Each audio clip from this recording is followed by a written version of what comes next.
Okay guys, we're back. Clubs New Zealand South Island 8-ball championships coming from Christchurch, the Richmond club. We have a last 64 match.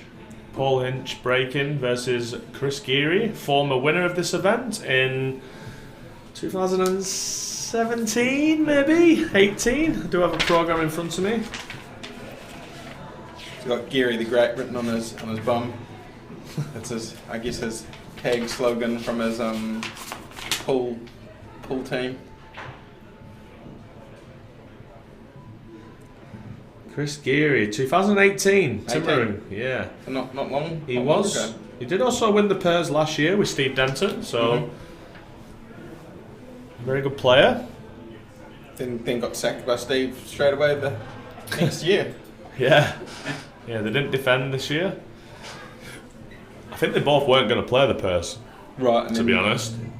And then Steve decided that he wanted to, and me and Steve were going to pair up in the past, but I had to go to the World Cup of Pool, so I didn't play in that. And then Steve, I was looking for a partner because my previous partner Neil Worley couldn't play, and so we sort of, and I stay at Steve's house when I'm in Christchurch, so it all worked out. And then I get here and Chris is playing as well with Peter de Groot, which what an experience that would have been. I guess that's the Kashmir Gold kind of connection. Is that who this year. they played together? Yeah. So Peter, absolute legend, unbelievable. Geary joined Kashmir Gold with Jojo this year, so I guess there's a bit of a thing there with the Kashmir Gold guys getting together and making a team. Yeah, and just talking about how good Chris is or how good he can play. He won the Pairs last year. The year before he was in the final of the Pairs down up in Nelson.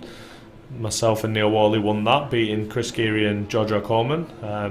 They actually knocked out yesterday's or a couple of days ago the winners in the semi-final that year, Adam Lilly and Brett DeFaria. So yeah, he can definitely play, can Chris? Getting on the 6 here. Yeah, so he can play the 6 off the 4 here and push the 4 down the table. Going 5. He's going 5, making us look stupid. Not sure about this option. I'm not sure what he's going to play for next.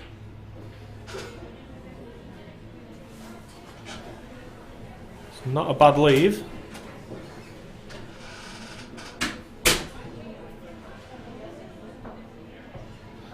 So I haven't actually seen too much of Paul play over the last few years, but I have seen his name at the business end of a couple of tournaments in Canterbury, so definitely capable.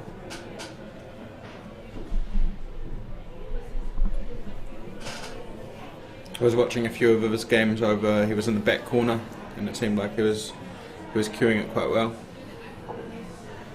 Yeah, tables are playing really, really nice. Promotes a good pool. You're just gonna put this over. Yeah, just overhit that a little bit. And another chance for Chris. Open the door for Chris. Do you think that 2 goes to the top left? No, well, what I like here is playing the 3 and landing kind of just inside that 9 ball on the right of it. He's opted to come across. For the 2 here? Which I don't think he has. No, and what I was going to suggest was just, if he was on the other side of the 9 ball, clipping the 6 ball in, sending the cue ball off the bottom rail, and then coming into that 2 or that 8. Because he'd be very unlucky to not be on the... He's going for the 2. 5 or the 4. So, just don't want to flick the 8 ball and going off here. Lovely. He wants this to run. Wants this to run. Yeah, he's okay. Here, go behind there. That's fine. Yeah, so, do you think he'll play this off the 4 or just pot it clean and run back down past the 5? It's a bit risky now moving the 4 down here where the 12 has gone. So if he can just pop this in and miss the 4, that would be the shot. Yeah, played that nice. And now probably go the other way. Identical shot to what he's just played. Just pick that same line. Yep, just up and down. Natural angle. Where are you putting the 8? Depends how straight he lands on the 5. I think the 8 does go into bottom right as well. So he doesn't need to load up with right hand side here. He's got a natural angle. Looks like he was. Yeah, that's when things can go wrong, because if he swerves the ball a little bit, he could end up just catching that left hand jaw at the top, and the right hand side will just kick it across. And come out by the 9 somewhere. Decided to go the other way. Yeah, really surprised at this, because it's literally just a mirror image of the shot he just played. He's cued that nice though. So It must pass the 8 must pass the 12. Yeah, I think it does. But he's on the wrong side of this 4, so he might have to screw all the way across the table if he can, and then back across to the right hand side. Well, this is just comes down to shot selection. You know, he's just gone the wrong way here. Unless he wants to come just back out past where he is now and take the cut. Yeah, but I mean, either way, he's got to play a shot, and he didn't have to before. All he had to do was drop the 4 in, didn't matter where he landed, and then drop the 5 in, and he's going to have a shot on the 8, whereas now he's got to play a shot. So when you have to play a shot, this is when things can go wrong. So you see he's going to come all the way back across. Beautiful. On that same line. He's sort of got away with it. He's a little bit short, but, you know, in or over here is fine. So you'd have been going for the bottom left there instead of the bottom right? Now? No, I would prior. have been going bottom left, yeah, I'd have gone, which is what Chris tried to play.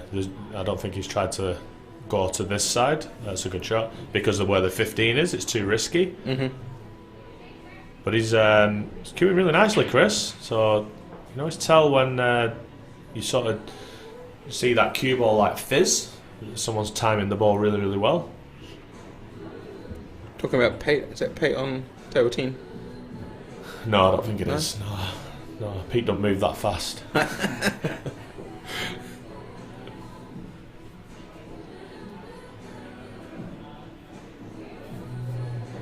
think Pete is in my little section of the draw. So is he in your little? Yeah, in that top, yeah, the bottom quarter. I'm sure I've probably played Pete before, but yeah, as a player I have so much respect for, you know, like still super competitive, plays snooker, plays billiards, plays pool, he's won everything there is to win.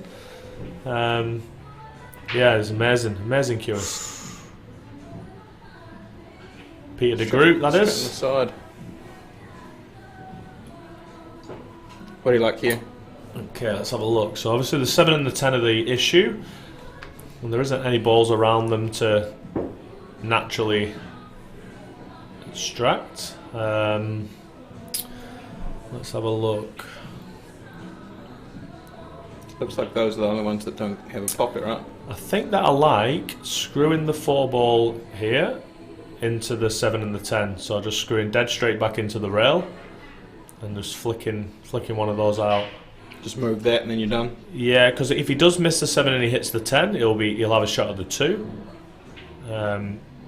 So the key is to develop that ball early if you can, and he's got ball in hand here, so that's the best time to do it. Off the rail just before the side pocket. Yeah, I wouldn't do it. Yeah, I wouldn't go that way, but I would just screwed it dead straight back because you can just pick the line a lot easier. Yep. Maybe this 7 goes long. It might do. Not quite sure. Hard to Very tell. tight. But I think because you don't have a natural ball to split that, and you can't get behind it and play it because of the way the 8 is, like you can't play it into that corner. So that would have been a good opportunity there to just screw the 4 back, and you only need to flick it. You're going to have a shot.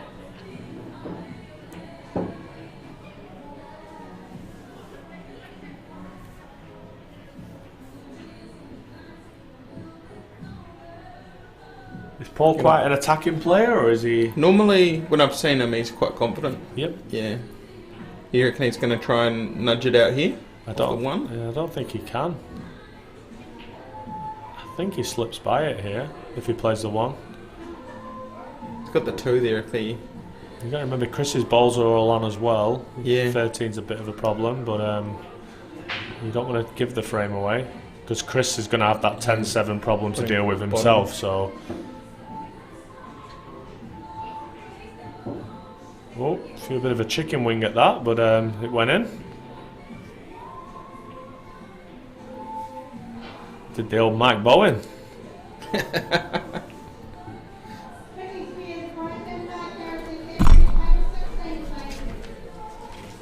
It was last year that Mike won this? Dan. Oh, Dan, sorry? Dan won the singles, yeah. So Yeah. I think he's a two-time winner. Always seems to play well at this tournament, Dan Bowen. Yeah, I was looking at the Calcutta last night, and his section was actually looking pretty strong for his stable of 8.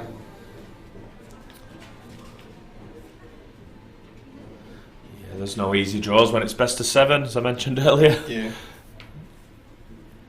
The minute you I think take it was- someone I for think it was granted, Dan. you're I in think trouble. I'm talking about, like, you had a couple of higher profile players, so like that stable was quite sought after per se by the people bidding. Yeah, I wasn't here for the Calcutta. Not sure how that went. Yeah, Dan Bowen and then Denton and Geary. I think myself and Adam were the two highest price players in the Calcutta, but we're both in the same part of the draw, so we can't. Adams went quite high because Kerry was in that Kerry eight as well. Yeah, so but there's only one of us can make the semis Yep. because we all would run into each other in the quarter final. So I think Adam, potentially, of course, Adam and Kerry would meet in the last 16, and I would meet the winner in the quarters if we can. That's right. Yeah. If we can all get that far. Adam had a bit of a struggle this morning, first thing. Won 3-1 against Louise Kerr, who actually had a very good chance in 2 of the frames she lost. Adam missed the black twice. Yep. Yeah, Louise is a really good player. I'm playing obviously with me in the Reds. Yeah. Well, Adam, you know, the more he wins, the more you get that cloak of invincibility, where people, you know, miss balls that they wouldn't normally miss, and I think you could probably say that in this case with Louise. I think she would have cleared those 2 frames up under normal circumstances, but there's a lot of pressure when you're playing a top player and a champion player, and we talk about it all the time, like the more you win, the easier it becomes to win in a way, because, you know, people, if you don't know someone, you just play, but if you know who it is, sometimes people can be sort of psyched out by that, and you can win games before you even get to the table. I wonder if that goes to the middle. We did look at it earlier, didn't we? I don't think it does. I think you can try and screw off the rail here and just flick the 7. He's timing the ball nicely. No, there's nowhere near there. No, he might have left himself perfect here to play the 14 and just push into that 7. That 10 might still go to the middle. Could do. Very tight. The middles are quite big. I think he's still got a problem with the 13 as well. I'm not sure if that passes the 8. Chris very good tactically as well. Plays the rules well. Chris actually a player who I would put like sort of with Brett DeFaria in that bracket of like, they probably almost play a little bit too negatively sometimes, like, because they're both really good potters and can actually run rags, but sometimes they sort of go a bit defensive by sort of default rather than actually attacking the finishers. Might have opened the door there. Yeah, glorious chance for Paul here. Just got to play one good shot first and get into position. They're all there. Yeah, just wants to avoid the free ball, come round the back, in between the 3 and the 6 off 2 rails.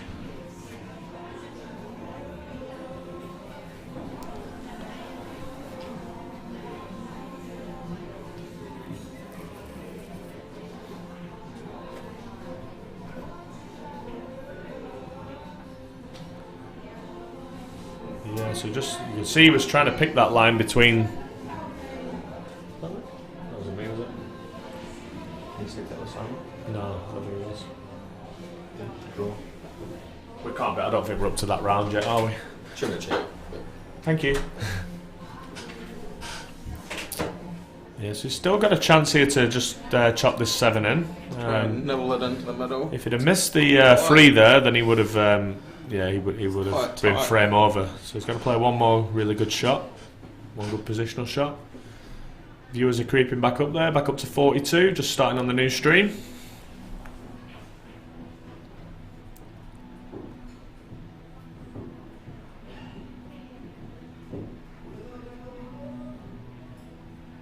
Yeah, tricky. The angle.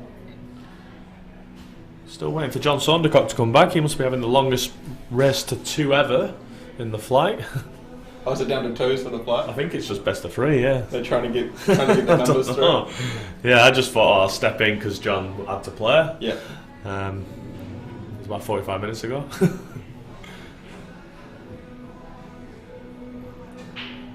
Yeah, good shot from Chris. No.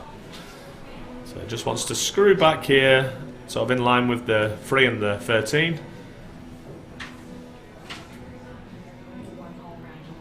Just like that. Oh, good. Perfect. Yeah. Could have made that a lot more difficult with another inch of roll. The 1 whole round away from you. Yeah, I thought it would be. They're listening to you out there. They're listening. To you. Who is? Cooler. Tracy. Hi, Tracy.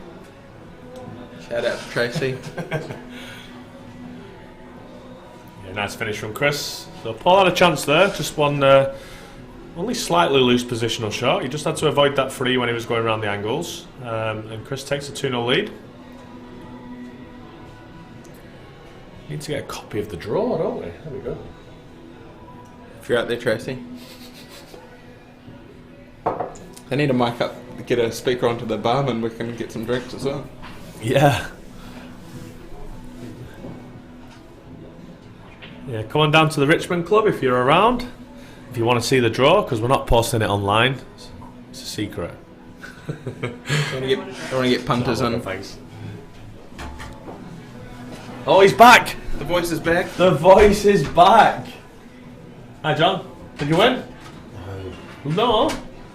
That was a long race to 2. It was a very short race to 2.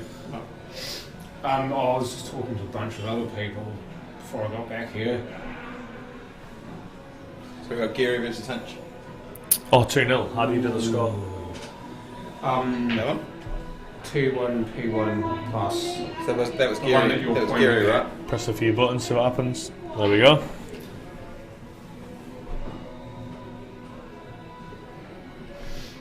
It was a pleasure commentating on your game before. Oh, listen. Did you have an earpiece? I watched it. Oh, you watched it back? I wanted to see all my positional errors. Well, you missed one, probably one all game when you snookered yourself. Apart from that, you were pretty much bang on everything. When you're on a live stream, Simon, do you go back and watch those matches, or do you ever go back and learn from like those mistakes or what you could improve, or do you just kind of look forward to your next tournament and your next thing? No, I like to watch them back just for the mapping of the balls, Yeah. like the finish, to see if because it looks easy on TV always, Yeah. right? So it's good to go back and see if I feel like I went the right way, things Right. like that. And obviously, I know what I was trying to do, even if I didn't do it. So Yeah. I might take a clearance, but I might have gone all different ways, and it wouldn't look like that on camera, but because I've got the finish right, but. Would you go back and set that up and give it another crack at? No, I'd never do that.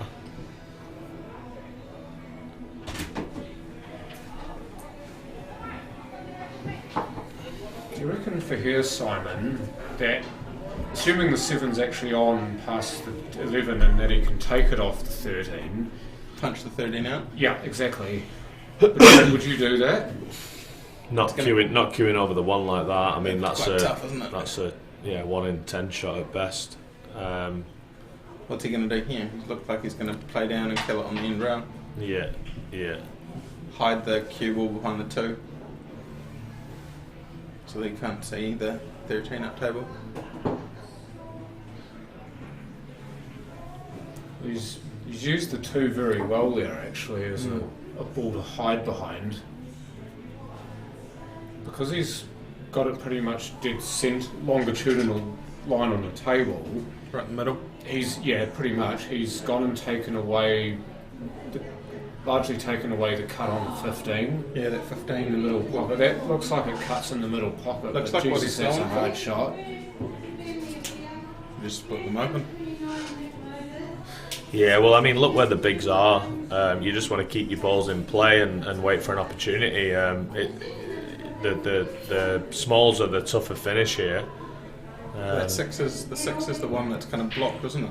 And Paul doesn't really have anywhere to hide, like in terms of covering pocket or anything like that, because there's so many options for Chris. So Chris is like, yep, there you go. I'm just going to push split my 10 and 15, and let's see what you've got. If you get the finish, good luck, and if you don't, you're in trouble. Of interest here, is the 7 on past the 11? Yeah, I think it is. It's very tight. He's playing safe again here. No, that's not good. He's killed his 7. So by killing his 7 there, he's just giving Chris one more shot to just do whatever he wants, and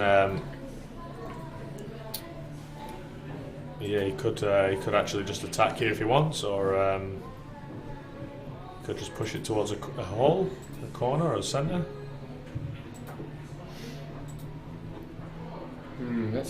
That's not great, but it's still on for the corner. I'm talking about the 14 here that he's now pushed next to the 5. Even here with the 9, because he's going to run fairly full into the 11, it should Just got to be careful where you good push position. Be careful where you push the 11. Yeah. Yeah, no, that's all good. Just a nice soft little kiss. It was alright. Well controlled. 13, 14 here. I'm guessing if he's wanting to finish. Yeah, well that's tricky as well, because he's leaving himself quite a narrow angle if he plays the 13 to the 14. Like, he would have to be inch perfect with the weight. So I like this coming down for the 12.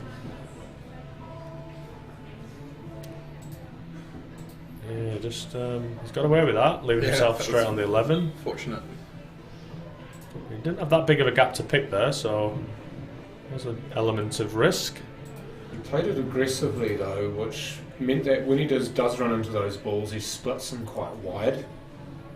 So that if he does get out of pos as far as his line goes, or his running line goes, at least the balls get pushed away so that he's on something. Could have had those 2 there as well to try and get onto. Yeah, I mean that helps as well. Yeah, I don't know what part of the draw Chris is in, but he's hitting the ball really, really nicely. He looks good on the cue today, so he's always dangerous when he's cueing nice. Is Chris? He knows how to win, as we mentioned earlier. Yep. Won this in 2018, didn't he? And he won the pairs last year with Steve Denton. That's right. He was in the final of the pairs the year before that. So he's oh, there you go. Commentator's curse, as always. He's taking that one, Simon. Sorry, Chris. He's tried to play that as a touch shot, hasn't he? But he didn't really touch it. He kind of pushed through it too hard instead of playing it as a touch shot, and he didn't get the side that he wanted, and he didn't get the pot because of that.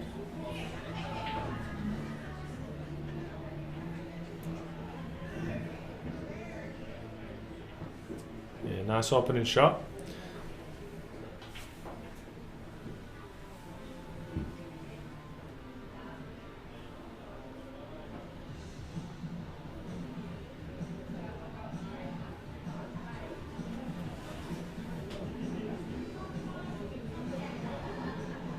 Simon's just having a look at the draw, at least the way that it was in the 128, just to see who Chris may have next. This is all speculative, of course. That it seems that Chris wins. He's in a nice little section, is Chris.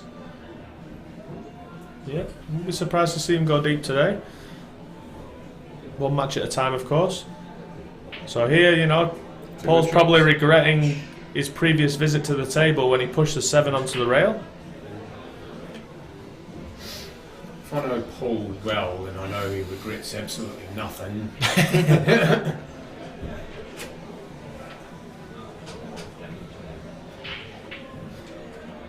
queuing down on this. He's just going to try and stun across.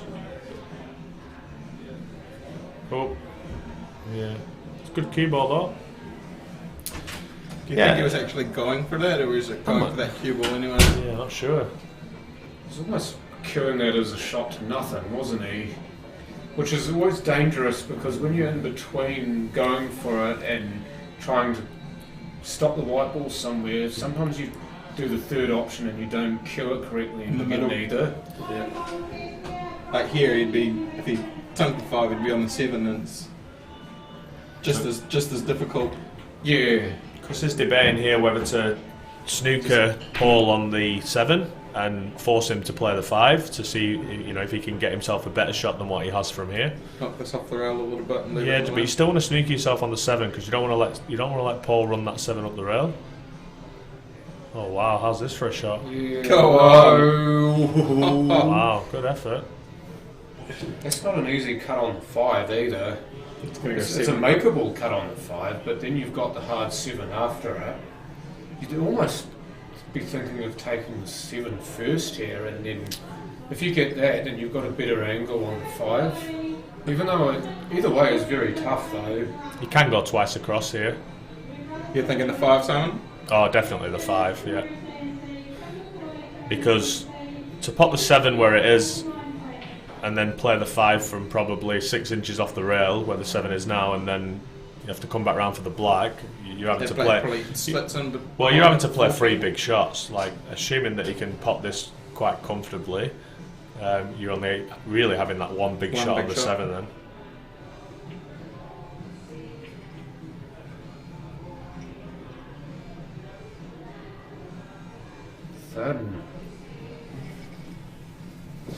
So we'll mention, I don't know if they're sponsoring the event this week at the Richmond Club, but I know they've sponsored in the past. But went to Chris Geary's restaurant last night, Smoke and Barrel. Really, really, really nice food. Highly recommend. I think it's been open a couple of months now. They've been working out of food trucks for a few years and smoked meat and stuff, and it was the lamb was sensational. So if you're in Christchurch, 616 Ferry Road. 616 Ferry Road, there you go. Support one of the pool players and their business. Really, really recommend it. Lamb, brisket, it's all awesome. Yeah, really good. Why? Go on. Yeah, no, it's the way he was playing that, because he could have elected to stun it in and play the more confident shot rather than the roll, but if the roll works, the roll works. It just didn't work on this occasion. Yeah, so Too much side, not enough run. yeah, he's actually hit that a little bit too hard and too high on the cue ball. That was the problem. Because those shots, you're better off to play more side than top, aren't you? Well, you want to get let the ball ride run. Yeah, you don't want to put energy into it because then it's the spin's just died off the rail. And also with a ball that's close to the pocket like that, you've got an element of cheating the pocket to get more spin or more run through, whichever one you need for the position. So Paul came round to look to see if... It went up, back up. No, he's seeing if it's safe if puts the cue ball where the 7 is. Oh, so he's just going to He's kill got to it. be here. careful not to kill the 7 on the bottom rail though. Or he could just attack. You leave this on the rail, otherwise Chris will have a... Yeah, that's not too bad. Covering the pocket down here is not the worst in the world. What's fine with those is that you're much better off to be attacking or be positive, because if you're negative when you're playing that shot, then your opponent picks up on that, and even if you've left it nicely on the rail, your opponent will still pick up on the fact that you are not playing to actually force the game, so to speak. Daniel Cole won that match 4-1, Terry, How did you know that? because I looked at the results just Yeah. before. So we're actually tucked away in a room at kind of the other side from the control table, so it's not as easy to access the results, and it's a bit frustrating really in this day and age that it's pretty easy to make the Excel spreadsheet shareable and then everyone has access to the live results. You just click a link.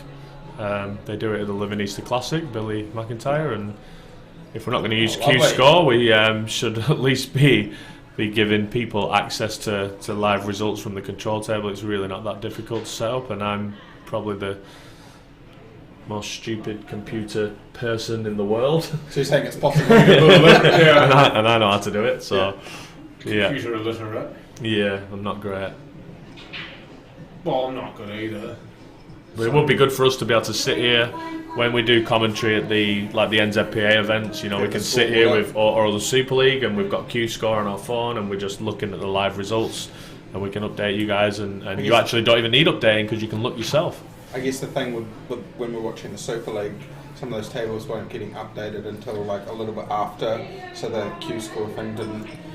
Yeah, so what happens there, so Tammy on control was going around the room, or Mike Hayes getting the scores and then updating it on the control table. Yeah. But at the Champion of Champions, I had it set up where with a phone or an iPad, where the players, when they update the score, they do it on their own device, and that sends it through to control table and the internet. So when you're sat on control, you have access to all the live scores at that point because the players are updating it themselves. Obviously here with 22 tables you'd need 22 devices, so we're not at that stage. Yeah. But certainly, I mean, that is the future, right? If we had some form of committee that was in control of Clubs New Zealand and we're travelling round, Do you regret going smalls? going smalls, yeah, these are the things that we could accumulate over time, and these tournaments would be great, you know. We talked a little bit about how like all of the volunteers are lovely and that, but I guess once we try and get a few of the younger boys in doing stuff, we might find that some of those things will follow. Yeah. Well, the other thing as well with Q Score, so Chris has did Chris win that for him? Yeah, I think he did. So just trying to update Sorry. the score. Paul's left us to get some food. Yeah, the thing with Q Score as well, like you don't actually need a device on every table. You can actually allocate a code to each table. So when you get called to your game, you get the code for that table, and one of the players can just put the code into their own phone. It's really easy. Like, so everybody has a phone these days. Q Score's online. They scan the QR code. It loads up the match, they put the scores. That's right, yeah, and you do it on your own phone, so you don't even need a laptop or a device or an iPad or anything at each table. The players can do it themselves, and I know there's a lot of old school people in the game still, but I mean most people have a phone, or you can even get someone just sat next to you in the crowd to do it. I had a little bit of issue trying to get a few of the different pages. I guess there's many people in charge of many of the pool section stuff with just getting the photos out there. We did a bunch of work to get our website for it up and running and put off the sections and load up the photos and whatnot. So yeah, it was a little bit interesting that, you know, there's no formal way between any of the sections that they pass info around. So we finally got it all out there. You're running into the 4 here? Yeah, nice little finish this from Chris.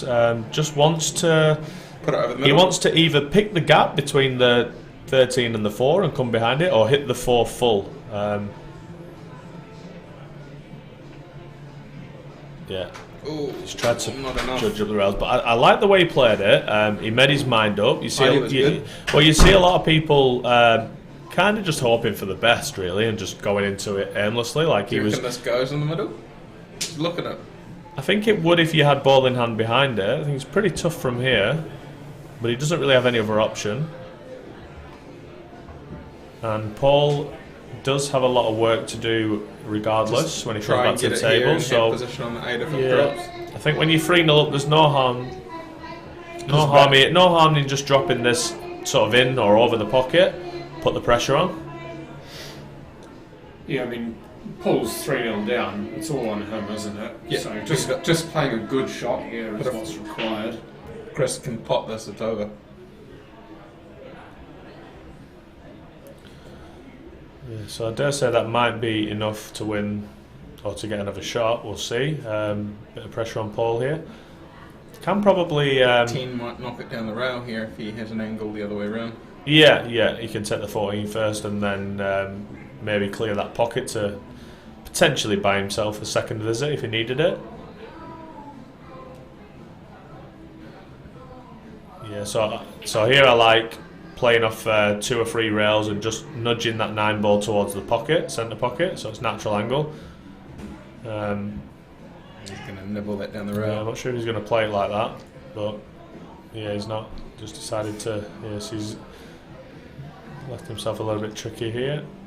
I think that's what he tried to do. He just caught the ball too fat. If he caught the ball thin, it would have naturally gone down the rail and not hit the jaw. Yeah, he was unlucky to have the jaw just kind of pop it out. Chris would have been happy. Oh, of course. You almost wonder whether the double on 12 might be a shot here. Yeah, because that wouldn't leave Chris with a shot. So I like the double on the 12, I think.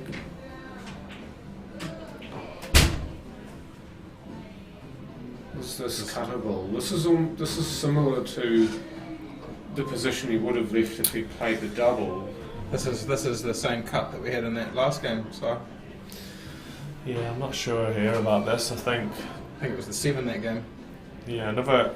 You know, he's actually if he doesn't get it, if it's too thin and he don't get it, he's going to be knocking the 13 out as well.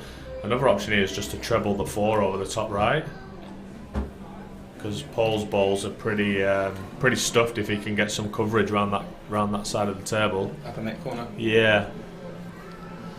It looks almost like a natural triple angle, doesn't it? Just up behind the 12. Is it the 12? 15.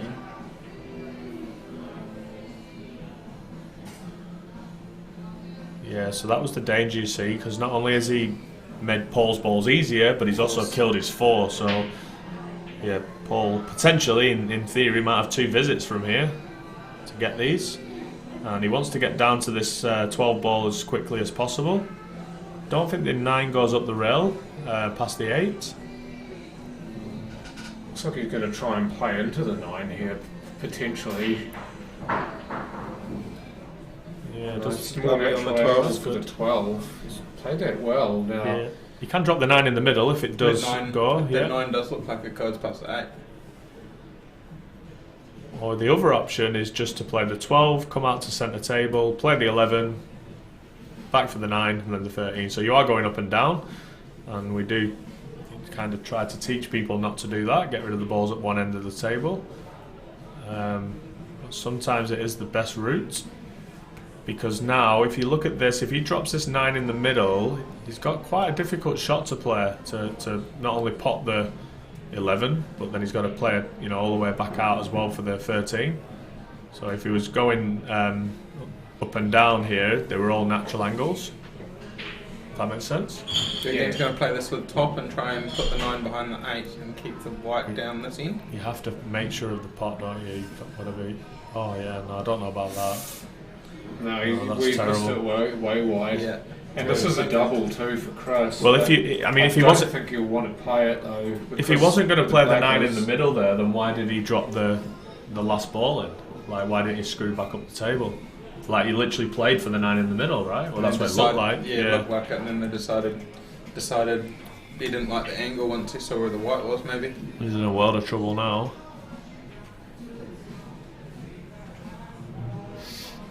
Similarly though for Chris, I mean his window of opportunity for his position is not great here. So I just wonder whether he might be better off just bumping this out so it is more on somewhere. You just leave him on the 9 only, bump the 4 out, kind of covering the 13 so he doesn't have an option down there. Try and make that ball big. We'll try and leave him on the bottom rail as we see it. Yeah. I mean, Neither. Just put that's out the limit. okay. Well, he's almost definitely going to get another shot here, Mhm. which is the thing. Well, Paul's got to pot one. Paul's got to pot the 13 and then get the 9 out, and Yep. and while Chris has got his ball where it is, and just hope for the best that he misses it. He doesn't really have another choice. Now then, here's one for you, Si. Yeah. Is the angle on to play the 11 and try and pick the 9 out? Is this a shot that you would try to play, No. or is it too risky? I think that I don't even think you can cut the 11 in from there. It was pretty. it is cuttable, and because it's quite thin, I reckon he'll be okay if he plays it naturally. I think he has to get the 9 out this visit, or he's in trouble, because So you're coming off the left rail? Like, what's his angle? just because Chris's 4 is not in the best place really, he's going to have to pull off quite a big shot. if he can go in behind this 9 and sort of try to double it across, and I mean, if he can leave the white over the 8 ball, that would be perfect. Get a big chunky bit Just of like it that. like that. Yeah, that's a Don't good shot. kill. No, that's a good shot. Can you switch the angle there? You. Yeah, that's a good shot. So that 11 goes from anywhere on the table. You just have to bang it into the 9. It's just natural. So nowhere for Chris to hide here. He's just got a pop ball. Is there a weak case here to try and put that 4 in the top left pocket and make the 11 harder for the angle if he misses? But Either way, it needs to go in. But if He- it doesn't, is it harder then for the 11? Well, What if sound this you is get? if this is dead set, like, Doesn't matter. doesn't matter. Shut up. Doesn't John. matter. No, he's cued that really good. It was a good shot from Chris. Confident, looking confident today. Then just checking great the black pop, to reaching make over there. sure that he Yeah. knows what he's got to play with here in terms of angle off the black. Well, I'm picking Chris to go pretty deep today. He's a little dark horse, I think. He's looking good. cued the ball really nice there in that match. Paul Hinch is no mug either. It's a good beat, especially 4-0. Now I'm going to leave you guys and with John and Jan, and I'm going to go and get prepared. Might not be too far away. Good luck. Cheers, guys. Good luck, Simon.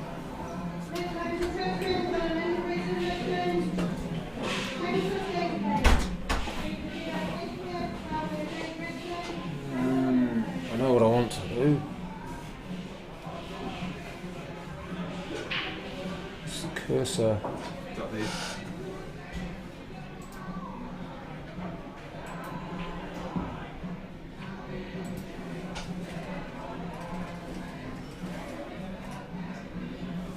Remember? Play. And just click the X. No, click the X. That one? Yeah.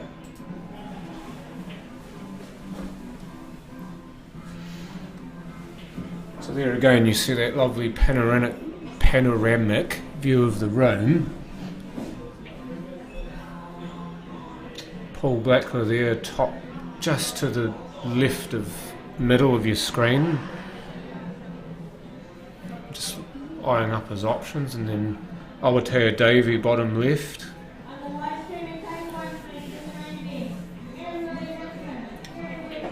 Oh, ho, ho. Did you guys hear that? We got another real goodie, folks, on the live streaming table. Adam Lilly versus Kerry Wirtz. Let's go. And So then this is that. possibly Des Wilcox and Steve Denton. And then maybe, depending on results, Depending on time. Des Wilcox and Steve Denton. So mouthwatering poll this early on. That side of the draw has got so many Good good matchups so early on. Why would you? Yeah, you wouldn't want to be in that part of the draw, but at the same time, being one of those top players, that's exactly where you want to be. Not for the faint of heart.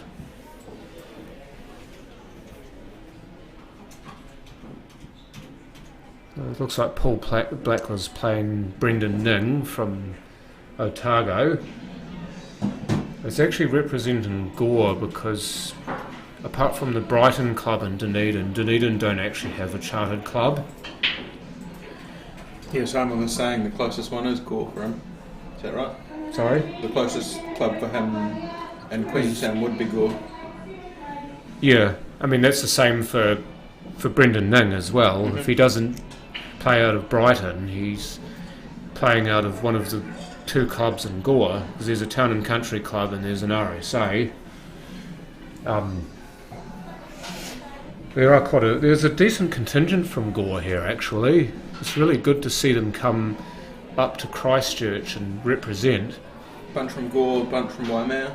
The Waimea as well is similar distance in terms of travel time to get here. They've been here most days too. I think I've Yeah. seen most of them kind of in the foreground there and taking a look at table 6 maybe. I'm just having a look at the player who's playing against Lionel Galbraith there. That table 6 there, just right of centre. I don't. It could be one of their own playing in that game. Possibly Mark Watson. Is that Mark Watson there? Just sat down. I wish I could draw a circle around him. I don't have a telestrator. You can say telescope. Here we go. He's not that hard to miss, surely. I think Daniel Cole wants a bit of action here. He's wearing for Always it. want a bit of action, John. He's gagging for it. Lightning versus the magician. Thought I'd just come talk a bit of shit while I'm here. Yeah, this is true. That's what I'm good at, you know that, John. Yeah. That's why you drove all this way, right? Surely it wasn't to play a poll, right? My result from Wayne Aiken, I beat Wayne Aiken 4-1. So, Terry, if you're still on there, Daniel managed to win 4-1. Is that out in the main hall here, or That was was it in in the main hall? yeah, that one, yeah. So I'm just looking at the table here. Kerry was successful on the break Smalls. and quickly onto the unders. He's generally very quick to work out what he wants to do. Yeah. Because him and Adam are both generally quick players anyway, so this game, no matter what the result, should be over in This will be quick. fairly quick time. Yeah. I mean, you know how quick Adam is as a player, especially if he knows what he's doing, if he knows what to map. Getting on the 6 here, really? Perfect. Good wee 6 to angle 5. here. He just needs to watch that he doesn't hit 12. So this is where playing with that bit of inside English, which most people would play to get onto the 5, would be inadvisable. It's not too much. A little bit. Yeah. There you go. He kind of killed it, didn't he? He kind of played it almost as a stun or a punch shot to kill the cue ball. So it's a good little shot on a 9-ball table, that, isn't it? Because 9-ball tables generally quite slick and have reactive rails. A little bit, John. Ooh. Just float it in and take his punish. Yeah. I don't know. Punishment on position I think there. he has to, because he has Or does to. he Oh, hold he's it- gonna screw into the he's gonna hold 14. it into the 14. Yeah. So he's Yeah. got the 10 and 11 for breaks at worst anyway. But I Lovely. think he's dead straight. And it does pass the 13 as well, so if he basically stuns us in, he should be fine. Adjacent to the black. Come back up just above the 10. It's a stop shot. No, we only had to move it about, what, Mhm. 20 mil. Half an inch, John. You know all about that? Yeah, that's all it needs sometimes. Good on you, Kerry, just while we're talking a bit of filth. 1-0 up, early doors. Break and clear. Daniel's here to bring the filth. Yeah. He's been sniffing around all bloody week. Sniffing around who? Or what?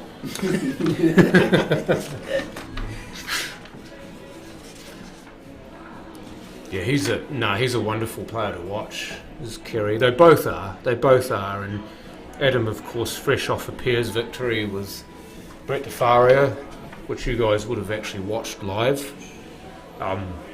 Just played amazing in that game, and looking to carry that form through the singles. So, 2008, Richmond Club. a very capable player of winning the That's cold. singles. He has done so once before. Simon stepped out and he's kind of wishing that he hadn't. Well, I'm about 4 tables off playing, and then I saw he was on the TV table. I was like, oh my god, what am I doing? The wrong It was a thing. very, very I didn't quick- think that these guys met until the last 16, so I've got that wrong. No, they're in the. You know, when we were talking, they were in the same Yeah. eight. Yeah, they're in the same Calcutta section, yeah. So they had a. The Kerry break and clear first round? Yep. Yeah, Yeah. Without the with the imaginary short rack that he uses? yeah. Yeah.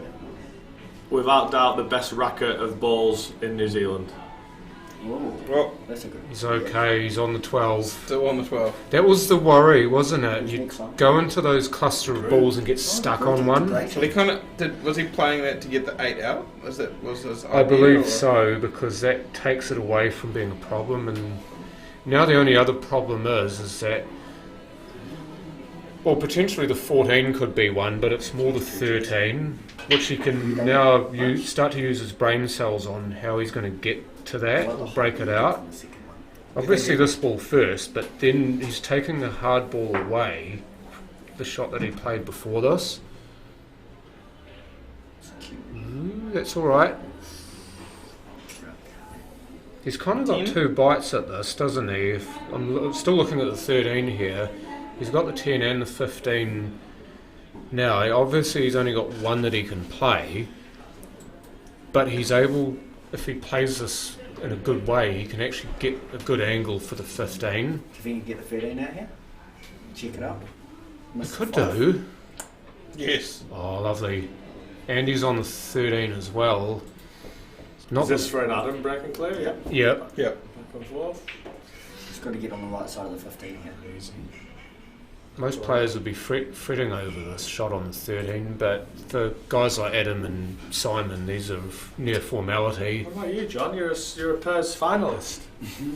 Yeah, but I was mud in the singles. That's because you wanted to commentate instead. Nah, You piss missed out off. all week. Oh, he's overcut it. Overcut. That almost looked like it's Nap. veered away. It's like the reverse snap, how if you're playing the other side towards the middle pocket, it naps into the pocket. Hello, Simon. I still see or feel that you've got that wonderful touch as always. We don't want to know why, John. Have you guys seen him play? Put your pants back on, John. Yeah, Me probably. and Simon are here for the film. Yeah. It's probably good that we don't have a camera in the box. Oh wait, we've got a photographer in the box. Yeah. Oh no. Yeah.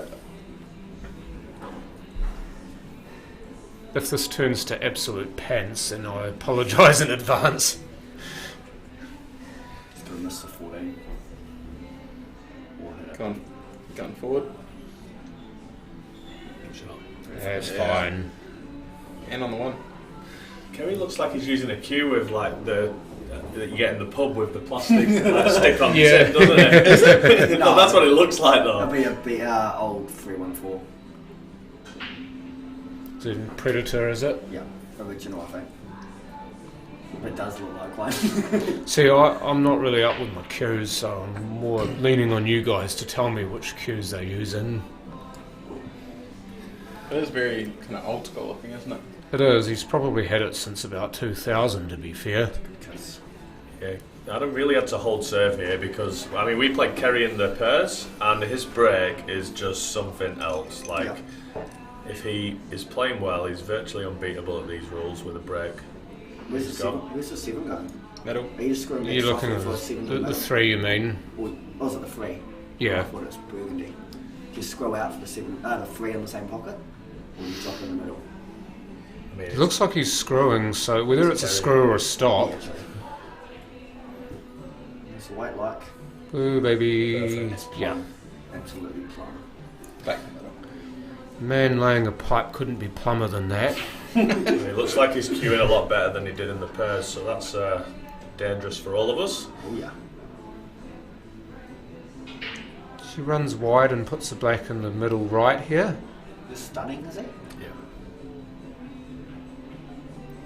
Yeah. Sweet, isn't it? Nah, Just that's just so good. so Even good. with the rest. Give it a rest, Kerry. I mean, he's a short dude, so he probably uses the wrist more than a lot of players, but when you do have to learn to be really good with it. In his stroke though, he's a lot more Oh, over hell yeah. up over the cue, so maybe he finds those wrist shots a bit easier with. Yeah, whereas because his you head's can't already up. you can't get all the way down to the wrist. You're almost having to peer over the cue when you're using the wrist. It's just obviously being able to train your eyes to see the same thing as when you're down on your cue playing normally.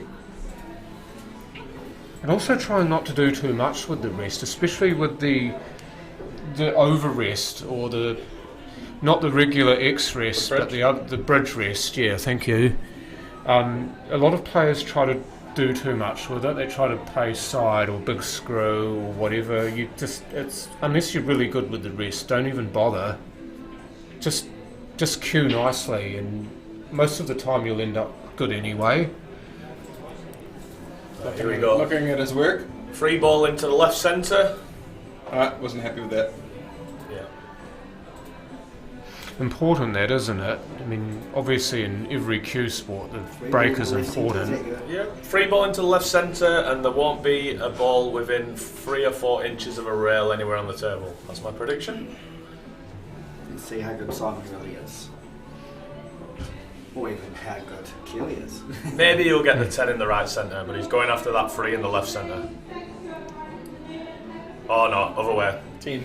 10 in 10. the right. 10 in the right centre. Yeah, because he's breaking from his view the right hand side of the D, then he's looking for the opposite sided ball in the triangle to go in the middle pocket. And the same middle pocket as the side that it's on. Oh, they both missed. Wow. You're right about the rail though. Yeah. Looks like the closest ball to the rail is the 2, and it's about 60 mil off. Or 2.5 inches for you, 2.5 inches, for you John. funny guys. For you, But for you, that's for how you you silly measure it. bastards who still use Well, imperial. that's how you measure John in inches. No, I don't measure in inches. It's centimetres. It looks bigger when it's centimetres. Sounds bigger. Do It's you exactly the same. Do you need but- all the help you can get, John? No, I don't need any help. Never need help. Adam going for the free ball plant, is he? On the That's smalls? a pretty aggressive pop. Sure. Yeah, lovely. He's on the 5. Just killed the 6. Oh, Oh, that's yuckies. The 5 might actually be on, you know. Does that plant go? If you can just switch view, John. I don't think it does. 3-5. The plant, yeah. I think the 5 might go from here. Maybe from where the 4 is. That he 6 can- might go past the 1 at some stage later in the frame. Or does it go the other way? What do you mean? He's looking. Yeah, 3-5 plant to the corner. Yeah, the 6 Oh, is, the I 6 is fine. see. Yeah, 6 that- goes to the 1 later in the Yeah, frame. 176 last 3 balls. I wish we had a telestrator so we could actually draw a straight line. Playing the plant here. Yes, yes. What's that one? Nope. Country mile west of 3. Well, he put a lot of funny stuff on the white, didn't he? So maybe he didn't allow for that when he was eyeing up the plant. Am I still in, Sarah? No, unfortunately. I got well and truly taken to task in my first match this morning by the reigning ladies singles champion Gina Grimwood. Oh, did Gina play well? She played very well. Well done to her. I wasn't quite as good as I have been for the week against her, and she made me pay dearly. Just wanted to be in the commentary box, John. We know you well. You missed out like early in the week. I was happy to miss out early in the week. Look what I did, Indeed. not being in here. Probably an uneventful week in the com box though. Big opening pop. 13, is it? Okay. Got the weight. Got the weight. No, Nope. he was playing for the weight, wasn't he? He knew that it could actually get the ball right over the bin or in for the 12. If you know what I mean. Oh, exactly. Consistent. How's your consistency in it? Yeah. Would you be tempted to try to cannon into the 9 here? To actually bring it To into try play and if bring you've got the that- 6 out. It's on, but if you're running that way naturally down. 4, 1, 7, 6, 3. Or not. Good shot, Moses. He found it. 1, Is it on? 6. That 6 is yucky. I think the 6 is fine. If he puts the cue ball roughly where the 3 is, that plant becomes natural. It's just control, allowing Yes, for he's- luck there though. Yeah. Leave the white where the 3 is now, and then he can come round in between the black and the 1 for the 1 in the right corner. If he's got to manipulate this. Always got the 1 to bail out. Yeah. Yeah. I mean, the 1's on here, so depending on how he's thinking, he could play the 1 and try and split them up further, but I wouldn't do that. Six This plant's gone. well on.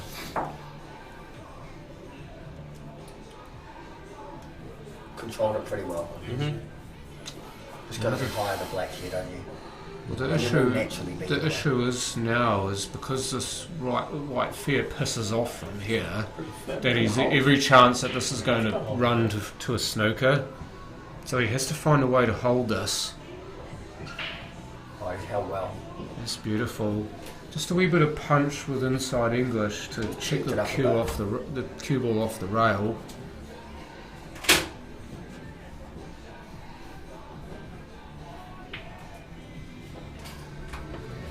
It's all these tiny subtleties that he brings into his game that people don't appreciate. In fact, both of these players are very good at them. Massive frame there. Keeps him in the hunt, Charlie. Indeed it does. 2-1 Kerry Wirtz, but Adam Adam's break. Lilly gets off the schneid. The Adams break now. So they both broke two. Yes, yeah. Simon predicted that Kerry was going to pot the 10 in the right middle pocket, and he was wrong for once.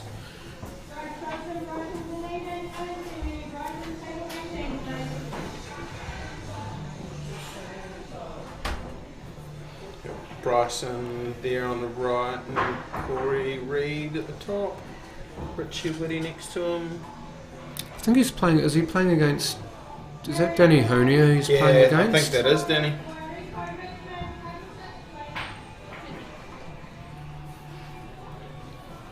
So back we go to a feature match. In There fact, you one go. of the feature matches of the day this will be.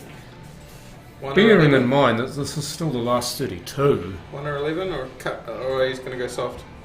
Cut break. Oh, that's interesting.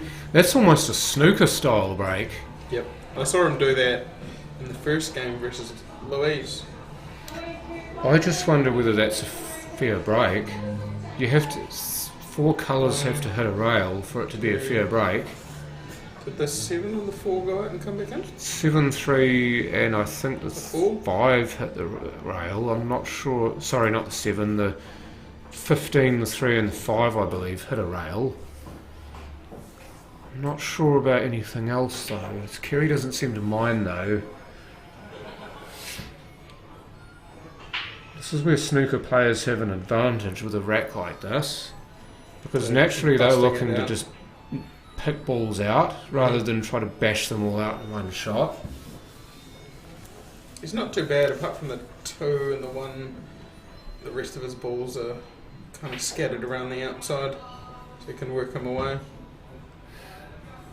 Well, the main thing for Kerry here will be, can he give himself an angle on one of the outer balls to go back into the pack? Yep. This is what he's tried to do there. Now, That 6 must go. the 6 is on. Now, he won't be playing for that off the 6. He'll be playing for the angle on the 7 to do that. If he can kill the cue ball slightly off this top rail here, so it ends up So does low on the six pass- 7. Does the 6 pass the whole way, or is he going to carry him a little bit off the 7? It looks like he's playing the carom actually. Yeah. Was my pick. Oh, he got a touch off the Yeah. second ball, which ruined it. Yeah, it was looking so good too. What he does have, though, is a loose pocket cover. Yep.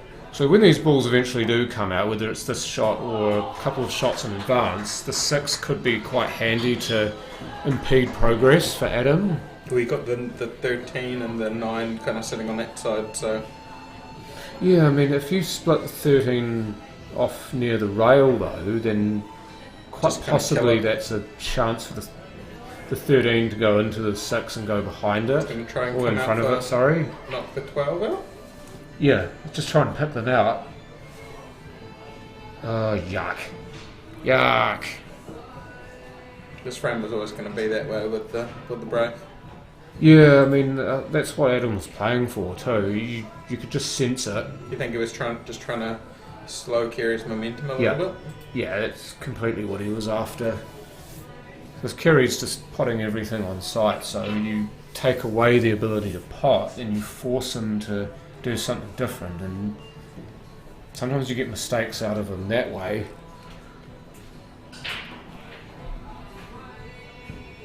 So Yeah, just just- leaving the 2 and the 7 here. The 7's really awkward because of where the cue ball is. He's going to have to use the rest bridge here to play it if he wants to. I just wonder whether he might play the 2. Could almost lean over the side rail there though and bridge over the 11. Could do. He's not. You just want to kill the white down on the end of the rail. You don't really care. Well, the other shot that he's got is he can kind of chip the 2 out and leave the cue ball set on the 9 possibly. Yeah, because I think if he goes down to that bottom rail, Adam's just going to pump the 9 into the middle and then bust out his balls there. So it's probably a good idea to do this and kill another ball. That's really smart. I didn't actually see him playing that, but he deliberately played for the 11 to go across and kill the 12. If I know Kerry and I asked him, were you trying to do that? He'd say with all conviction, yes. Well, there's no other reason to try and put your 2 back onto the top of the pack, right? Exactly, and the 2's actually on in the middle too. Don't think he wanted a double kiss there. He was walking away looking a wee bit disgusted with that. I think he wanted just the 1 kiss to probably just leave the 7. Could do. Just going to put this over on the rail and leave it difficult. Looks good. Yeah. Yep. So that solves one problem, and it solves a second problem with the 1 now being on. Yep. Just now the 4. 4. Might even take that now. Just try and run onto the 4 here and hold it up. Either by flicking the 4 and hitting the 9. Yeah, he kind of has to either play through it into the 13 and then... Yeah. Yep. Oh, good shot. Just a shame that he's buggered the 1 up, yeah.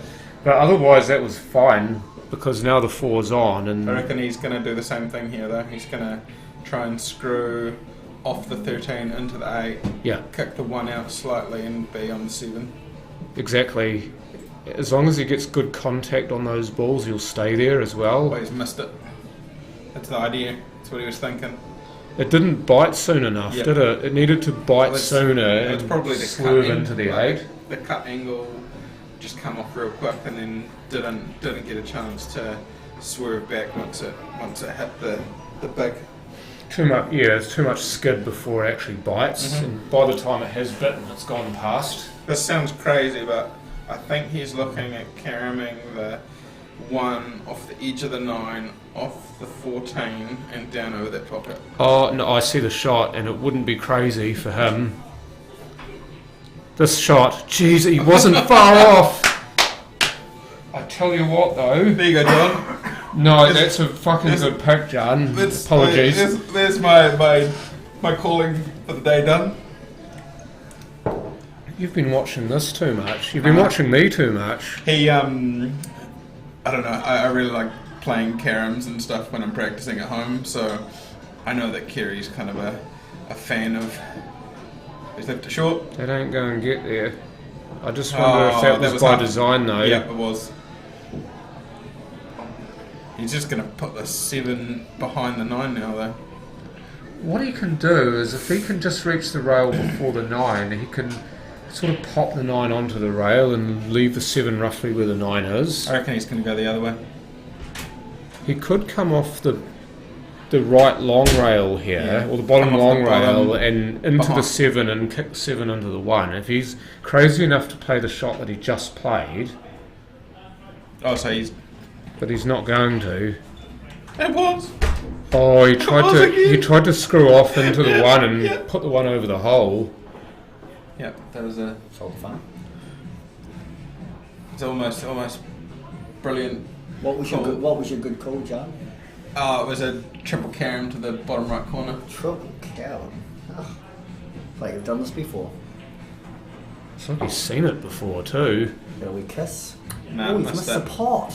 Missed it. That's actually wound up really good. It hasn't. He's you lucky. Don't want to give anyone a chance, especially this magician. I see where. 7's coming back down in off this the corner. 14. It's going to go 2 off rails. the 14. No, just 7 back. I think he's. No, it's coming down bottom right. Definitely. And then he's coming 2 rails onto the 1. I think he might play dead weight.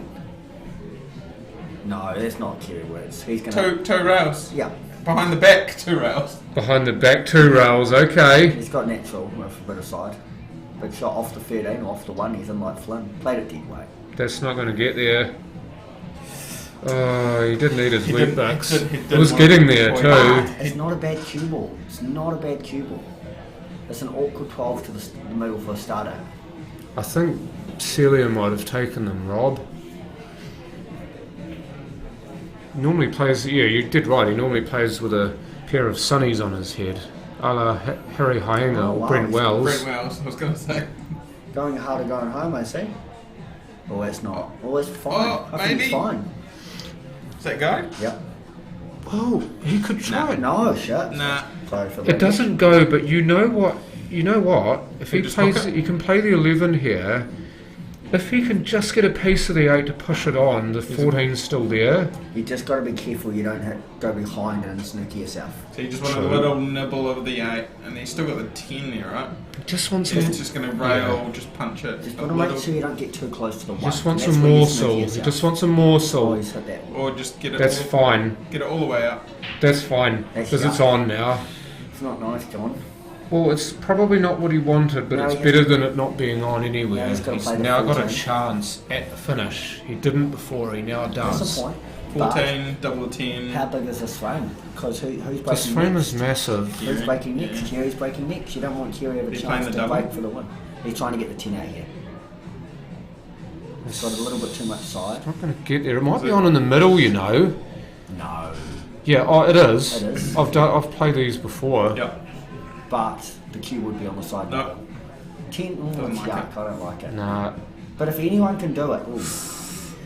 Okay. Did he stab that or lift did. his head? He didn't cue it as well as he can. It wasn't a full-blooded shot that he played though. It seemed like it was a little bit quick.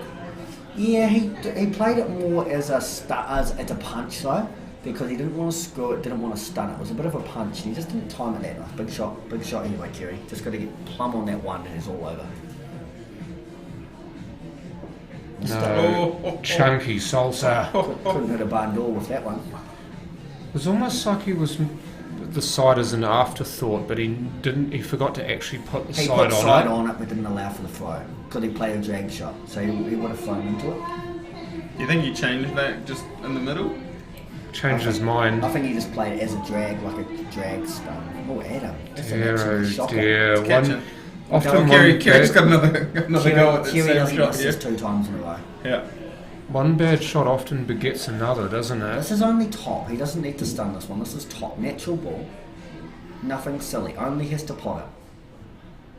We just Only has, has to pot it. that's the best Because thing with about top, there's these. a possibility that he could cannon to the black here, John. Like that. Which, Still as good. it turns out, is Said fine. he's a good commentator, this Daniel guy, isn't he? He's alright. He's so good he's not even listed on the screen. Yeah. I was trying to fix that, but That's couldn't, alright. I'm playing shortly anyway. So. couldn't find the mouse. Wow. This is to go 3-1. Yeah, and Adam will kick himself because he had an excellent chance to finish before, and he actually had 2 of them, Wow.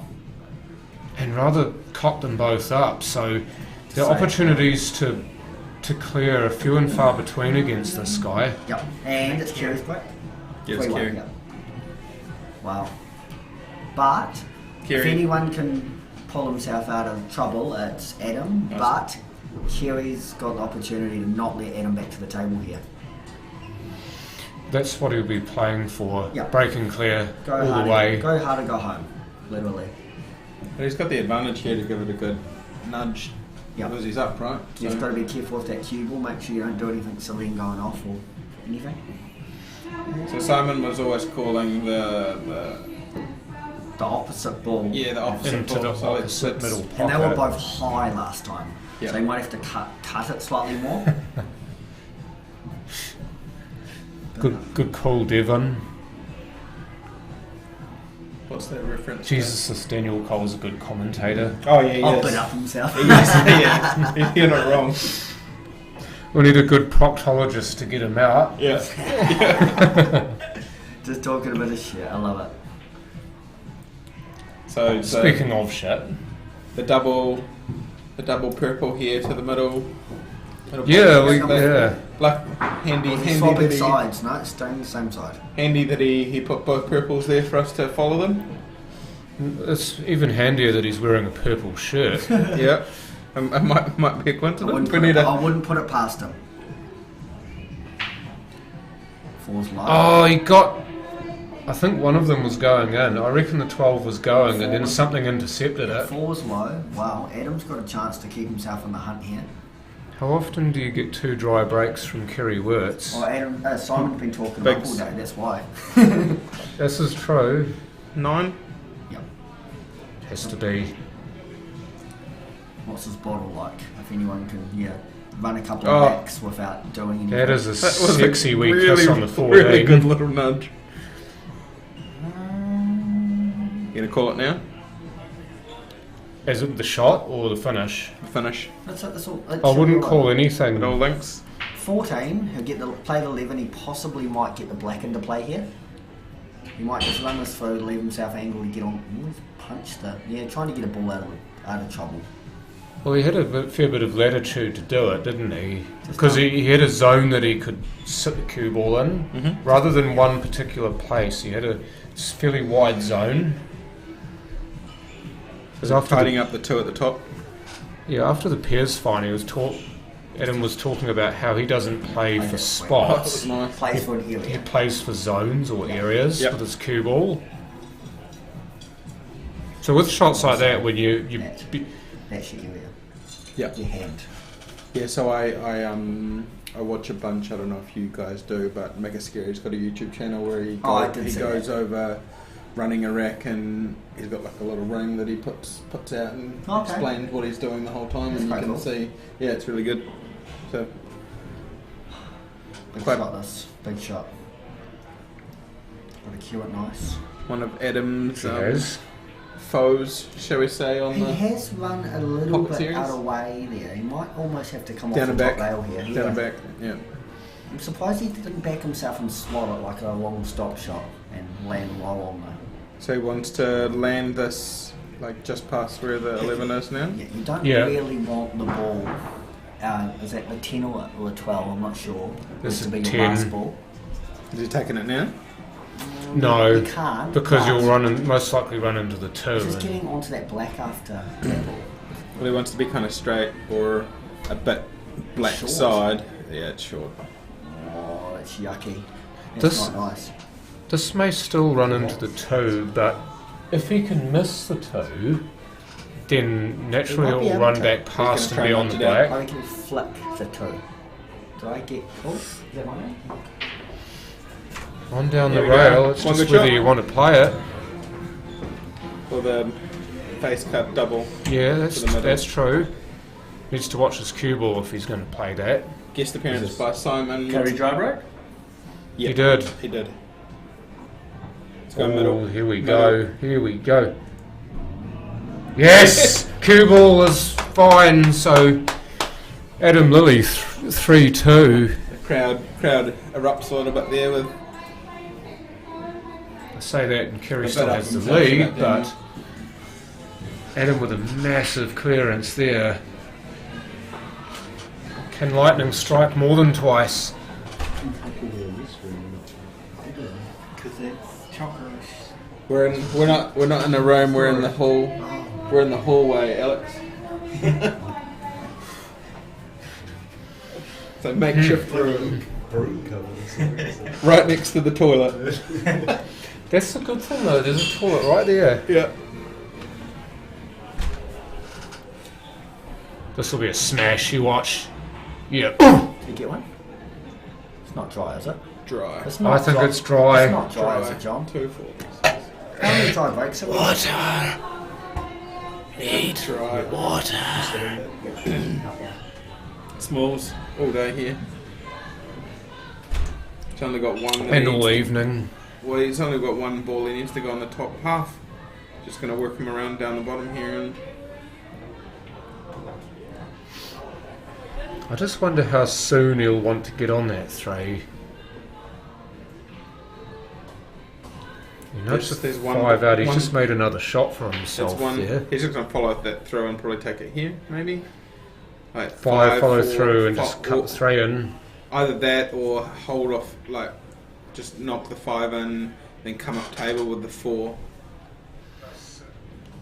Well, he's slightly off angle if Yeah, he's so going to he's play gonna 5 for use 3, so I don't think he'll do that. He's Use got the the 4? yeah, he's got the 4 that he can use as well. The issue is though with where the black is that would you want to leave the 4 as a ball to get the black out? I wonder if he's got some sort of scheme here to use there's 12 for definitely- that. There's definitely something happening. It's a slightly outlandish looking call, but I've seen Kerry do some outlandish things.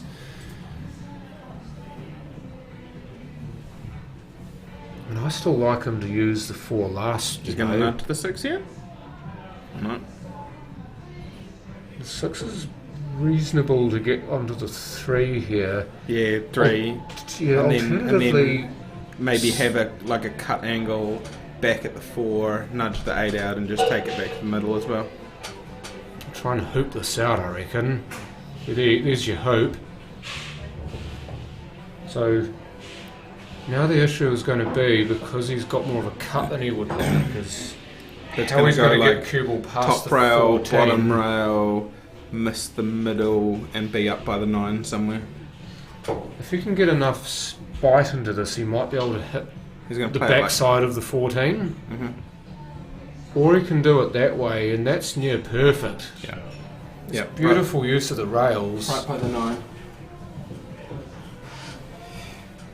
Oh, he just now needs to make sure he just nudges the 8 a little bit. He kind of needs to catch it about half ball, doesn't Yeah. he? Yeah. That will ensure that the 8 pops away from the rail and the white ball kills. So he's not... If he I guess catches he's this fine, he still Just gonna leaves it top near the He's just going rail. to top it in and the 8 will come out. And then the white will end up like on the top of that 12 there somewhere. Between the 12 and the black spot, Yep. perhaps.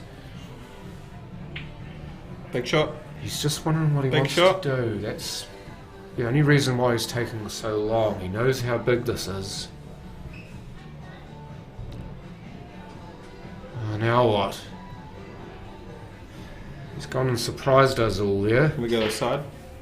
Is he going to play the Adam Lilly shot and double it into the other middle Nah, pocket? he's just going to play this up the rail and pot it. Straight up the rail. Yeah, I'm with you, John. As long as he gets the pace right, Mm-hmm. then he should buy himself a second shot if he misses it.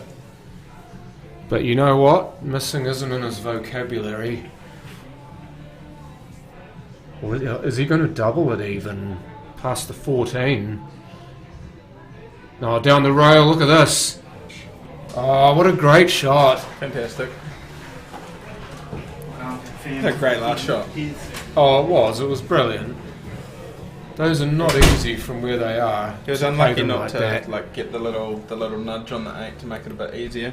Had the tough rail pot there to... Yeah, we didn't. Obviously, angle sometimes makes it harder to see the shot, but I thought that was a natural sort of little nudge into the 8. Maybe it wasn't. I think looking at it from that angle that he had to put a bunch of top on it to be able to get it, but... He almost had to cheat the pocket too, didn't he? Yeah, had it like... Which is not easy to do on the angle like quite that. thick, not thin. Thick, Yeah. And then hit it in.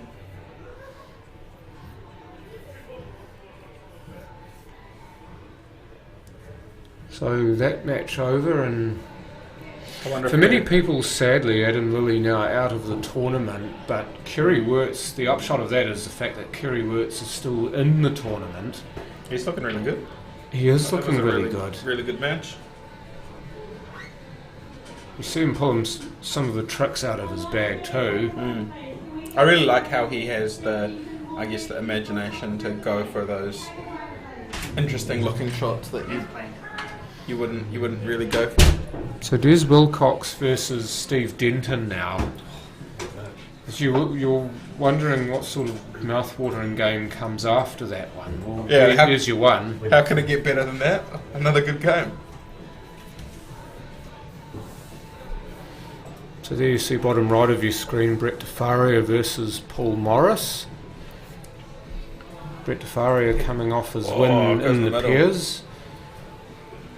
Unfortunately for many of us, as I said before, his pairs partner is now out. I haven't seen much of Steve playing in the last few days. Have you seen how he's been killing? No, not really. I haven't seen much of him either. But we will find out. Yeah. Yeah, quarters of the pairs, so Obviously, last 32 he's gone alright. Just trying to get an idea of where do you think the game's going to go. yeah, I mean, often if you're watching a specific player, then you get a feel for how they're killing and how That's they're right. playing and how they're feeling. When we don't actually know, because we haven't seen them, it makes for more surprise. Because there's more unknowns. High on my screen thing. Yeah, I've been following Geary a bit with his games. So he played a game when you were out versus, I forgot who he played now, but he looked like in good form as well. So looking at players that have performed in the last few years with titles as well out of the South Islands. So Simon was talking about how, I think it was not last year, it was the year before that Chris Geary won the doubles. Well, so he won. Kerry Wirtz won the singles in 2021. Mm-hmm. He was the beaten finalist in 2022. Dan Bowen won that tournament. Yep. I remember watching Bowen last year. Yeah, I do too. And I was on commentary for that. I didn't go to Waimea, unfortunately. Obviously, you wish you had, because what a great tournament that was. I'm just looking through the winners of the competitions. So did Steve. I think Steve had a fantastic year. Was it 2015? Was the South Islands part of his prize loot? Or? Steve Denton didn't actually win. In 2015 Nationals, CNZ in 2016. He's never won the South Islands before. It's the only one that he didn't looking to win. add something to the trophy room. Better change Steve's Class A. Yeah. Yeah. Still weird seeing Hornby there. Oh, it is. They don't go. This program, unfortunately, doesn't. a nudge. This booklet, unfortunately, doesn't go back beyond 2001, which is a bit of a Right. shame, because this tournament's been played since, well, before then, 1980. 1980s. Oh, was that exactly 80 when it started? Yeah, Thanks, Alex. The North Island started in 1977. South Island's like 1980, I think. And then how long has the Nationals been going on top of that? 77 or 78. Yeah, I think like a year after the North Island. What was it? A. Farnsworth and M. Chicken? Were they the first Piers winners? I'm just trying to remember that off top. So what did he go there? Bigs? The smalls were looking good, but I remember the fives still being there, so it has to No, be bigs. Bigs.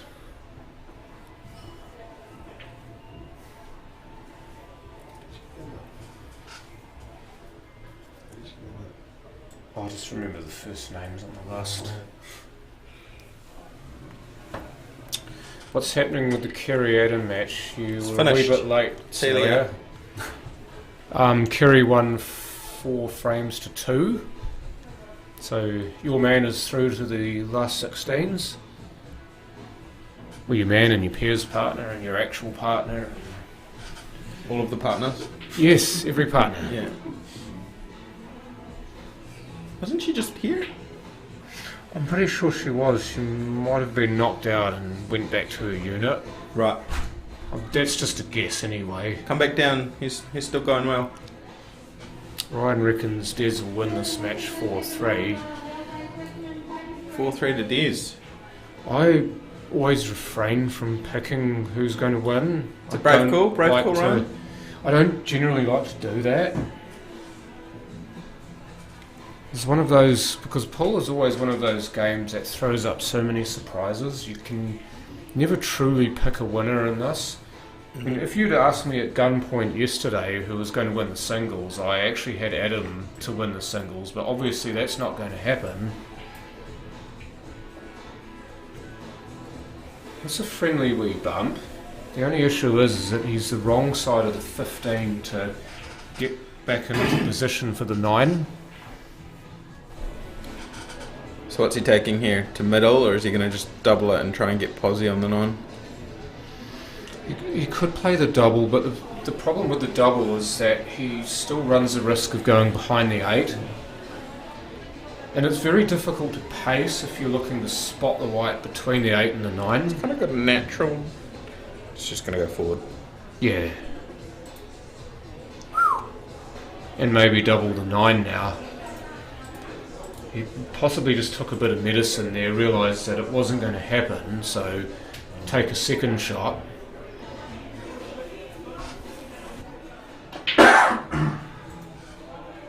Just it. Has he gotten lucky though? I think he's gotten away with this, you know. He did. I think he kind of put his hand out as he left the table, as if to say, sorry, Steve. Steve's going to try to figure this out. But he's got... I mean, if he can just rub off the 1 and leave Des stuck on the 9, there you go, just like that. Yeah. So he buys himself another shot here. Yeah. And chances are Des is just going to do something similar just to leave the 9 and the 1 locked up. I mean, alternatively, he could play into the 9 towards the short rail and try to leave Steve underneath the 1. It's just the double queuing there with it being so damn close. Yeah, I mean... Not only you got the 2 balls there, you got the rail as well. Yeah. Even if this one pops out slightly, so he's popped it out to a much better place, and he's just banking on Steve not being able to finish here. Because he's got a bank on Steve. Got a bank on Steve not to miss.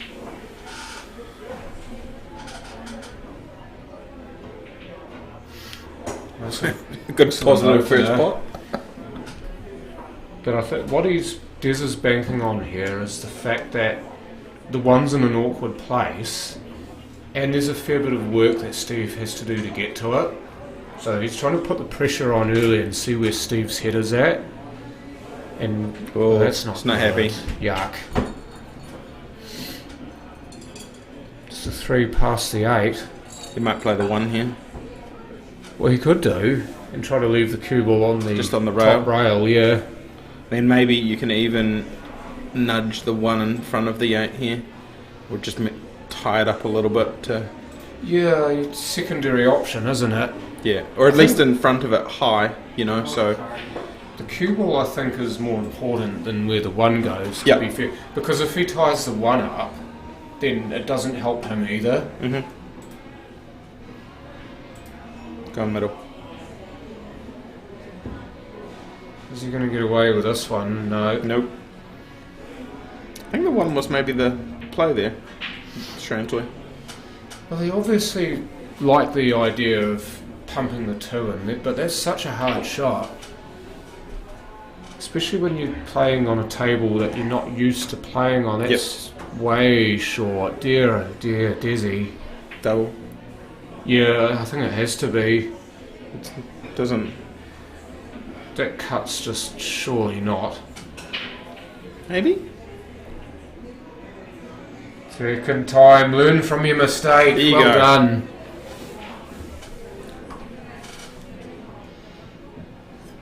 Yeah, see if that 1 was up around there, it might have bought him a little bit more time. Yeah, I think on that occasion, you have to get out of the mindset that you absolutely must pot them. If they're that far out of pos, and if attempting to pot a ball means that there's too much of a risk you'll miss it, then you're better off to go to a safety and try and buy yourself another shot that way. You have to kind of put the pride aside, so to speak. And It's more the percentage, right? Like Yeah, exactly. If you play a safety there, how many percent is it better off than trying to, I don't know, Steve's a lot better QS than me, so... well, what's the percentage chance that you're going to get another shot? That's it, yeah. But it could be 90% chance you'll get another shot. You take that, wouldn't you? Mm-hmm.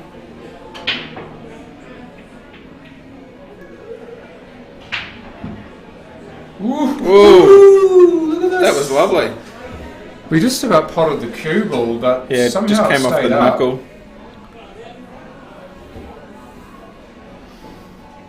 I'd say there was a bit of anger in that break, but that's normally how he breaks. I can feel that. Like after not playing that well on Friday, I feel my break was a little bit more free and flowing coming into the trophy. So I think it kind of releases you and relaxes you a little bit when you're hitting them well and making a few balls. You're trying to play yourself back into form, aren't you? But you see a Sometimes- few off the break, and then you're like, okay, this is, you know. You think the game's a bit easier, don't you? It's always a little bit easier when you get the first selection. Oh, definitely. Yeah. It's what so many of the top players will say, is that picking your sets off the break's so important, and if you get first choice, then you need to make it count. Yep. Because you don't want to be playing the set where there are balls tied up, or there's really difficult balls to play, or there's balls that are hard to get position on and you're having to overthink. Can you get on the 10 here? Can indeed. I just wonder if the 15 might be the play here. Oh, right, yep. That's what he's looking. It's the 15, if he can Well, that's just a follow through ever so slightly and be on the 11. That's But the he's ball gone with the back- most traffic, right? So He's gone back to the 10.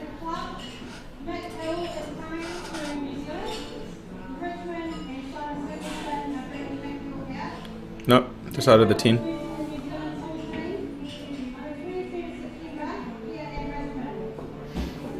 The 10, that 15 might just be his last ball. He'll hit the 14 and then 11, then just follow the 15 down for black at the bottom Right, left. yeah. I mean, he's pretty much got two Yeah. stop shots here. So Stop, one, stop. two, Follow it through, and then a wee follow. black bottom left. Yeah, exactly. I mean, this is the easiest way to do it, isn't it? Mm-hmm. Presuming, of course, that this is not off straight or too far off straight, then he's mapped this out very, very well. He can hold around where the ball is somewhere. Oh. Oh, that was a surprise. Maybe he didn't like the angle on that. It was more than we thought. It's always hard to see It like, is. if it's exactly on I or thought not. that was almost dead straight. So if it's almost dead straight, then surely you can still get straight-ish on the 15. Yes, it's easy saying here when we can think about it and you don't have the Yeah, pressure. true. I'm gonna put this in the middle. I think he's playing a wee swerve here. Oh, he's picked it off beautifully. Wow. I think even he's surprised. Yeah. So I didn't think it would work Right. that well. Right into the middle of the bag. Right into the middle of the four too. Yeah, how'd the white lovely. Oh, he didn't pick for the nap. Oh, He didn't pick for the nap. did all the hard work. The ball only had to nap about 10 mil for him to miss that. But you did right, he did so well to get there, getting out of pause and playing such a good shot, and it could all be for Nout. I think that's my specialty, John. Playing a magnificent ball onto like the black or the one prior and then just missing it. Just I know how he feels. Yeah. I don't know if it's like you make that hard ball and then you relax a little bit and then it just doesn't. He wanted the 2 to stay there. That's why he played it so soft. It's going to nudge into the 7 here. Yeah, looking at that now. He just needs to not tie the 7 and the 4 up here. I think he's going to try and skew off the 2 though. Yeah. Good pace to get it off the cush too. Just so that it doesn't 6 get here. tied up with the 1 and the 4.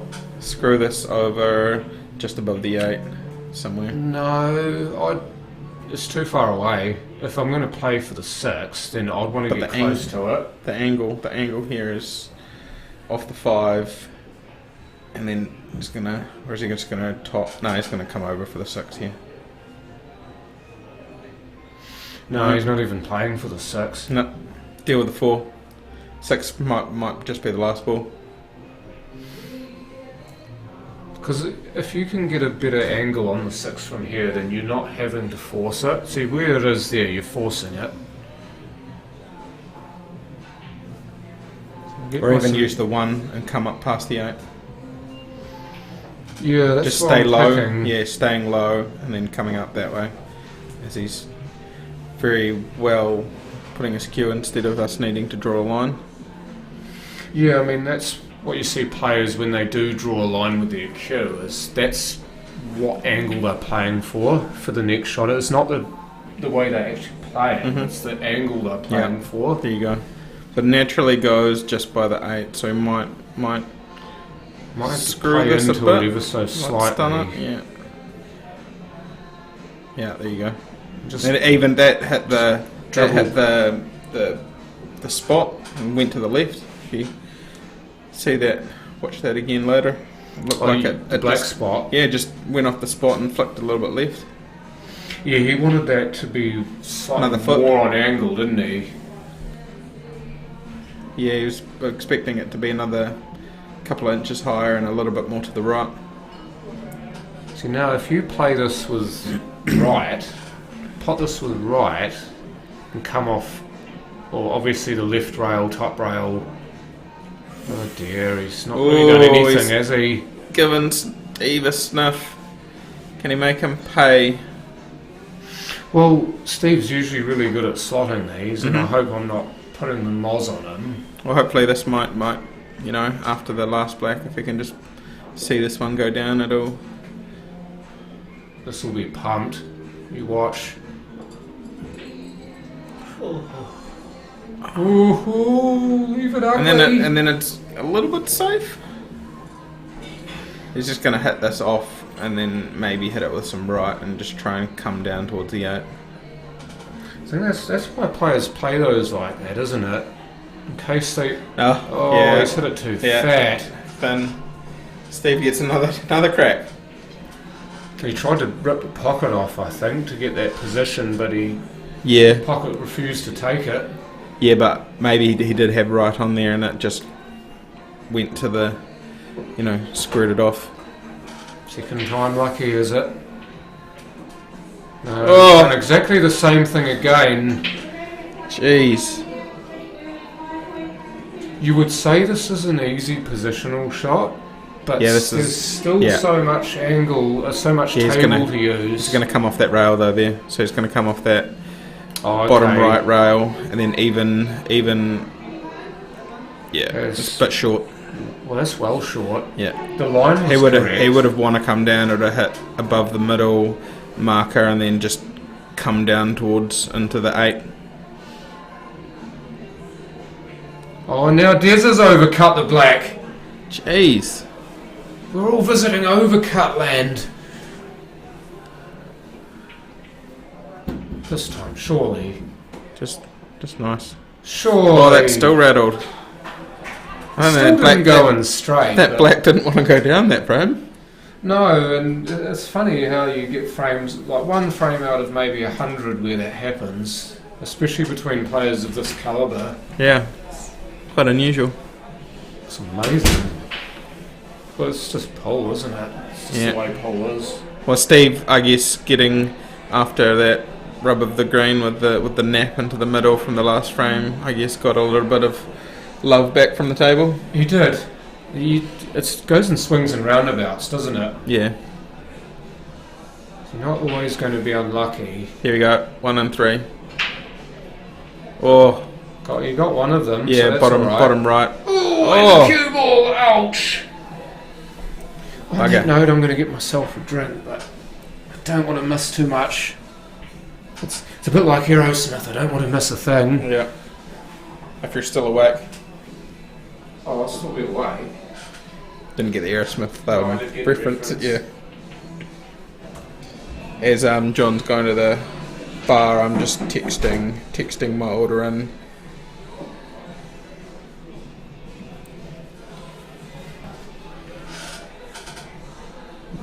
So Rob's going 4-1 over Ryan's 4-3.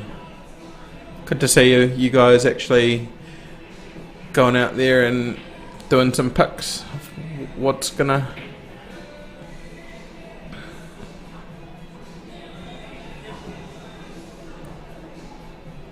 So I think Steve is gonna hopefully get some vengeance here on that middle pocket. And just roll this nicely in. Forget about the first frame.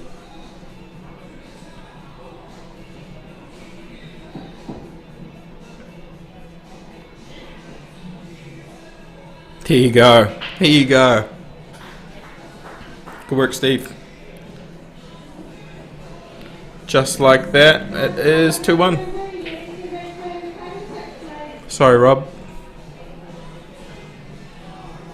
So now it's Steve's break. Seems like he's put the worst behind him now and forgotten about that first frame and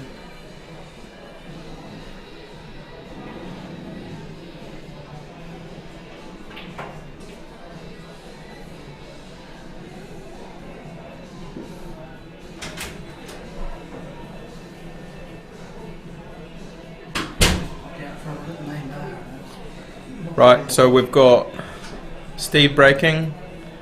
Watch out for the 12 and the 6.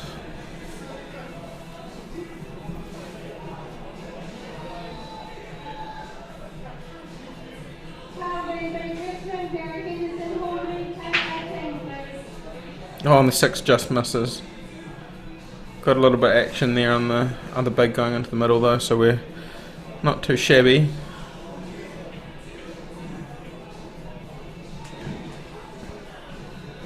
He's already looking at the small there of the 5, so just kind of thinking, mapping out where he's going to work around if he's choosing the smalls.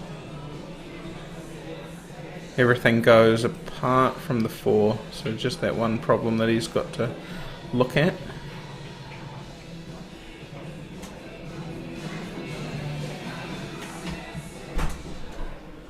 So I might go 6 to the bottom right, I'm thinking. I saw the tail end of that finish that Steve just did. It was very quick. Yes, it was. You blinked and you got a drink and you missed it.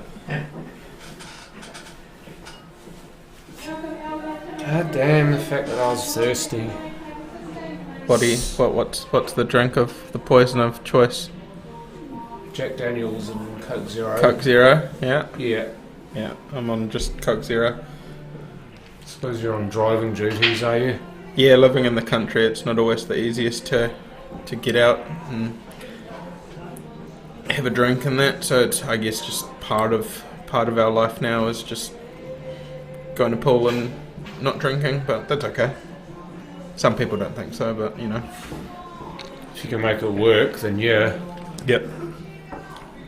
Or you if you and Lizzie both come and take turns drinking and Yeah, it's subsequently other person's normally what driver. we do is it's somebody's friend, so the other person has to drive. That's normally the rule. Clip, you reckon he might try and cut this 3 and use the natural line of the cue ball to bring the 4 out? Double the 4. Well, he's going to double the 4 now, he's maybe. Looking at, yeah, that's the 2 options, I think.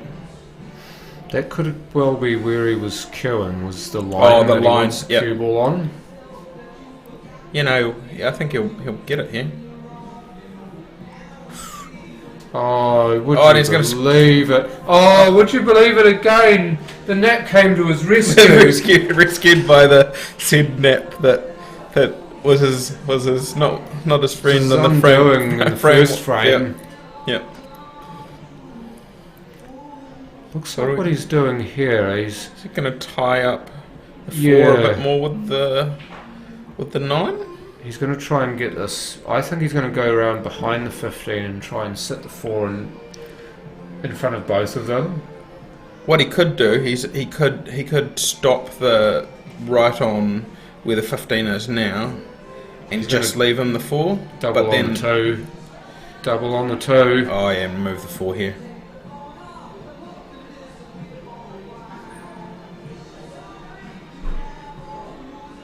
Oh, just about. I tell you what. Yeah, it's pretty put close. The 4 on too. Yep. Sorry, I thought he was on bigs there for some strange reason. Very strange reason. Just wants to pop this off the rail ever so slightly. Yep. Just like that. Come back for the 9. There's a lovely bit of side that he put on that so that he got Or about. closer to the 15. And you can just cue through this and Yep. put the 9 in the same hole. The 11 is on in the middle pocket there to the right, so Do you reckon he's going to come with some left here and try and run into that 12, but off the rail? 2 rails into the 11 and 12. He might be. It's hard to say which way he's going to go. Like either to the left of the 10 or back up and try and. I do say he's left himself a touch straight here, Yep. but he can make the angle if he wants to. Is he going to? No, he's just going to try and pot the 10. Yeah, I think he's kind of taken his medicine there. Yeah. Did Adam win? No, he did not, No. unfortunately, for Oh, Kerry won. many of us. Kerry beat him 4-2. 4-2. Yep. Well, I'm sorry, Rob, but your call unfortunately cannot happen. Yep. Yeah, I told Rob the sad news.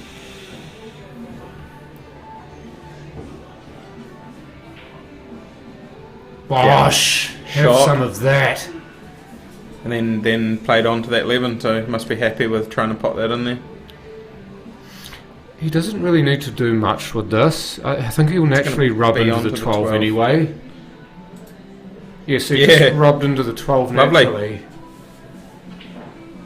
Just a tiny wee screw back.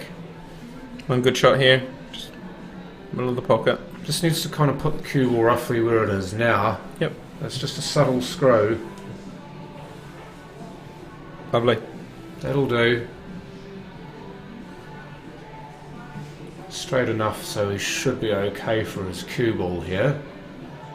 It was interesting. Stevie had the similar nap shot and nailed it in that third frame.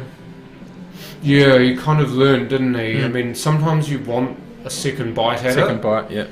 Because I remember one of my games in the pairs when I tried to play a ball into the middle pocket and it napped into the near jaw and missed. Later on in that same game, I gave myself a very similar shot on the black, and because I knew what was going to happen, I could play it with more confidence, knowing that I just had to adjust my line slightly. There you go. And off the break. We also got the 14 Yeah, from yeah. the top ball into the top left. What are we? P1. 2s. Yep. Deuces. But passing it back over to Steve again to. Yeah. It's been an unusual sort of game, this. There's been obviously the normal cut and thrust and The breaks have been clearances and a lot different than Adam and Kerry's game. Like that one, they were making balls everywhere, and these ones it seemed like the middle pocket's just been swallowing the white. But the other thing that you're seeing a lot, and especially more with Steve, is on occasion missing his position. So you don't often get that with players this good, but on occasion you overstrive for position, or you have an idea of what you're wanting to do and you can't quite execute it. Yep. At the end of it though, it's 2 each, so Still in the if you're hunt. pegging, yeah. Still in the hunt. So it's really, if the 9 passes down, The 9 passes to the five. The 5.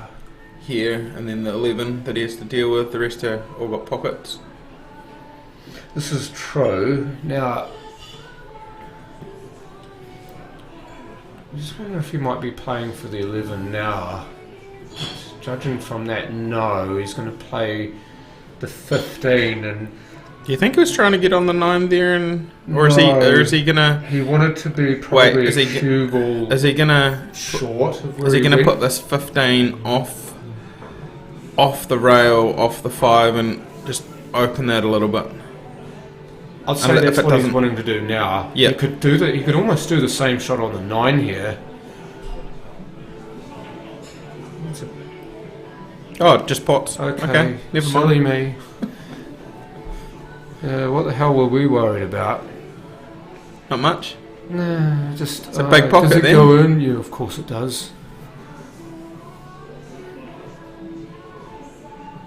How's he going to get back on the 8? I'm thinking a few shots in advance here. Yep, that's what I was just looking at. Like, how does he get onto the 11? Here's my pick. 13 to the 11. They're gonna if the just angle really allows. try and stun this over. Here. Well, the 11's still there for the shot, but I still think he'll go for the 15 now. Yep. If he'd gotten closer to the 11, He was trying to come off the bottom rail and up close to the 11, but yeah, see now he's kind of in the middle.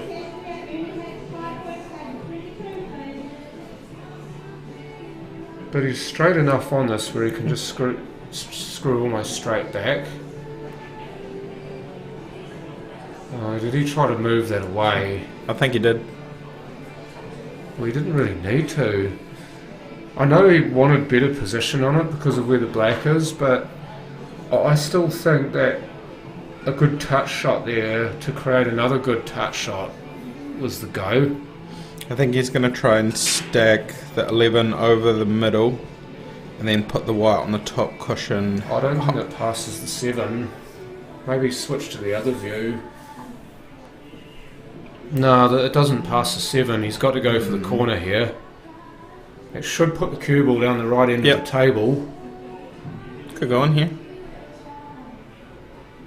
Oh, into the 4. It was on past the 4. Yeah, he's on position here though. If he just nibbled past that 4, it would have. The white was okay to drop the 8 in the middle. It's not a bad option. No, that was the way, wasn't it? Because you know that Des has got a really tough clearance here. I mean, look at The 6. number of balls that are stuck. 6, and now putting that on the rail with He's the. going to use the 2 here off the 5 to try and move the 6, I reckon. Yeah. He's going to absolutely cream this. Well, maybe not cream it, but hit it with some pace to hopefully get a fat piece of the 5. Well, you want the 2 to come off the rail, and hit push the 6 past the over 8. over the bucket, and the 2 comes out, so it's not around the 8. Yeah, I mean, I wish we could draw the shot, but any shot where the 6 is sitting near the middle bin and It'd the be a 2 lot- is ideally off the rail is exactly what he wants. It'd be a lot easier if he actually didn't have the 2 there. He'd be able to just. I go think up. the 2 actually helps. You reckon? Gives him. Well, the 2 is Like just having the probably white easier come than up, the white. the white coming up there and flicking the 6. He's just gonna make us look like idiots and go for the 7. No, he's playing for a shot to nothing. Nothing! But he got something out of it. And then then he. But then he hooked his 7. Yeah, the 7 went back to where the 3 was. Yeah, he was playing for a shot to nothing. That's yeah. unfortunate. I mean, you'd say lucky that he potted the ball, but that's not what he was trying to do. I think he was really happy with where he left the white, and unluckily the 3 just found the middle of the bucket. Yeah, I mean, you do that and you end up potting the ball, and what you didn't want to happen happens. That's a good recovery, though. So you might even be able to play a similar shot on the 7 here and leave him stuck in that bottom quadrant of the table. Yep. Just poke it down towards the bottom right as we see it. But even just bump it out and leave it somewhere near the middle pocket. Oh, so it's in the way of the 8. Yeah, no. So yeah, way he's played that is just as a shot to nothing, yes. But now he's given himself a ball on the other side of the table where it's harder to play a safety, because if Steve was looking for safety before that shot, he could have just put the cue ball on the right side of the table, but now with the 7 there, he can't really do that. Does he want to just nestle, like chip the 11 out and leave the white just on the rail there? That's probably the best shot for a safety. He's cueing this quite aggressively though. Yeah, he went for the double. But this is pressure itself. He's done well to leave that near the pocket. If he'd left it on the rail, then he'd be shaking his head all the way to his chair. But because he's left it near the pocket, this puts a lot more pressure on Des. Des will feel that he must finish here. Even though the black's still ugly, Des may feel that he needs to finish on this visit. Playing the plant and then looking at something on the... Plant to the 6. Plant to the There you 6. go. What a fantastic shot. Here you go. 2-7, 2-7-6, out for the 8. I mean, he's made that. That was awesome. He's now made that, hasn't he? Yep. It looked simple, but I tell you what, there was a lot of balls to work with. Mm-hmm. A lot of working parts in that. The cool part there was he actually put both the 6 and the 8 into play. Yeah, instead of tying the 6 or the 8 up on the Yeah. rail, he made sure they both came out. Yeah. Telling you where he's going to put it there. So, Yeah, where he put his hand, pretty much. so just up by the black spot. There you go. I mean, it didn't look like it was going to get there, did it? But all that inside English he put on it checked it up really nicely. Yeah, it looked like it was throwing way out. Oh, he's overcued it! Dear, that's the second time this game he's done that, and it's going to cost him a frame most likely. Frame. You reckon he was a bit quick as well? Quick. He tried to do too much as well. Didn't need to put all that jazz on the white ball. Yeah, he just needed like a little soft little screw out there. As Steve just pumps it to the corner. Should be okay with his cue ball here. Yep. Down off the rail. Yeah, Job that's done. fine. There's no problems there. Stevie taking a lead. Des, shorten your rope, lad.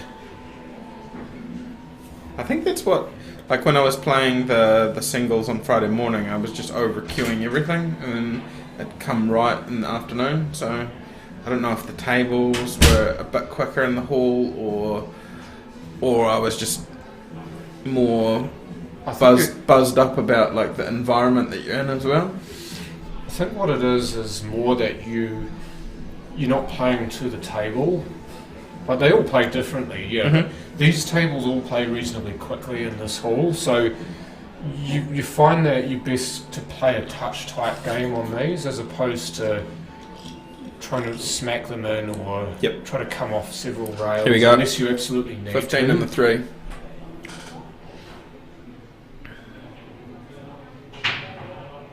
Three in. Well, we got one of them. Yep, 3 in. 1 out of 2 ain't bad.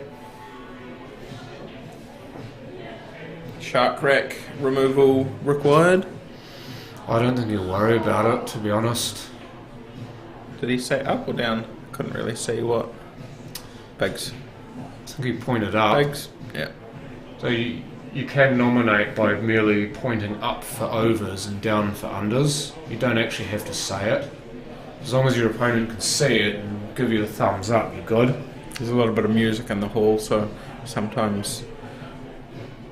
Yeah, that too. Also, sometimes you sound like a right dweeb if you yell overs. And the music stops. Yeah. Are you making a call on a stream? Yeah, no, I've done that before. Thanks, John. Yeah, you're welcome. That's probably my favourite call from watching your streams online for the last few months, actually. Claire enjoyed just it. kind of... I don't know if she did, to be honest. It was just the moment thing. Yep. It's like you forget that you're actually not in here, but you're on your phone. Was he cutting? No. He's out of pause, that's why he was considering it. Didn't want to be there. See, now he's going to punch down into the ball. How's this going over the shark crack as well? Yeah. Woo, 12. Okay, can we get the shark crack off? Fine. No, the shark crack should be able to be removed now. Unless that 14's just sitting right on it. Maybe the 14's just sitting right on it. Looks like it is. Yeah, okay. Well, if that's true, then you can get the the ref referee over. Get Ronnie to come in. 2 rails here. No, just one. So 13. Yeah, just a 13. Play a wee stun type So that shot, maybe with a bit of 8 throw. to the middle. If it drops past the 2, yes. It's hard to tell. And again, because this will nap into the near jaw, it might not be a viable option. Mm-hmm.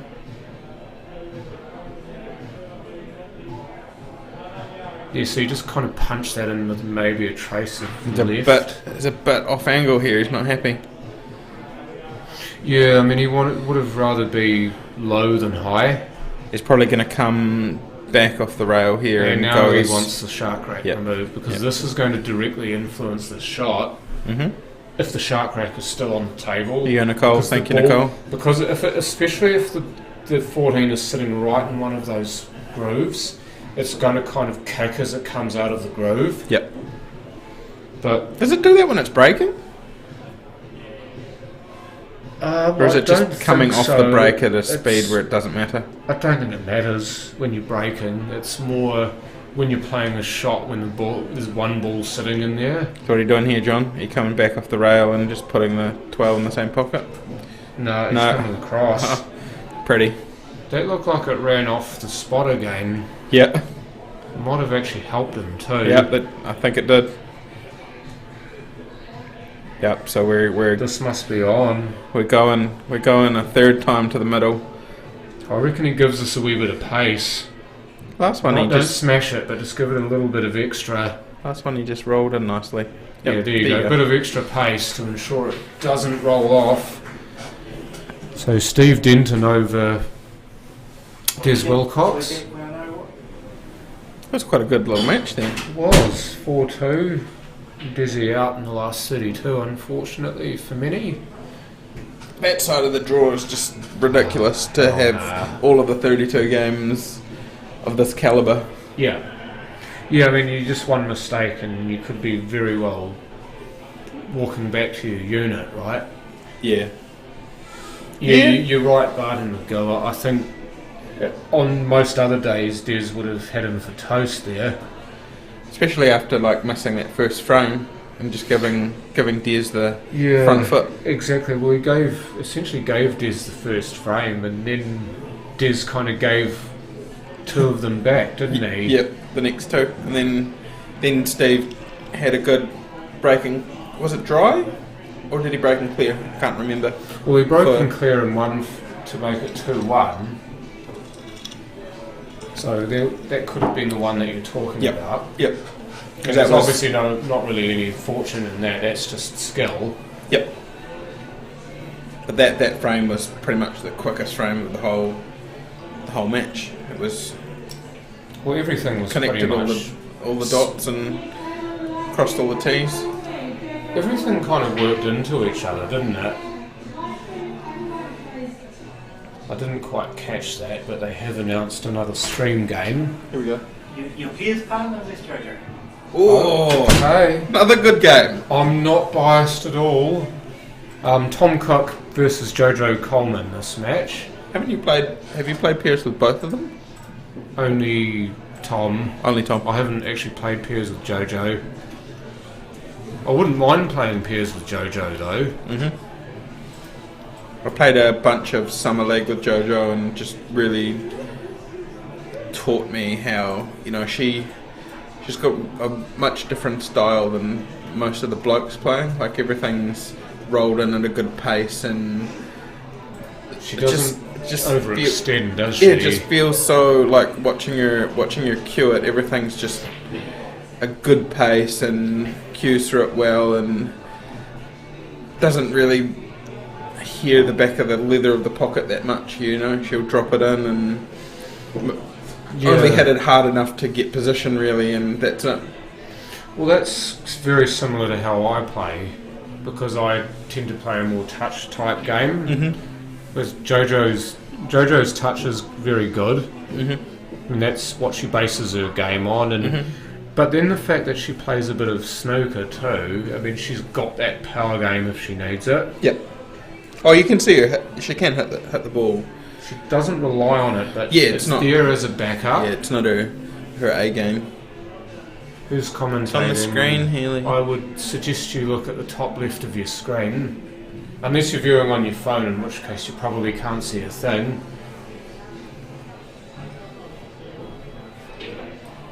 Oh, we've got Rissa. Marissa Devine, no prizes for guessing who should be supporting.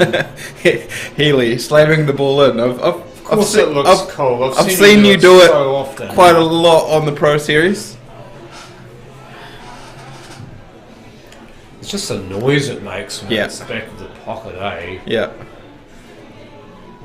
I think that's what Healy likes the sound of. I don't know. What is it? Does it actually sound as good on a Supreme though, Healy? I don't think it does it? The best pockets for that are the leatherback ones. Yeah. Like the old Barton McGills and the old The snooker tables. The and- snooker tables sound really good when you Yeah, slap yeah. the back of them.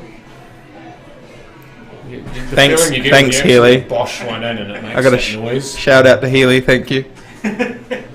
Oh, did you now? Did you now, Healy? Quite harsh. I'm guessing it's because you haven't ever met John before. Most people still pronounce his name incorrectly, to be fair. That's true.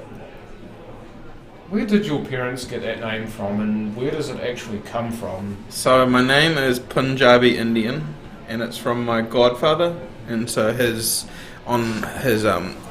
family, all the boys from his dad to his granddad were all named John, but he didn't have a son. So my parents decided to ask him if they could call me John. Oh, yeah. Yeah, and so it's Punjabi Indian, and so in his part of the Punjab they actually say Jan, but if you are from anywhere else in India they'd say Jahan. Okay, but And- the Punjabi dialect, well, it's not a dialect, it's a language all itself. Yes. It's pronounced Jan. Jan, yeah, and so it actually means like the world or the universe. Okay. And it also was, I'm told from an Indian friend, that it was also one of the emperors or kings or rulers of India in the past was named Jan as well. Well, there's John Gear,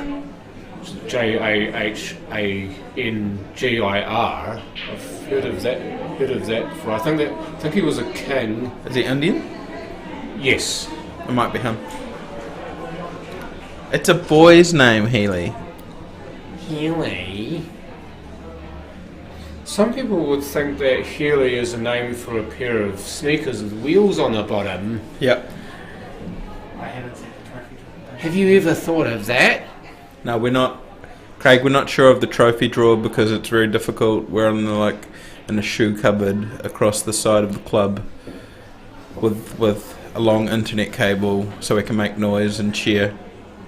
We've been kind of slung into this room and forgotten about it, but Yeah. like an oubliette. As long as we get drinks and food, we're okay though. So just send drinks and food, Healy. Yeah. Right. So I guess you're going to be biased here and calling this for Tom. No. I'm I'm going to remain as impartial as I can. I was going to say because Well- I'm impartially for JoJo, so Let it'd be me- even. Well, let me first of all say yes, I love Tommy because he helped get me through to the final of the pairs. Actually, had a good yarn to Tom earlier today. He's first time I met him, but it's such an awesome guy to talk to from the he get go. is, and he loves the game. I think he was a bit reserved because he doesn't know many people here, which is a bit daunting for people. It didn't seem like he was daunted by. He was chatting to everybody. It was awesome. I think he came out of his shell during the pairs. Well, I mean, if he's walking around with you everywhere, you're like the Fonz talking to everybody, so it's probably like met everybody in the room, like. Because everybody knows, or most people know who I am, so whether it's because of my play or because I do this, then people come up to me and start talking to me, and obviously if Tom's with me, then he'll get drawn into that circle as well. Well, that's exactly what I did, because like I comment like Healy is like every 10 seconds, and then you're like, who is this John? And then I finally said hi to you on one of the things that I went to, and then you were like, oh, how you doing? Name to the face to the name to the face. Yeah, I mean it's... Oh! He's cued across that, I Yeah. believe. So you cue across it, you, instead of hitting where you're feathering to hit, if your cue comes across on an angle, you end up sort of skewing off. So through ball. so his backhand kind of came out from his body a bit. Your chicken wing, yeah. Yeah. Guessing that's what that was. 13. Go on, Jojo. There's that touch There you game. go. She was unlucky with the 7. Yeah, that's unlucky. Do you see Jojo wearing the Pockets Women's Series top? Yep. Well done, mate. Well done, Stevie. Stevie D in the com box now. I'm not sure whether he'll do any commentary, but just congratulating him on his win. Honest opinion, I think the Pockets women's jerseys are better than the men's. Yeah. I said that before Yeah. to someone. They Oh. actually look better than the men's ones. I've got the name in big letters on the back, first of all. Yep. But they actually look like they fit better as well. They fit better and Oh, they're sleeker looking. The girls' shirt's always more fitted though. Well, Where the boys' ones aren't. What I mean is that they're kind of they're made for the person rather than just putting a box over yourself. Oh, there you go, Tom. That's a great shot. Out of all of those balls, he just squeezes it down the rail. Yeah, I mean, one thing I saw with Tommy is that he played a bit within himself sometimes in the pairs, but when he steps out of his shell and actually plays some shots, look out. He's one of those guys who's either there A or B, but when he chooses button A, look out. This is the last 32, Kev. Might be a wee bit hard to see on a screen if you watch him on a phone. Bottom of the screen. Last 32. Oh, we love him too, Mr. Southwest. He's always got a lot of good things to say, and he's a very much loved member of the pool community. Yeah, Tom. Click, unlucky. Now just left himself on nothing. I wonder if the 5 still cuts.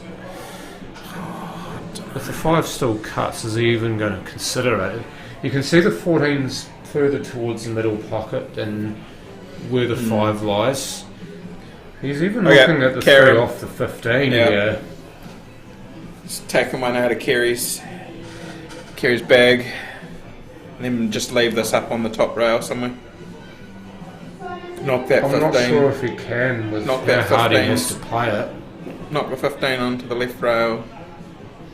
Other way. No, he wasn't playing for it.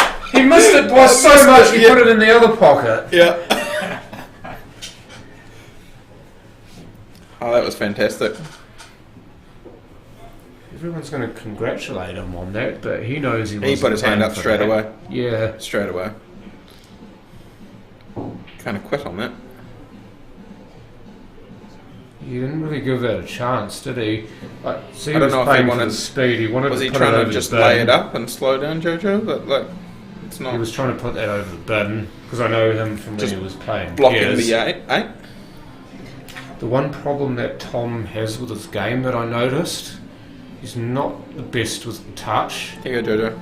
He's Got the 9 slightly, he's either heavy or light with his touch most of the time. So if you draw him into a touch type game, then you'll have the advantage. See, JoJo here, if she's smart and she's seen him play, You just leave we'll him. try to keep him in close because his touch game isn't as good as hers is. Yep. And also JoJo will Getting- want to be 11 using here, or is she hers going to more. try and get on them? No, just take the take the punt punt. to make the 9 on here. Yeah. Come There's up a with natural sort of angle. Come This up is- for the 9, and I don't know if she's gonna. Yeah, here you go, Jojo. She's a bit unlucky. She just wanted that to roll about a ball more, and that would I have reckon been she can. perfect. If she can hold on the 12 here, she'll just drop the 9 in the middle and leave herself on the 8. But just like a little delicate little shot here. Yep, and then just drop this in the bag.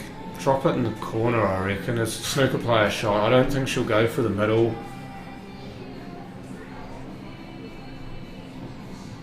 Oh, that's beautiful. That Yep. is so hard to do. She's done so well there. As I was saying before, like just watching her with the whole season of Summer League, like just the She's got a bit give her the fortunate mocker there. Sorry, Jojo. She got a bit fortunate that she caught enough of the 5 To knock it in to front. sit there. Yeah.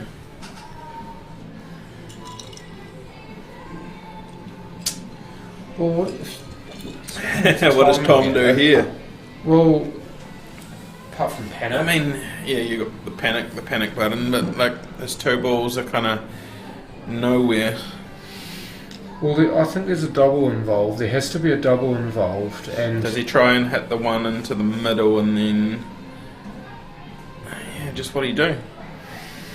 well, for me, I think How does he doubling get the the- 6 to try and hook the 5 out. If you are pushing button A hard, Here's the touch game that you're calling about. I reckon he's going.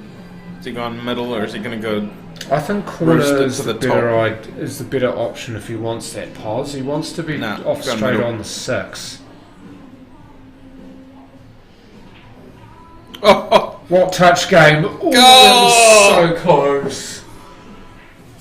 he's just going to try and nudge this 8 out of here. I wonder if it goes. I wonder if you switch views, it gives you a better idea. Nah. That's actually further away from the pocket than I Yeah, think. but You that might try 8's and jam more- this. 8's more in the middle, so I don't know. If you can get almost the jaw and the ball at the same He's time going for it. and smash it. Smash might come it. Out. He's mounting the table. He's got to be careful not to frickin' get the white back up and smack him before he can get off the table. Yeah, I mean that's probably why he doesn't want to use the jigger, because he knows he has to give it some, and because that means that he's got to pull his jigger and his cue away so quickly. That's why I like the extension here. Surprised he doesn't have one being Like, a snooker player. After converting to the 9-ball cue, like using the extension is just. Tried it. Is he going to get away with it for pause? No. No, he's not. Don't think there was really any place he could leave that where it was safe. Nah, just he had to get lucky. Yeah. Just needs to watch the line of the cue ball here, does Jojo, that she doesn't go and off in the middle pocket at the top. Nah, she'll just roll us in. Careful. Oh, you wouldn't. Dear. John! Pull the handbrake. Don't you even talk about JoJo like that. You almost called it, John. Jeez! Well, I didn't call He it didn't- off the 5. Yeah, I didn't call it off the 5, to be fair. you can tell who he was going for, JoJo. No, I was just calling it as I saw it. I thought there's a chance, if it goes wrong, that she could go and off. We were on the perfect camera angle there just to see it flick off and go towards it, though. That was awesome. Thankfully for her, Jojo, she just played it soft enough Soft so enough. it didn't. I expected her to actually play it a little bit softer than that. No, I'm fine with how she played it. I mean, she would have been more unlucky than anything if she'd gone in off the 5. Alright, 6-7 here. Yes, I know, Haley, don't be a smartass. Oh wait, that's impossible. Yeah. Wow. He hardly got a break when we were playing pairs, he just left it to me. Never really got to see him break too much, so he does have a pretty good break Was though it a when he cut lays break into or- it. No, he might just have not hit it right. I've been just trying a few different breaks while I was playing the tournament today and was pretty happy with how I was breaking later in the... Boom. That was a good pot. We've had So positive. Yeah, I mean, one thing I've seen actually a couple of times happen to Jojo is that those have actually popped out of the pocket. Yeah. I remember one in You had it too 2018 good. South Islands Yeah. where she absolutely rattled one into the pocket and it actually popped Getting straight the out. two out. Yeah. Good shot, Jojo, and on the 6, hopefully. She's on the 6, I think. If you change to the side angle. No, she's not on the 6. No, Okay, that's that's why why we have she- the side angle. Yeah, but that's why she's 2 might double. just going to throw the 3 in front of the 9. Oh, I think that's her only play here. Yeah. I think that's the smart play anyway. Unless she wants to cut the toe off That and toe must be- leave the cue ball somewhere in the bottom quarter of the table, bottom left. You just have to have it. Nah, 3. Just nudge it in front. In fact, 9 had stopped on the rail. That yeah. would have been better, but it's out more for Tom. So there's one he's of two still- ways that goes good. Is that He's still got the 13 that I don't know if that cuts to the middle. I'm pretty sure it does. It's just difficult to Quite. get onto. He's looking at it now, actually. He's looking to play, I think, the 15 to come off He the is, rail and he's break them going out. to nibble them out. These ones are always hard because you Bobby hit it. Hong's still in.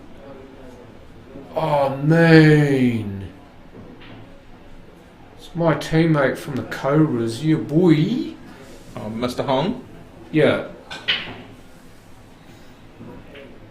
Hope to see you on the stream table, Bobby. See there, he tried to actually move that toe and had it with a bit of bottom to come up the rail, but because it was so thin that just didn't get a chance to move it. Chance to scatter it here, Yeah. though. Yeah, second chance. He's going to put... Yep, That's good alright enough. as long as the 12's on. As long as So the, looks yeah. like it is. and the 13 goes to the other pocket. Yeah, that's fine.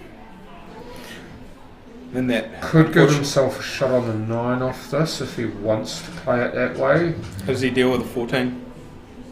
Yeah, that's the biggest problem. I think the 9's fine, it's just trying to get onto the 14 and maybe even the 13.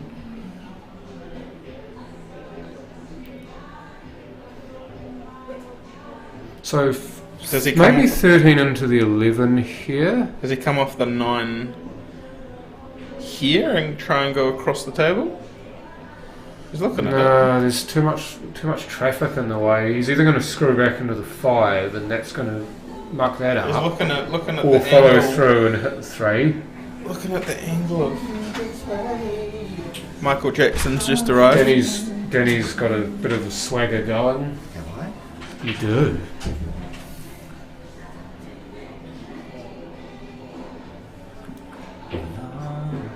Oh, unlucky. He actually managed to avoid the 5 with the cue ball, but couldn't avoid missing.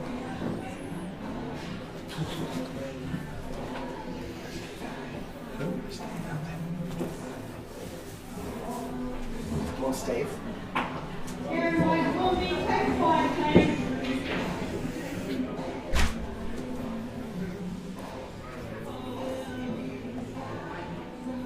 Looking at the 6 here.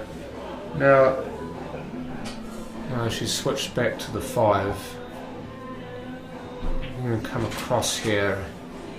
So he just leaves it over. Yeah, in or over, so she had the 3 after that.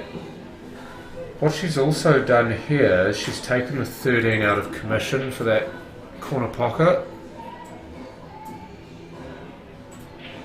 So the 13 now no longer goes into the corner pocket, bottom left. So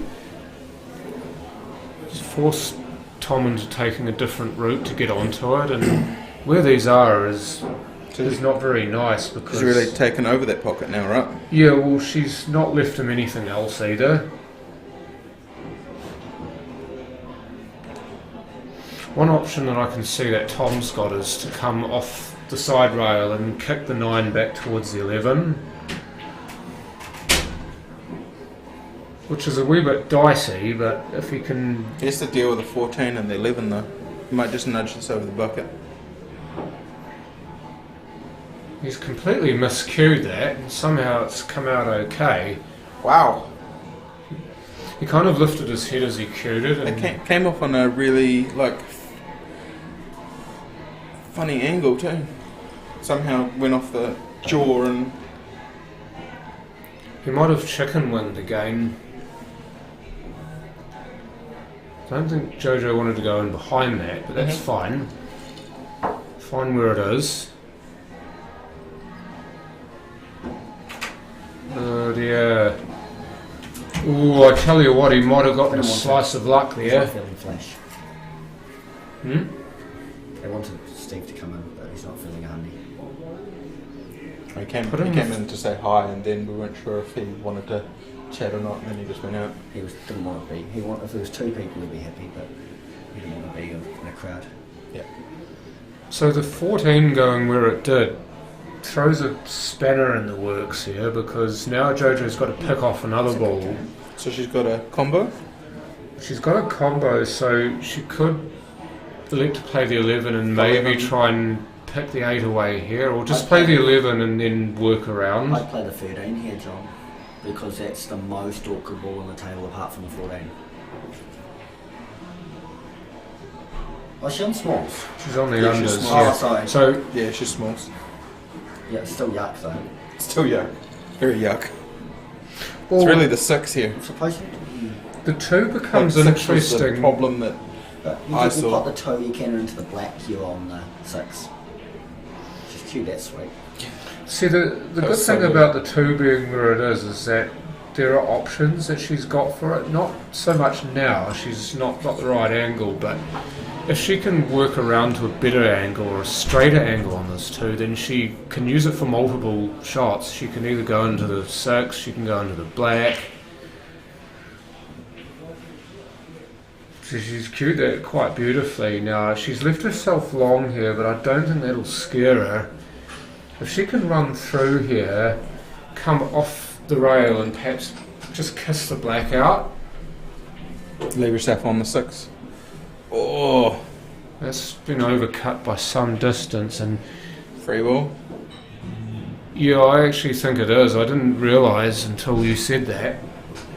Just looking at that 6, looks like it's just tipping over. Wonder if she's seen it. Oh, if he's seen it. He's really familiar with the rules. Yeah. Yeah, he knows these rules fairly well.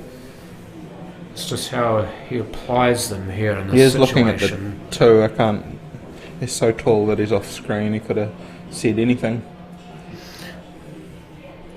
He's going to try and leave her behind the 2, I think. He's just playing it in tight here, just to frustrate her. She won't mind that though. She'll just roll this. No, she's got Roll a us down the- game. She'll try to leave him stuck on the 14 and turn here. Oh, that's close. Probably another half a roll would have been Yep. perfect, so he can only play the 14. Mm-hmm. This is okay though, because he's only, other than the 14, got the 9. And he still has to leave her a ball. Yeah, exactly. I mean, the fact that the 2's near the pocket means that there's almost always going to have to be a shot on it. Is he going to roll the 9 back up over the 6? Just leave her the 2. Could do. I mean, ideally you wouldn't want to leave the 2, or if you're going to leave the 2, make it really difficult. So he's going to try and just play with them some more and make sure. Just going to make queuing difficult. Yeah, she's going to have to use the rest quite possibly here. I don't know if she wants might to not pot be able this. to reach it. I don't think she's trying to pot it though. No, I think she'll just leave it over the hole again. He's going to have to watch everything here. Does the 6 go the middle? Did the 14, sorry? Well, the 6 goes in the middle on the right. So does that 14 go past the 6, I'm saying? Into the Tom. middle, no. We've said that before. Do you know what? Here, if you want him to be really nasty, and this is out the gate slightly, if you clip the very edge of the 14, you can clip the 8 into the 6 and tie them both up.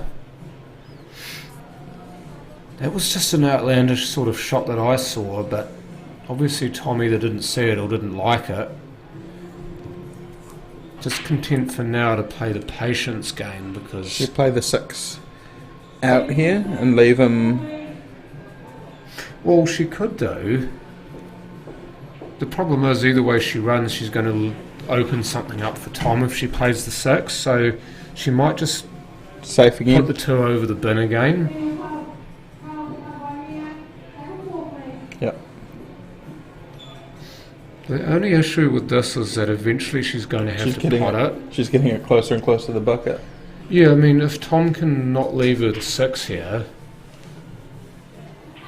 so he's snookered her. Very well.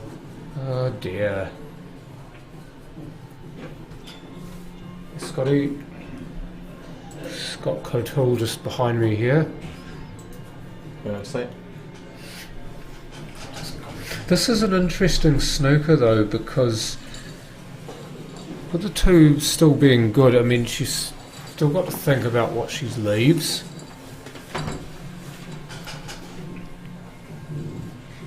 It needs to get across.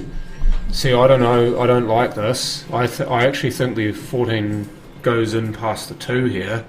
Afternoon, Johnny. Good afternoon, Scott. How are you, mate? Yeah, I'm good, thank you. It would have been nice if I was still playing, but You and me alas, both. You and me both. This you're is, sharing my pain. I am knocked out in the flight. Just got knocked out. So, but hey, good day. Otherwise, this looks like it will pass the 2, John. I think you're right. He's made it a little bit harder than he thought, but I think the angle was a bit harder than he thought. That only just scraped in. Don't hit it too hard. Here's the big thing with this shot. It works best if you hit it softer rather than harder. If you bring a bazooka to this, oh, he's tried. I was about to say, if you bring a bazooka to that sometimes happens. It hits the ball again and stops there. Do you think there's actually a gap there, John, behind that 14? I actually think that 14 is pretty tight, so I think Jojo will be struggling to pot that in. But however, I think that's possible, to be honest. Not now. She didn't make the 6, but at least to pop that out and come what may. There's a free ball here for Tom. Now, with the 2 being there, I don't know if the black passes it. So, one thing Tom can do, although I don't think the angle allows for this, is to play the black as your free ball and put it onto the 14. But the biggest issue with this is the fact that the white ball's a threat to going off. this will be really interesting. I think played with the right pace, I think he should be okay, but we'll see. The other shot that he's got here is to thin the black, make the black on for himself, and maybe run into the 14 and pot it. I'm kind of thinking outside the square slightly here, because Tommy's not too sure what he wants to do, so I'm just thinking of options other than the obvious, which is just pot the 14. I think he might actually take the 6 here, John, and actually draw down for his ball potentially, yeah, and leave himself a larger pocket if he can. But he's certainly got the cue power to do that. But the issue is that if he comes off the rail too hard, he risks leaving himself behind the 8. Exactly. Yeah, we'll see, won't we? He's really got to get into this. Well, he's done pretty well, to be fair. Get off the rail. Well, this is a much better angle now for the black. As long as he doesn't hit the 2, or even if he does hit the 2, he doesn't want to hit it fat like that. This might still go though. One good pot here, and we're going to see 1-0 here in the last 32. Tom Cook versus Jojo. I wonder if you can even see this. The balls aren't touching, but they're still, because the cue ball is still behind the 2, there's a half a chance that he might not be able to see this at all. I don't see him playing for a rail, so I'm guessing this can still be visible and potable. I think that does go to the top right there. We'll see. I'm thinking more top left, to be honest. I don't think he can see the whole ball. Do you think he's going to play top This left? isn't another angle. This angle isn't exactly helpful, but I just wonder if it's the top left pocket that he'll be looking at. Yeah, I think you might be right, John. I think that might not go to the top right, so... Somebody's asked for a ref here, No, but it's certainly going to go to the top left, John. You can see him playing a little bit of bottom right. Oh, no, he went for the other corner. That's interesting. must have been on. Great opportunity for Jojo. He tried to screw back for the cue ball on the rail too, in case. He couldn't quite get that right. That's a beautiful touch. Now, Nice. she's just got to be careful that this table naps into the middle pocket, so she's going to have to aim out of half of the pocket here. Played at a nice weight as she has. Well done, Jojo. Well done. Good table knowledge, that. So I saw Mike Hughes sitting in the waiting chair, almost like the green room when you're waiting to go on screen. You know, like behind the scenes, the green room. Yeah. and Mike Hughes is waiting to have this game. He's waiting on the winner of this match. Of this game. Yeah. He knows it, and he's waiting. He's probably just excited to get on the stream table, to be fair. Can you just imagine him on the streaming table? He had a big night last night. A few of the guys went out, had a big night, pockets, and... yeah, but he's still able to back up, though, isn't he? Isn't it amazing? To be under sort of 40. You just turned 40, did I you? just turned 40, yeah. Oh. Can't quite back up what I used to do. Bad luck. How was your pool today, John? Was that a wee dig? It wasn't that good. No, Honestly. wasn't that good. First game got beaten by Gina Grimwood, who fully deserved to win. Ladies She played champion. very well. Yeah, she played very well. And then in the first game of the flight, did very little wrong and got my ass handed to me 2-0. So it's a brutal format, that race to 2. Yeah, race to 2 is always hard. Do one thing wrong and you could very well find yourself Up against losing it. 2-0. Yeah, That's right. But Tom's obviously taken the small ones here. They were the better set. He's plotted the one in the middle and he's looking at the 3 here. Smalls do look pretty juicy here, John. They do. The only issue is now that he's mucked the 7 up, so he's obviously going to have to be thinking about what he does with that.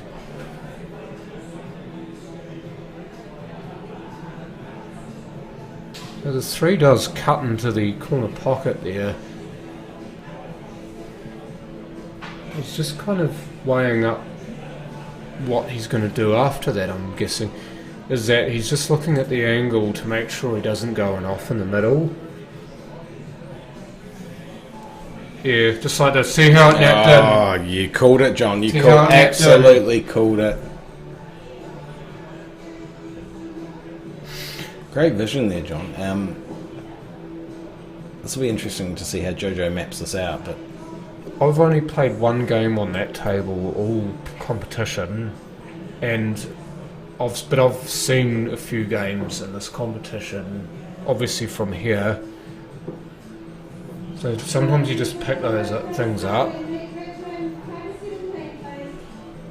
think Jojo will be looking to play this 14 back into the middle here behind the 5. I think she's played that nicely. I don't think the angle's here for her to kiss the 5 and make it ugly. No, I think That's just overcomplicating things from there. So some players will deliberately play to try and knock that 5 down the rail, but I think it's too much in the jaw for that. No, I think that was smartly done. Coleslaw, why would you even go there? The hot chicken I'm definitely on board with. But coleslaw is just, it looks like somebody ate a bunch of vegetables and then vomited them. Blech. Each to their own, but that's my own, and it's definitely not coleslaw. G'day, Healy. Hope you're doing well. I'm just looking to see if the 7 plants the 12 here. I don't think it does, but there's always that thought in the back of your head that if you don't quite hit it right, it you plant the 12 when you don't want to. Tom could leave himself a wee angle here, potentially off the 4. Off from the 2, off the 4 to play the 7. If he leaves himself a bit of an angle, almost where the 2 ball is now. If he wanted to really have a crack and dig in. I think to be fair, he wanted to have a crack on this shot, but he left himself short. If he'd gone about 50 to 70 mil further, he would have been fine. It's gone probably a little bit close to the rail here, so I think you'll just see him drop this in and then probably play the 5 round the table, do you think? Or, yeah, cue to get the cue ball around the table and then get the split. Yeah. We might only need one rail here. You might actually draw this back, John. Screw it back. Screw it back? Yeah, it's close to the pocket, 7. So you can sort of flick it in and try and go one rail into the 7 or the 12. I think he might actually screw straight back into it and try and split those 2 up. We'll see. I think he's in between shots, isn't he? He originally looked to play just one rail. He's pumped it. Well, he tried to rip pocket off for the shot, didn't he? And he didn't need to. No. How many times have we seen that today, John? Deers? People trying to cheat pocket and it not work. Yeah, quite a few. Oh, well played. Yeah, it's a great shot, Jojo. You see the outside half of the pocket she aimed for the nap to draw it back in. So if the 11 goes here, John, do you try and play a little bit of top right-hand side and bring that 12 out into play? I say yes, but she's going to have to give it some. Otherwise she's in danger of... she gave it some. She was unlucky about the black, though. That's it. That is really unfortunate. She played that fantastically to do what she wanted. But you see what... Giving it a bit extra would have given her an actual shot at either ball rather than getting stuck in there. But because she hit the black, it got stuck in there. Good attempt. That should never have gone in there. Seems like a broken record talking about table nap, but it's gone and taken another one in, hasn't it? It's unfortunate. But what do we got, John? 122 views? Not bad. Oh, Tommy, why? Oh. He's tried to just screw straight across for the 7, but he's bit off too much. Yeah, if waiting for you to get it on your own, X gonna deliver it to you. Well said, Healy. Well said. I wonder if Geordie's watching this. Well, Geordie's actually through to the semi-final of the flight. I saw him take down Don Gurley 3-2. Bishop Don Wong. Yeah, it was a great game. Hit it fat. I think she was a wee bit concerned about cue ball. She wanted to hit it probably more pace rather than actually giving it some more, and as a result hit it too fat. This is basically the game here, John. If Tom can double this into the middle and leave himself on the black, it's game.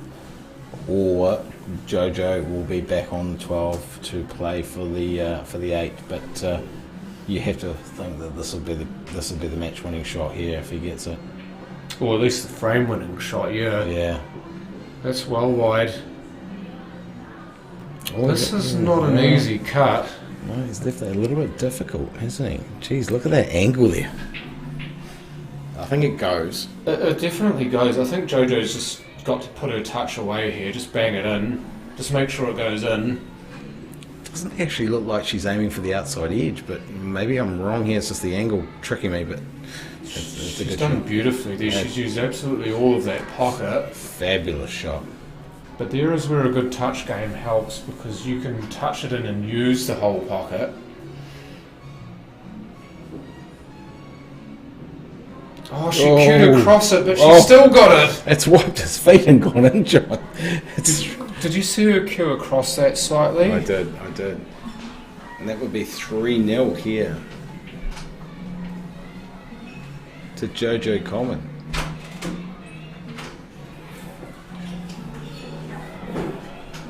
So John's just ducked out for a quick toilet break, and awesome to see you guys on the live stream.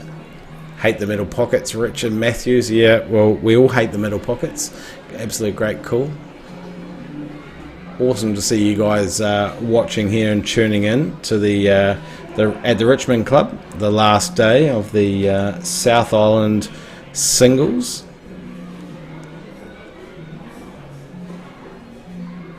Thank you for joining us.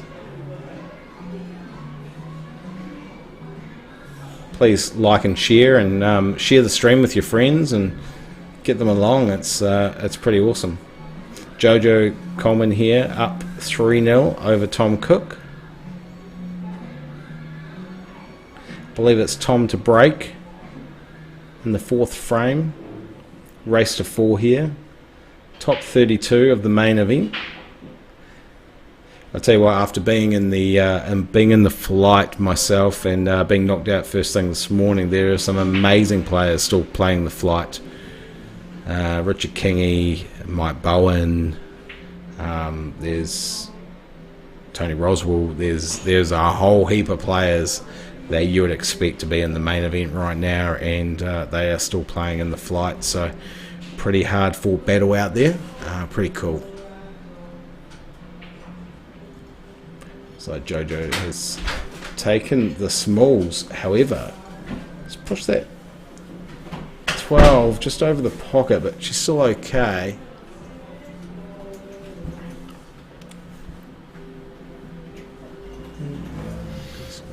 Yeah, I mean, just answering your question, Patrick, last 128 and last 64 both raced to 3.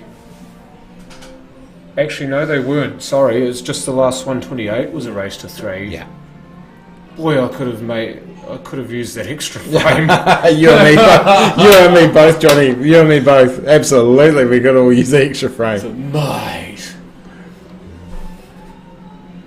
It's actually not a bad play there from Jojo. Pushing that 8 towards her 5, blocking that pocket, owning that pocket. It's good thinking, that. It's a good way to actually stop your opponent dead in his tracks when he's otherwise got the table at his mercy. Because before she played that shot, Tom was in total control of this frame, but what she's done is she's rested a big part back.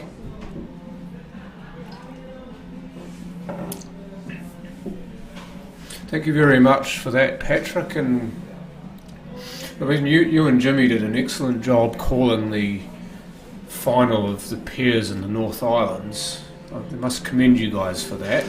Absolutely. Thanks, that was Patrick. An amazing match, made even better by some good comms. Pretty cool. I hope you're going to make your way down south at some point, Patrick. Wouldn't mind seeing you playing in one of these, as this man on screen has done. What do you think there, John? Do you think there's a wee gap in between the 5 at the bottom corner there if he wanted to try and play this 15 down into... Oh, not 15, sorry, 13 down into there? Yes, and I think he'll do it now. He's perfect. He's basically dead on it. He'll have to do it now. I think he might consider the 11 and then come back for it, but we'll see. I think it is the right shot. I think you've called it. Is the right shot here to play it. Probably with a little bit more pace than you normally would. Like that, yeah. You mean absolutely laser it in there. He did laser it. Oh, look where the balls have all ended up. Jesus, that's come up roses. Those could have gone anywhere, and they've gone probably the worst places possible for Jojo. It just goes to show you what you can get when you actually have a go at something. Always say we're eagles deer, right? Man, he has climbed through an absolute tunnel there and come up smelling like roses. Yeah. It's crawled through the sewers and nothing stuck. Absolutely. It's a great movie, by the way. If you haven't seen it, Shawshank Redemption, get into it.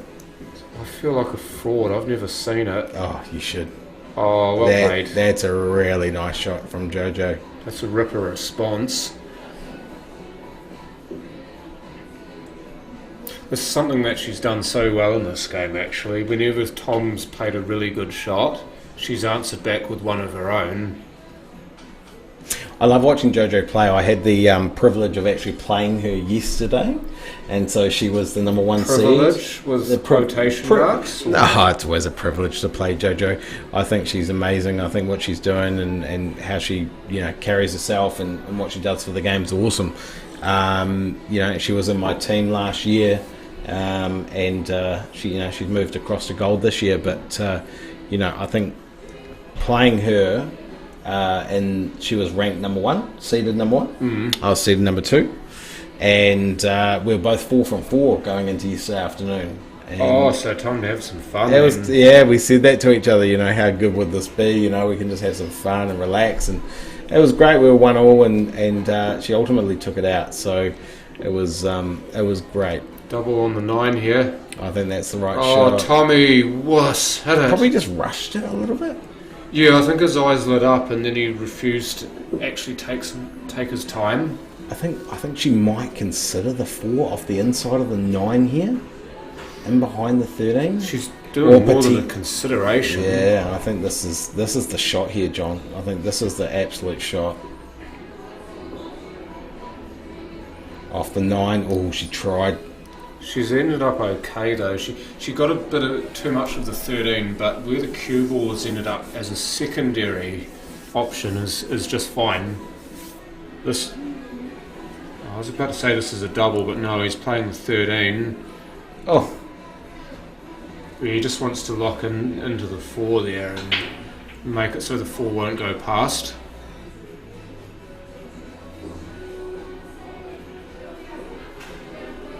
Hello to you too, Ryan. You don't know who to play for. I'd love to see you in a Cobras shirt, Ryan. We need somebody of your ilk in our team. Not that we're not doing poorly by any means, but certainly would like a big bat such as yours. Yeah, so Tracy's just commented there. He went best of 7 at the last 64, so thanks, Tracy.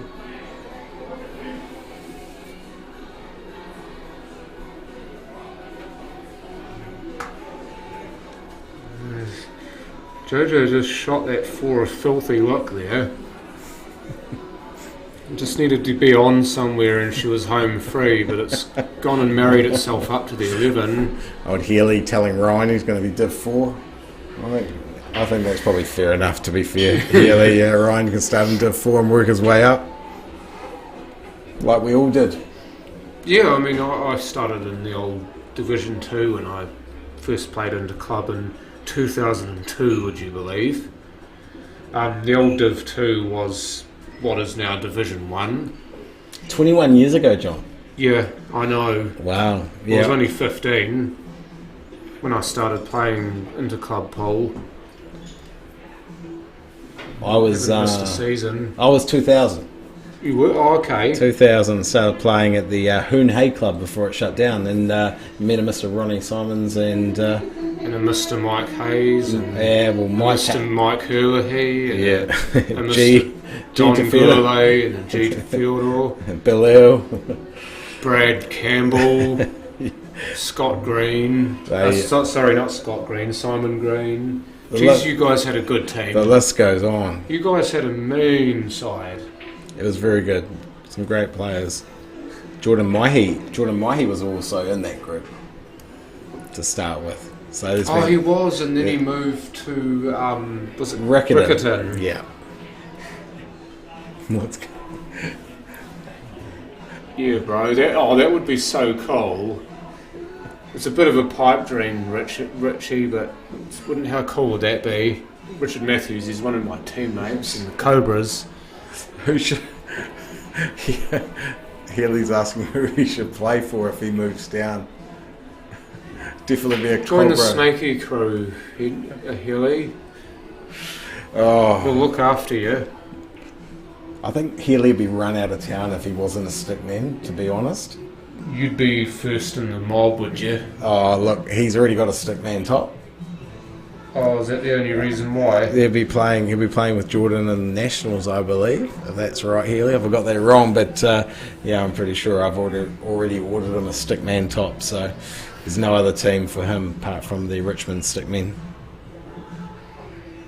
Jojo elected not to try and crash into the 6 here, which is in keeping with the way she's played for most of this game, actually. It's worked for her very well so far, just biding her time. You'd feel that the 11 and the 9 are tied up a little bit, but reality is that they're not. If she does play this and leaves it open, they are potable. The 9 definitely goes top right. Yeah, it's interesting move, but I'll tell you what, actually left that okay. Forcing Tom to probably take the 14 to the middle right as we look. Yes, well, middle right, and then what? I mean, even if he bites into the 6 to try and get position, then he risks A, not getting position, and B, leaving the 6 on. It could be a complete madcap and go for the cannon off the 9 into the middle pocket, which would open the 9 up, but that's probably me talking out of my arse.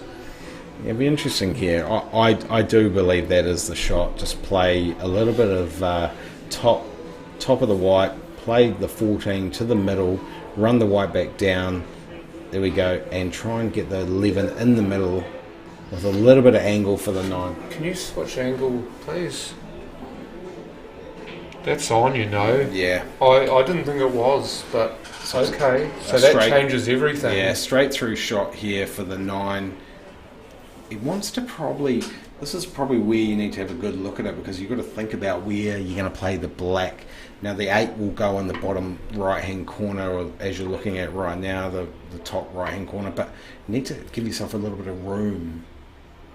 So we'll see. Yeah, that's the way. That's the way. Get a mitt full of the 4. Yeah, got a little bit of room now. Now he can screw back quite comfortably. A little bit of draw, right hand side, play the black in the top right hand corner as you look at it now. That's a great shot. Now this to get off the schneid. And he does indeed. Well done, Tom. Tom Cook. Jojo 3-1 over Tom Cook here in the last 32.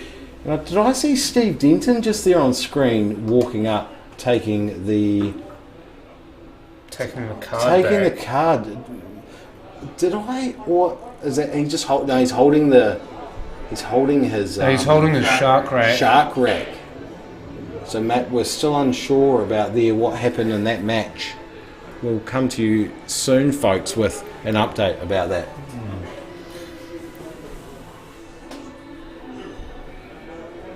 So Jojo would have been hoping to have been done by now, but no, she's got to play at least one more frame.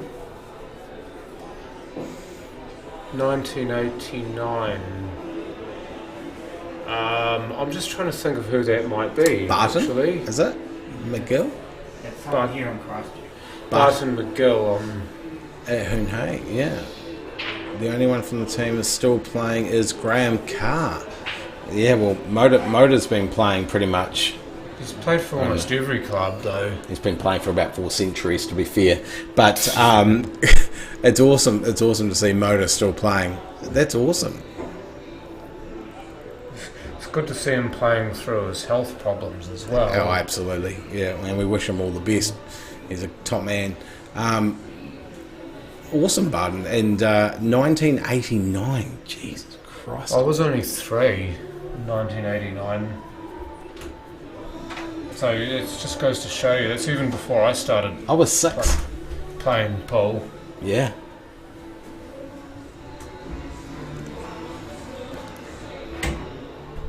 This is an ugly break.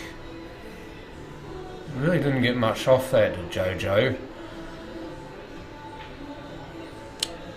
It's not a bad start from Tommy, though. Not a bad starter here. You can just play into this 10 here and let the white run through, and he's probably got 2 or 3 balls that might be on after this, so looking to play the 10 confidently, but has come up short.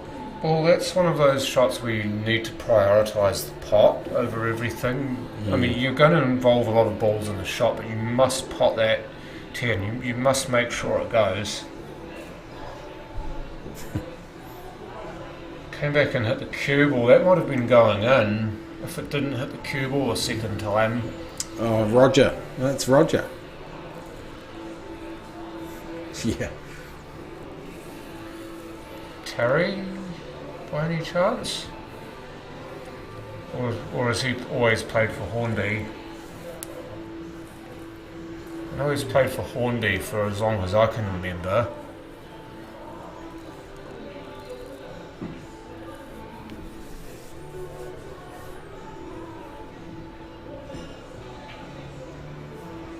This plants. Absolutely.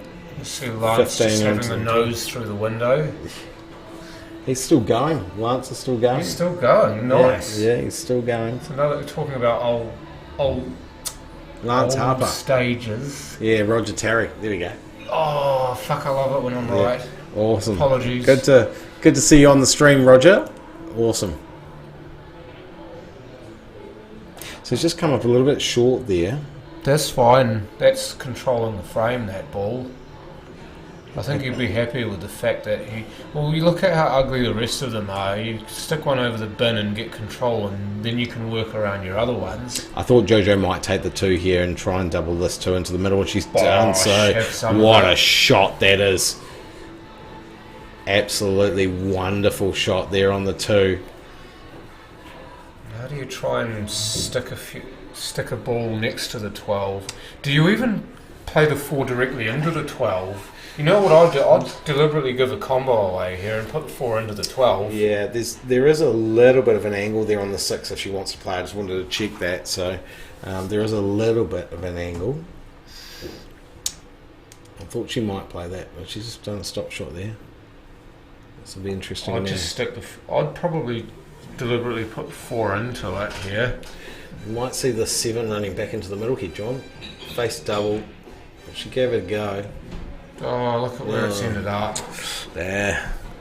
She won't be happy with that. Well, she has made the 14 ugly, though, with the 5 going there, so maybe another shot that Tommy has to play here.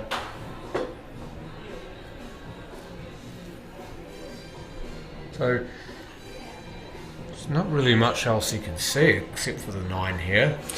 Yeah, I just wonder if he tries to play a little bit off the inside of the 9. But cheers, Tracy. Geez, that's a bit unfortunate for Steve. Steve lost 4-1. Thanks, Tracy. To whom? I'm not actually sure who he played.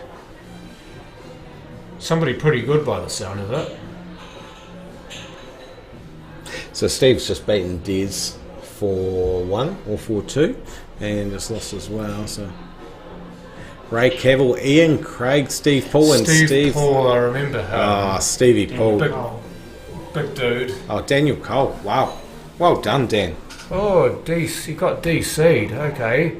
So ex-teammates at Kashmir Silver. So here's something for you, John. So last night I was sitting there, I was having a chat to my partner, and she asked me, who do you think could win this?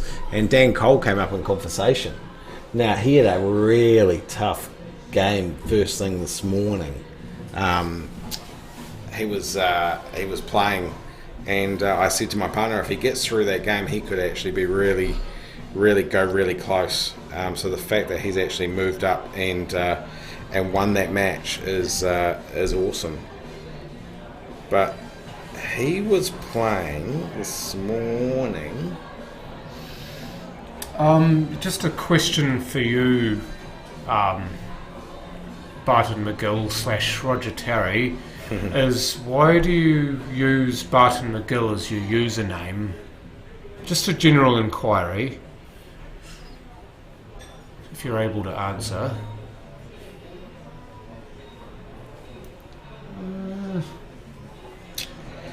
Off the 5, maybe. Yep. Yeah, so Dan Cole was playing Alima Pinelli this morning. What a game that was. Yeah, that's got the potential to go either way. And you would say both of those gentlemen would have the actual skill and talent to go all the way. I saw Leems playing the flight So obviously Dan did the damage and he's carried on, so that's pretty cool. I reckon he tries to squeeze this 11 off the 8 here, or at least open the 11 and the 8 up. That's what I would do. Open them both up and say to Jojo, you see if you can clear from there. Are you playing this to the middle or the top right-hand corner as we see it? So I think it actually does go... Oh, he's just tapped it. Just tapped it. Yeah, left her stuck on the 4. It's not a bad play. I think it did go, to be honest. It did go, but there's a chance that if you overplay your hand, you end up with the 11 on the rail, which is just detrimental to everything. Jojo trying to face cut the 5 here across. Oh, no? No?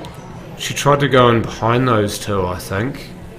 But the pace that she played that at, it was never going to work unless she got a big piece of the 9. But because she got the side of the 9, she just went and off it.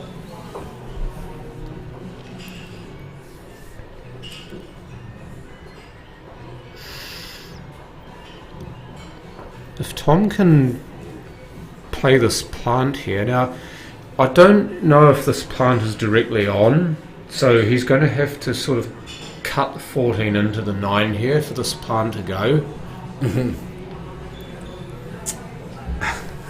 So I do too, Rog. I actually love the tables at Hornby. I actually think they're the best tables in Christchurch to play on, to be fair. well, they're certainly the most open, John. That's for sure. Ooh, he's yuck on the 11. I I think he's on the 14 though, so it could be okay. I think he can play this. I think the Hornby tables are they're very much open, aren't they?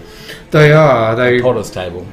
They are, but they're also true, and they also run at a reasonable pace. They're not lightning fast, except some of the newer ones are real fast, but they're mostly good paced. He's flipped the 11 there, so that's okay. As far as the legality of the shot goes, it's okay. It's probably not exactly what he wanted, though. Now, what's Jojo asked for here?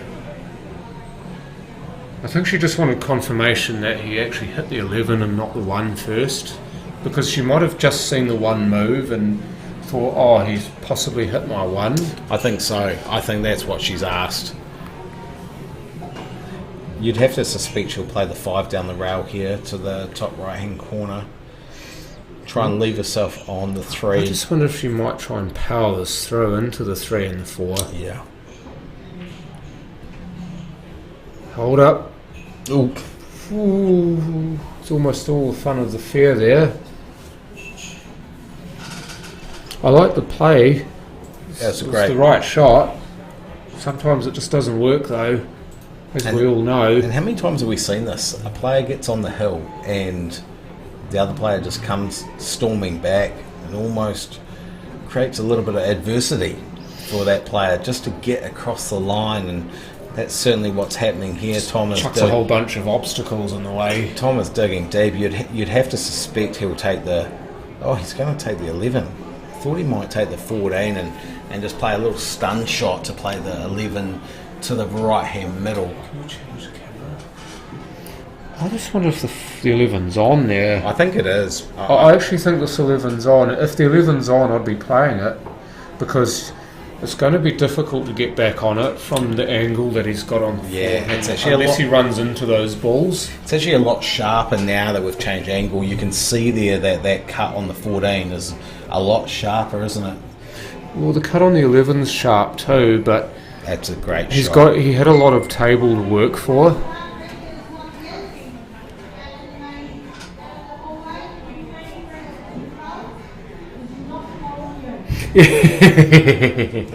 What I'm talking about, the tables that are actually at the venues. I mean, I always love your tables, Daryl. You know I do, but in terms of openness of play and actual just nostalgic feel and so on, I actually love one of these tables. So this is it's not a dig at your product. Your product stacks up just fine. You see them all week. I mean, you see how well these tables have run all week. It's hard, very, very hard to fault.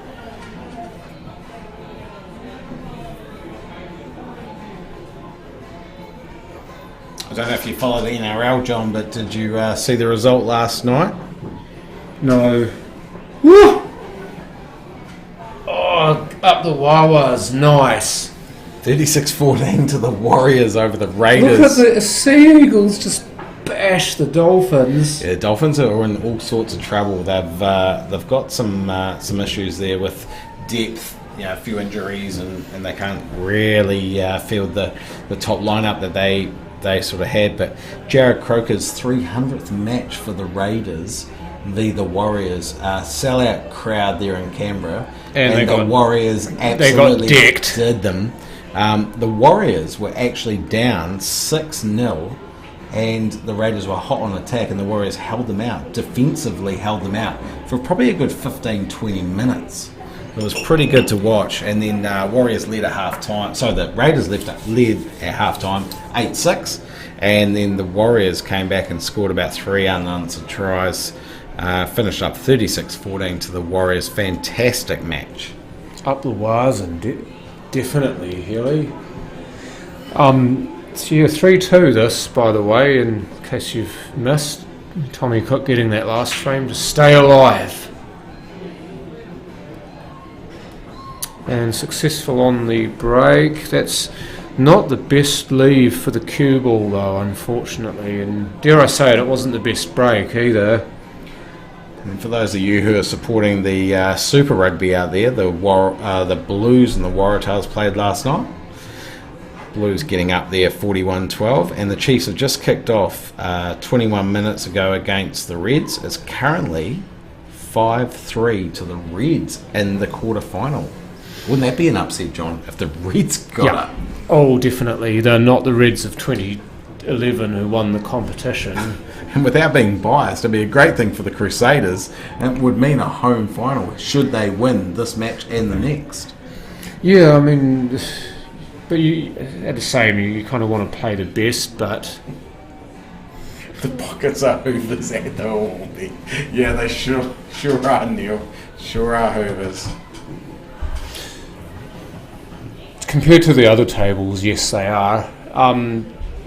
Yeah, that's probably a good call, Roger. Yeah, Don't really want to make other people sick. You've done the right thing.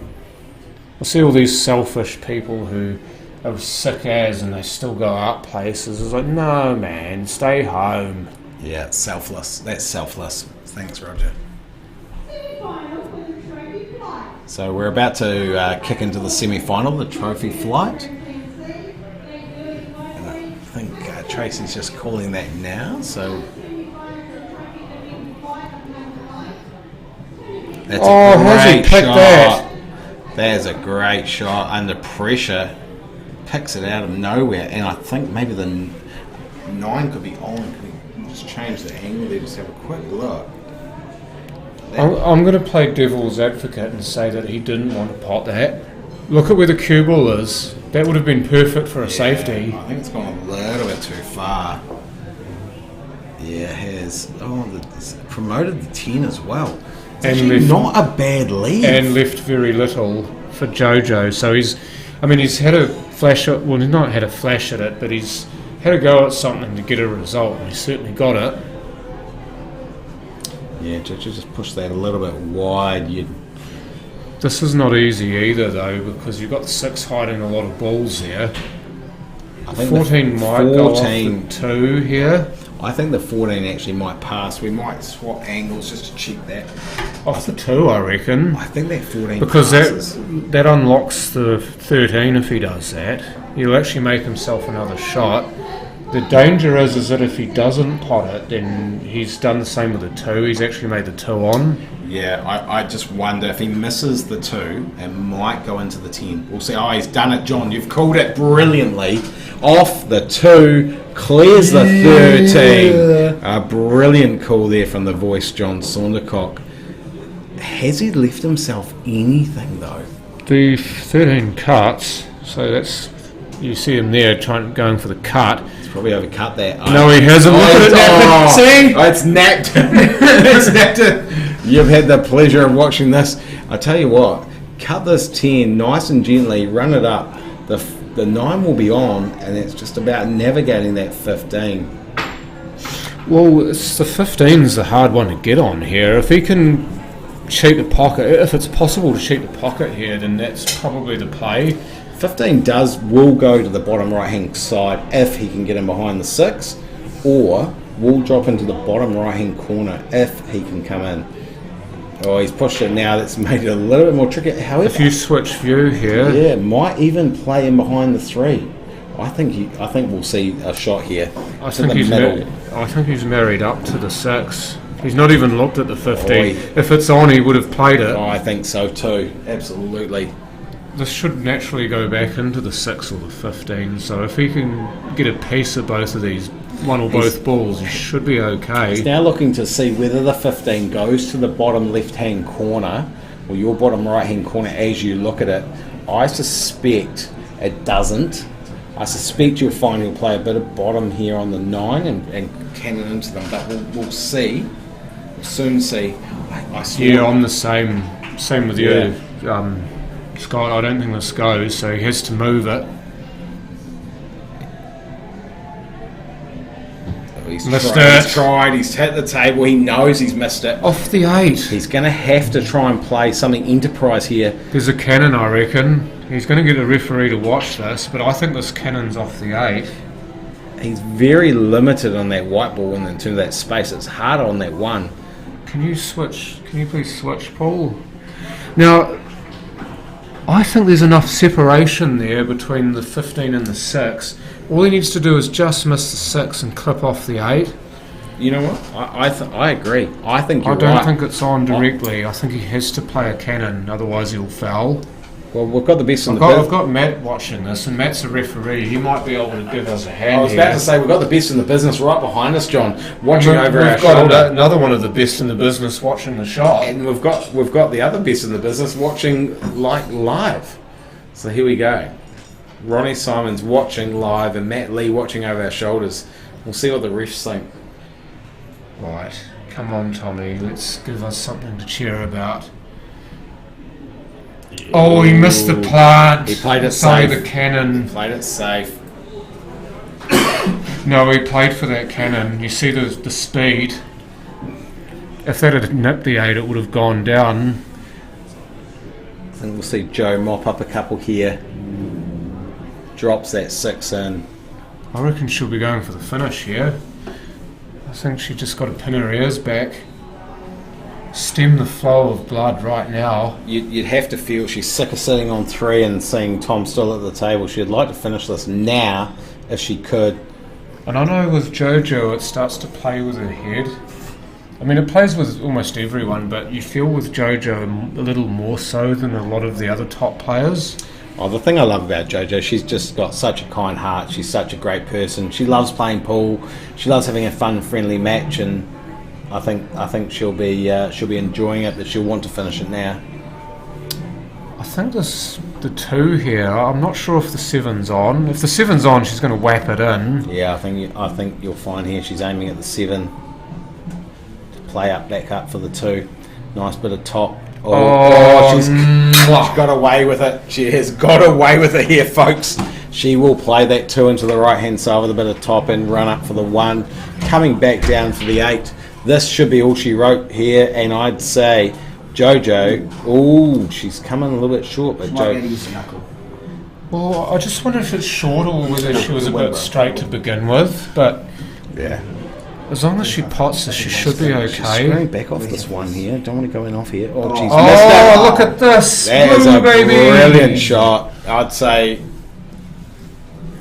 I still think it is a brilliant shot. Because this is That's almost like a double to nothing. She might look to cut this, actually. Let's watch the white in the middle, but other than that, I think we're okay here. I still think the double's the shot, you know.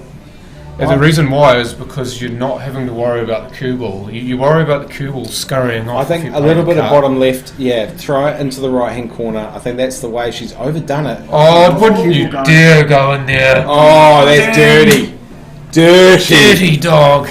Unbelievable. And that is pool, folks. That is pool, isn't it? Yeah. From being 3-0 up to being 3-all Top 32, South Island champs at Richmond Working Men's Club. Now we have a game on our hands, John. We do. Don't you love it? Unless, of course, you're the player racking the balls at the moment. Which Bring case it you're on, not. break and clear. Bring it on, break and clear, Joe. That's what she wants to do. Oh, thanks, Neil. I appreciate that. What was that, 2017 or 18, Roger? I'm trying to remember when you were in our team. It was either 2017 or 18. Yuck. Oh, that's dry. That's the last thing you want. Oh, the Crusaders. Oh, Healy, come on. You got to get with the program. Where's Matt Fisher? The Crusaders have won more premierships than anyone else. But, hey, look, and Matty Fisher, he's actually been busy working this week, but he will be ready and rearing come Tuesday night when the Stickmen take on the Titans. Who's that first team you said? Oh, the Stickmen. Where are they on the table? Oh, well, Sorry, they're going all right there, Dan. You Cole. don't mean to pry, but you completely mean. I'm not even into club anymore. Well, you don't even live in the city. Well, I can tell you where they are. They are the current defending champions right now. So there you go. No one cares where you are a third of the way through the season. That's right. It's a long season. What he will tell you, it's a long season. Oh, yeah. Hey, we're up to 146 viewers. Awesome, folks. And I hope you guys are enjoying this. This is a hell of a last 32 match. Oh, definitely. And I mean, Tommy was basically on life support just before. It's going to be a long wait, that's for sure. But I think through his own perseverance and through Jojo just letting him in at crucial times, he's managed to forge a way back. Now the issue is from here what he plays. Roger was saying the first time he saw Jojo play was at the Wolston Club when she bet Sheryl the Pearl. Okay. Sheryl was an absolute weapon of a player and been around a while, John. Especially in the 80s and the 90s and even the early 2000s, Sheryl was one of the best in the country. He's still out there today. He top qualified in his section too. He's still out there today, absolutely plastering it, doing it. That's actually not a bad shot, you know. The screw back here and be the other side of the 14 would be fantastic. 14 just goes. like this. So now he can screw off into the 15 and the 8 and open them up. Oh, he's done that very well. Yeah. Stop stun shot. It's just getting on that right angle for the 9 to get on the black here. Yeah, that's a The good. black goes to the middle. I don't think it goes past the 6. That's a good call, Dan. The Yeah. black's only really on in that top right pocket, so he's going to have to be pretty much spot on the 9 for that. This is going to be really tight between the 4 and the black. I don't think I'm not sure if he's got enough table to miss the 4. I think it's going straight into the 4 if he tries to miss it to the left as we see it. I think he'll miss the 4, but I think he will actually hit the black, and the black will roll off the 1. Depends where the white goes. The white could actually cross the black and sit down in here. So when it comes back across, and the white could sit here. Check it up. Try to cannon into the 1 and the 7. But we'll see. We will soon Try see. and remove the 1 and the 7, you check it up. reckon? 1 into the 7. 1 and 7 at the And same that way time. you're Black to stuck the on middle. the black. Certainly playing a bit Like of check. that, Yeah, but- that's Oh, unlucky! It's a He's great stuck call. on it. Dan Cole's called it But it into the wasn't. 1 and the 7.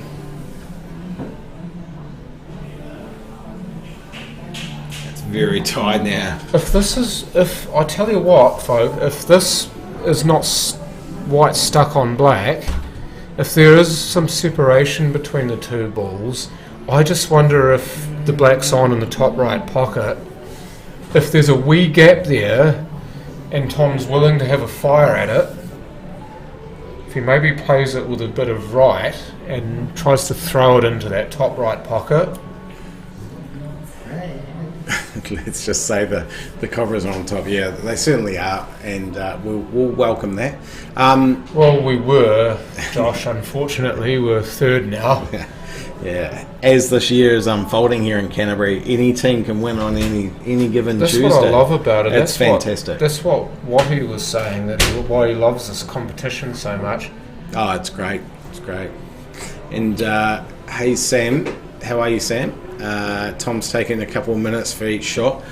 Yeah, it's one of the talking points, isn't it? But you see with the shot where he played there, he didn't want to take the risk.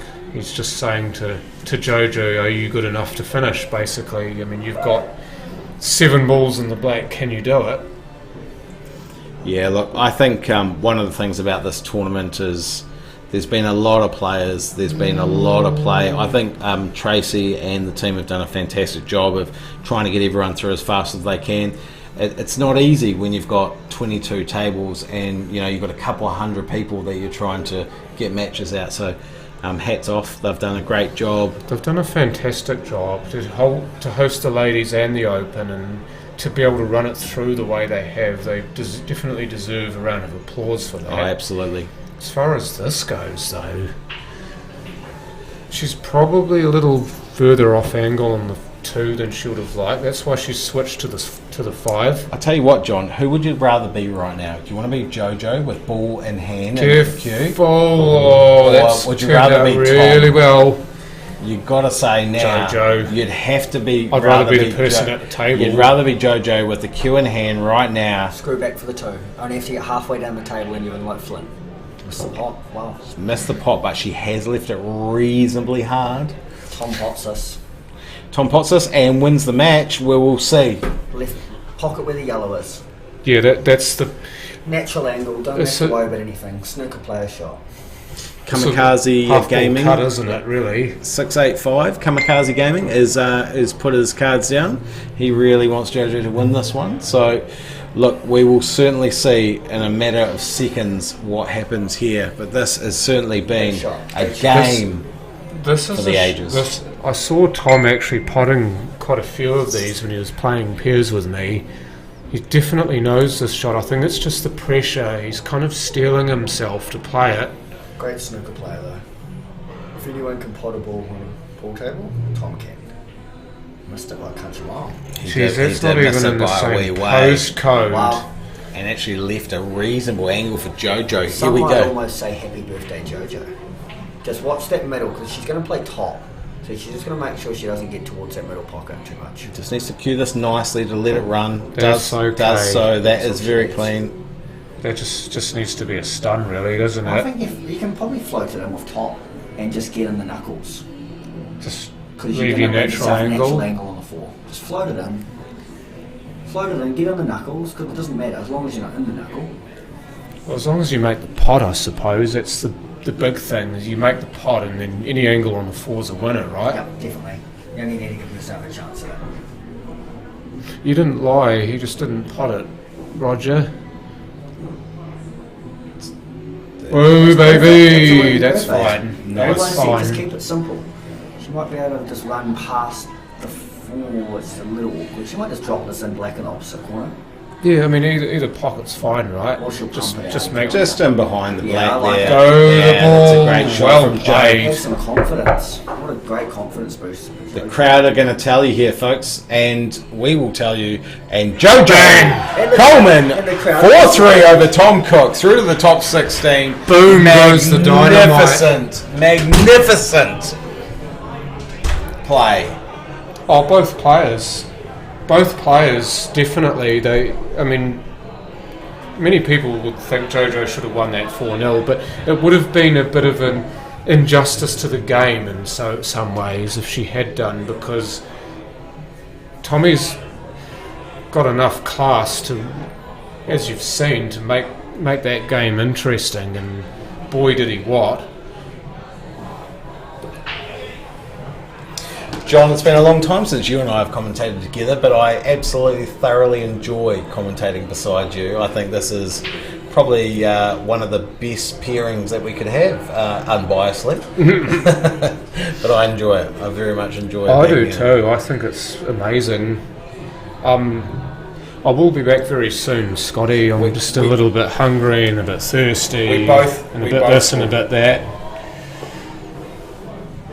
Just have another look at the table there. Oh, sorry, the big wide view. So Lima Pinelli playing Michael Bowen just to the right of centre there on table 6. So, and then Kerry Wirtz up against Andrew Hickey there on table 3, just to the left of the top rightmost table. So I believe that's a last 32 match as well. Bobby and Cody. So Bobby Hong versus Cody Turner. So this is my Cobras teammate, just about to step in. I'll be as unbiased as possible here, I'll promise you. Well, the great news is, John, that you've got someone that's unbiased with you, so absolutely. Bobby's a great player in his own right. You'd have to say that going into this match, Cody taking out last year's champion, Dan Bowen, would almost be favourite for this match. I'd have him favourite too, but then again, the way I've seen Bobby play when he's in, and he must be in to be this far into the tournament, look out.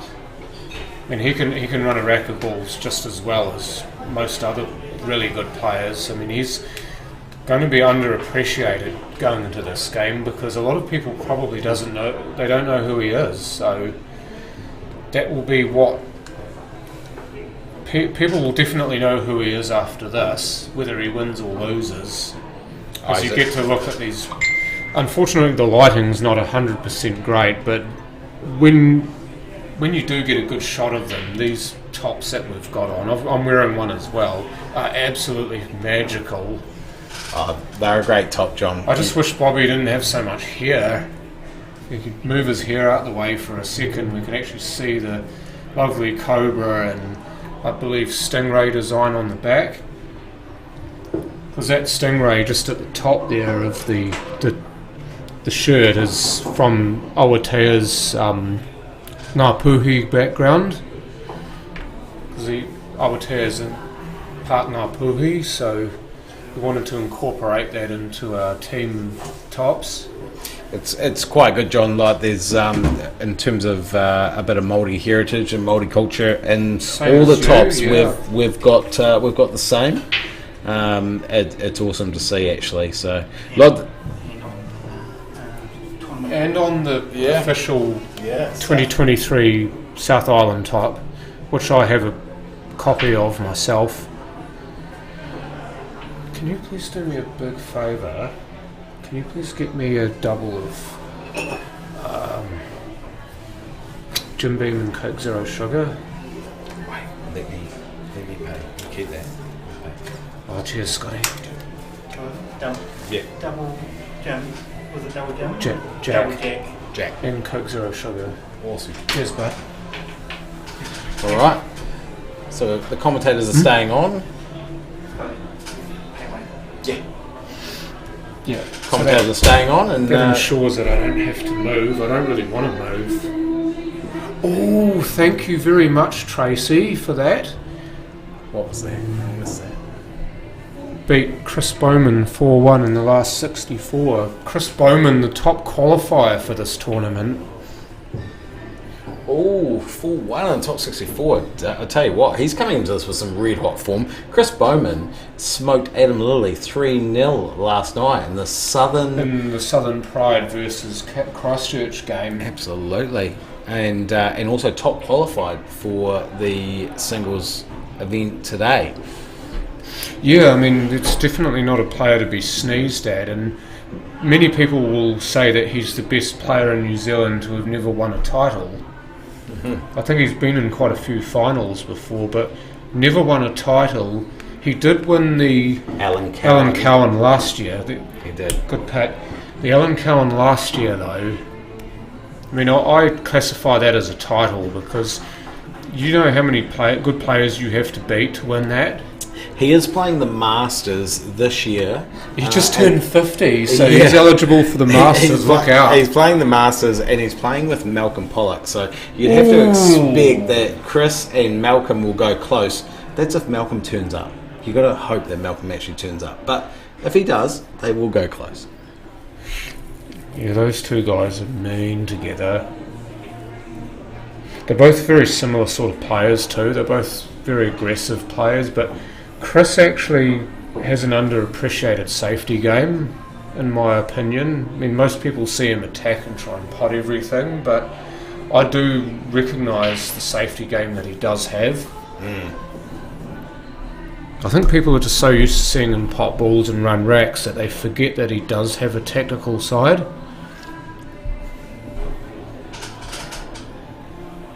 The one thing I'm not sure if you guys will see it on the back of our Cobras shirts, is that we've got the player's name on the front. Thank you.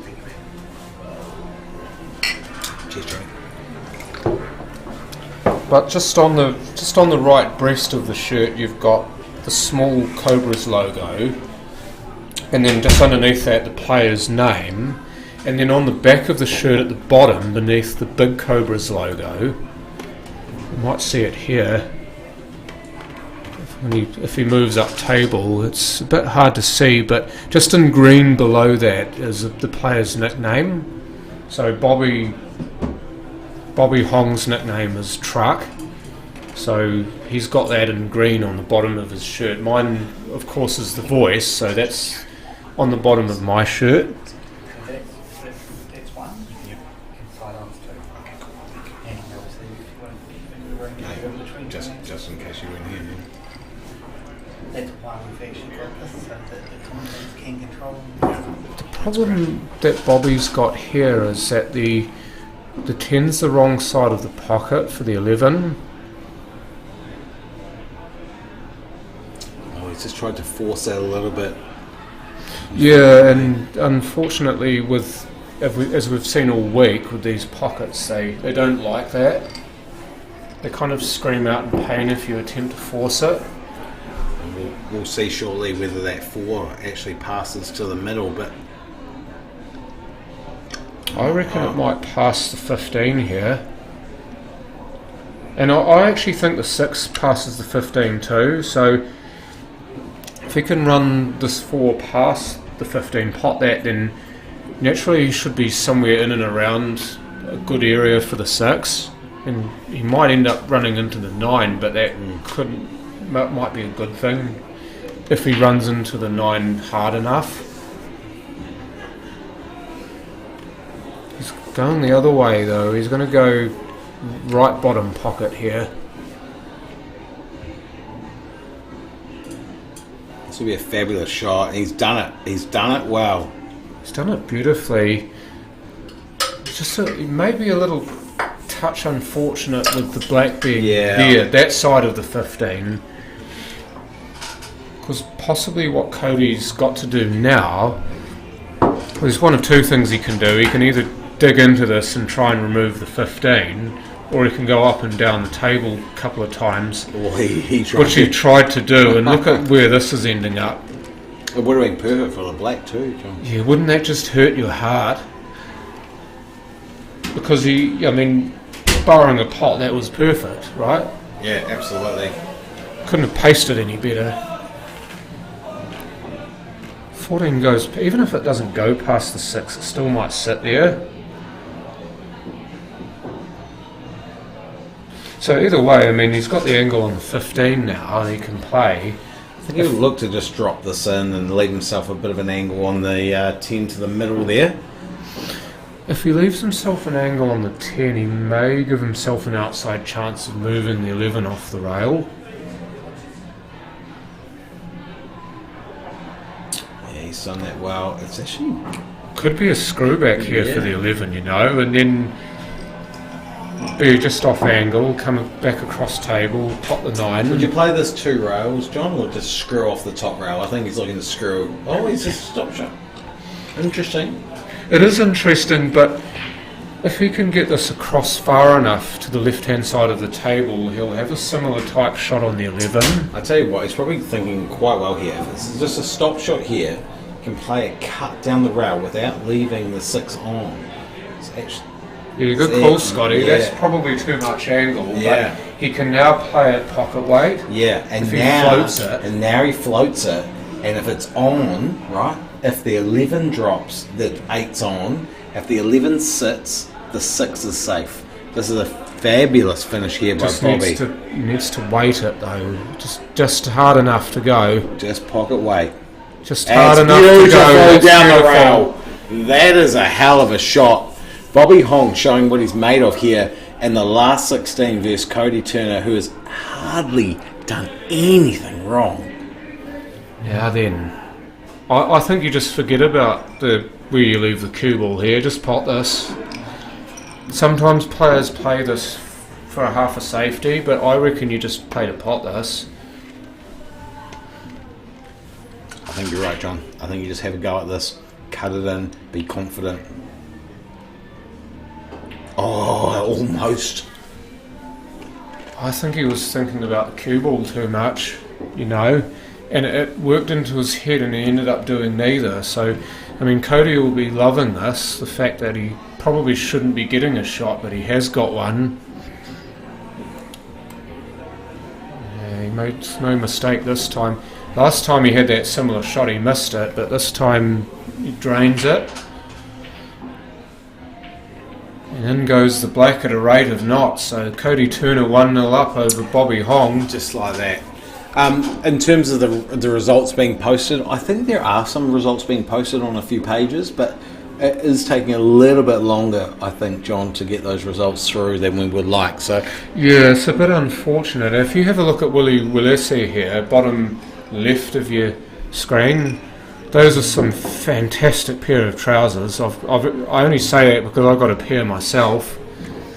Can you tell me where you get those, John? Because I've seen a few people wear those. I call them police trousers. YD. They look like cops' pants.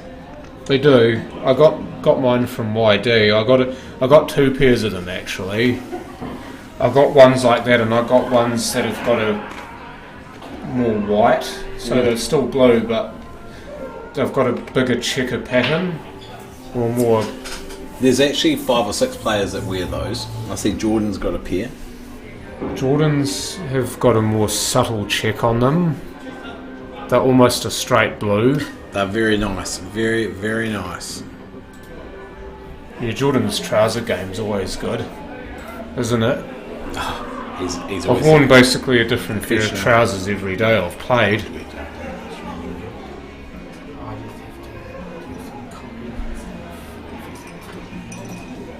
Still got a couple of hours before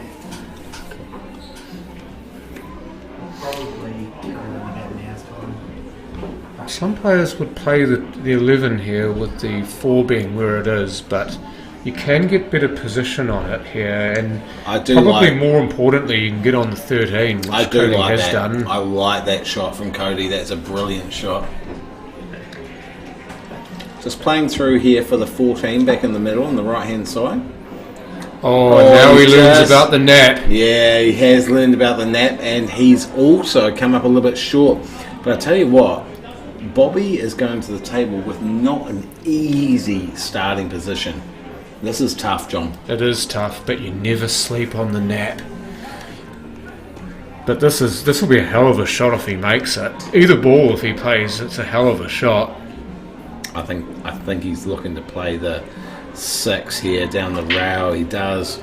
I think the 6 was the shot because you had a better opportunity of getting on the 7 or the 2 off it, or even the 3 from where this is. But we shall never know, unfortunately. So I think Cody will run this through. Do you think it will hit the 11? Push that? It has. Ouch! That's it's probably suboptimal. It's hurt a little bit. I just wonder, John, if he can play that 15 down right into the corner, right in behind the 6. No, off the 6. Off the 6 or off the into 6. the 6. I think that's the shot. We'll soon see. It's going to open the 14 for him. He has to hit roughly where the bulk line hits the rail for that shot to be on. Roughly there or just past it. Well, he's opted to Look take at the 12. this though. That's wound up really nicely. I just wonder if the 4 passes the 5, it's a possibility, but that's going to be an incredibly hard shot from there. And again, and mentioning it again, that the nap's working against the shot, so he's going to have to pump it. great getting the info from Tracy as he But it's good that Tracy's actually watching the stream and she can give info on results. He's going to try and cut this 4 in here. So why not? Oh, did Tracy jump in there? No, Brett's still on. Thanks, Trace. Awesome. Gosh, she does an amazing job, doesn't she? Oh, I tell you what, if he'd hit that harder, that was gone. Absolutely. It sounds stupid because he missed it off the jaw, but harder and it's gone. I just wonder if he's about to learn that now. I just wonder. I wonder if he's going to take one of two options. He could screw back on that 15, or just a simple stop shot to play the 14 down to the corner, set himself for the 11. He might run through and top here to try and get that 12 out. Yeah, that was the one. Done it. That was the one, and if he can, this is awkward queuing. Yeah, he's queuing over the top of the 12, but if he were to play the 11 and run through, then he'll give himself a slight angle on the 14. I like that. I actually like that, John. Yeah. I think that's the only issue that he would have there is, apart from the fact that it's a tough shot, is overrunning and getting stuck behind the 5. No, I think that's the shot. I think he's gone the wrong way here. I think he might just try and stack this. No, certainly not. Look at this. Keep going. Keep going. Keep going. That's a hell of a shot. That's a snooker player right there. So Cody Turner is one of New Zealand's greatest at the moment snooker players, and he's showing all his prowess there. That was an amazing shot. It's one of the shots of the day so far, I reckon. That shot there. If he sinks this, John, if he takes this 11 and 8, that will go down for me as the shot of the day. The shot of the day to make the best clearance of the day. Got it. Oh, that's brilliant. That's the slow roll in action there. Cody Turner looking to go 2-0 up. Beautiful. Absolutely done it. That was brilliant. Oh, that was so good to watch. Well done. I don't even care that you did it against my teammate, Cody. That was beautiful.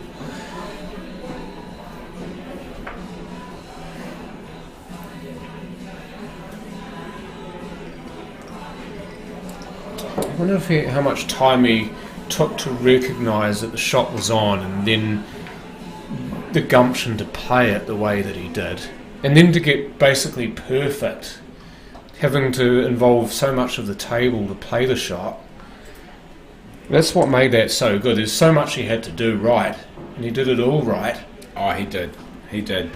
I tell you what I do like about Bobby is he's still smiling, his chest is out, his shoulders are back, and he's still playing.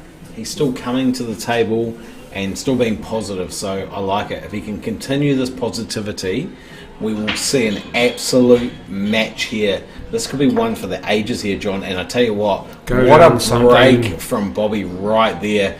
He has got a few on. Smalls are looking juicy.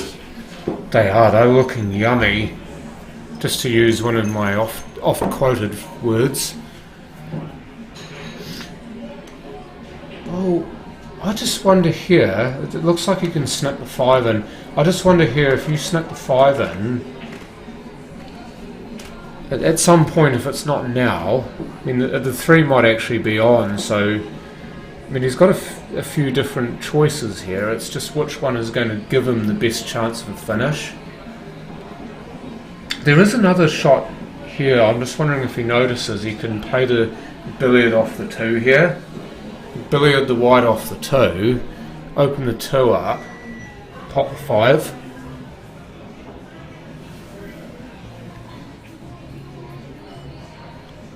We kind of did play it, and that's actually turned out about as good as you could hope for, really. This 2's nice and reasonably close to the pocket. He's got an angle on 4 that he can use. The 6 is going to be a bit awkward, but you can see that half of the table there where he is. If he's away from the 7 and the 9, the 6 is on. See this angle here. So So he could play the 7 now. He might play the 7 to the top corner. We'll soon see. Shows you what he's thinking of. Depends on what shot he plays here and how he plays it. So he's going full aggression here. I like this.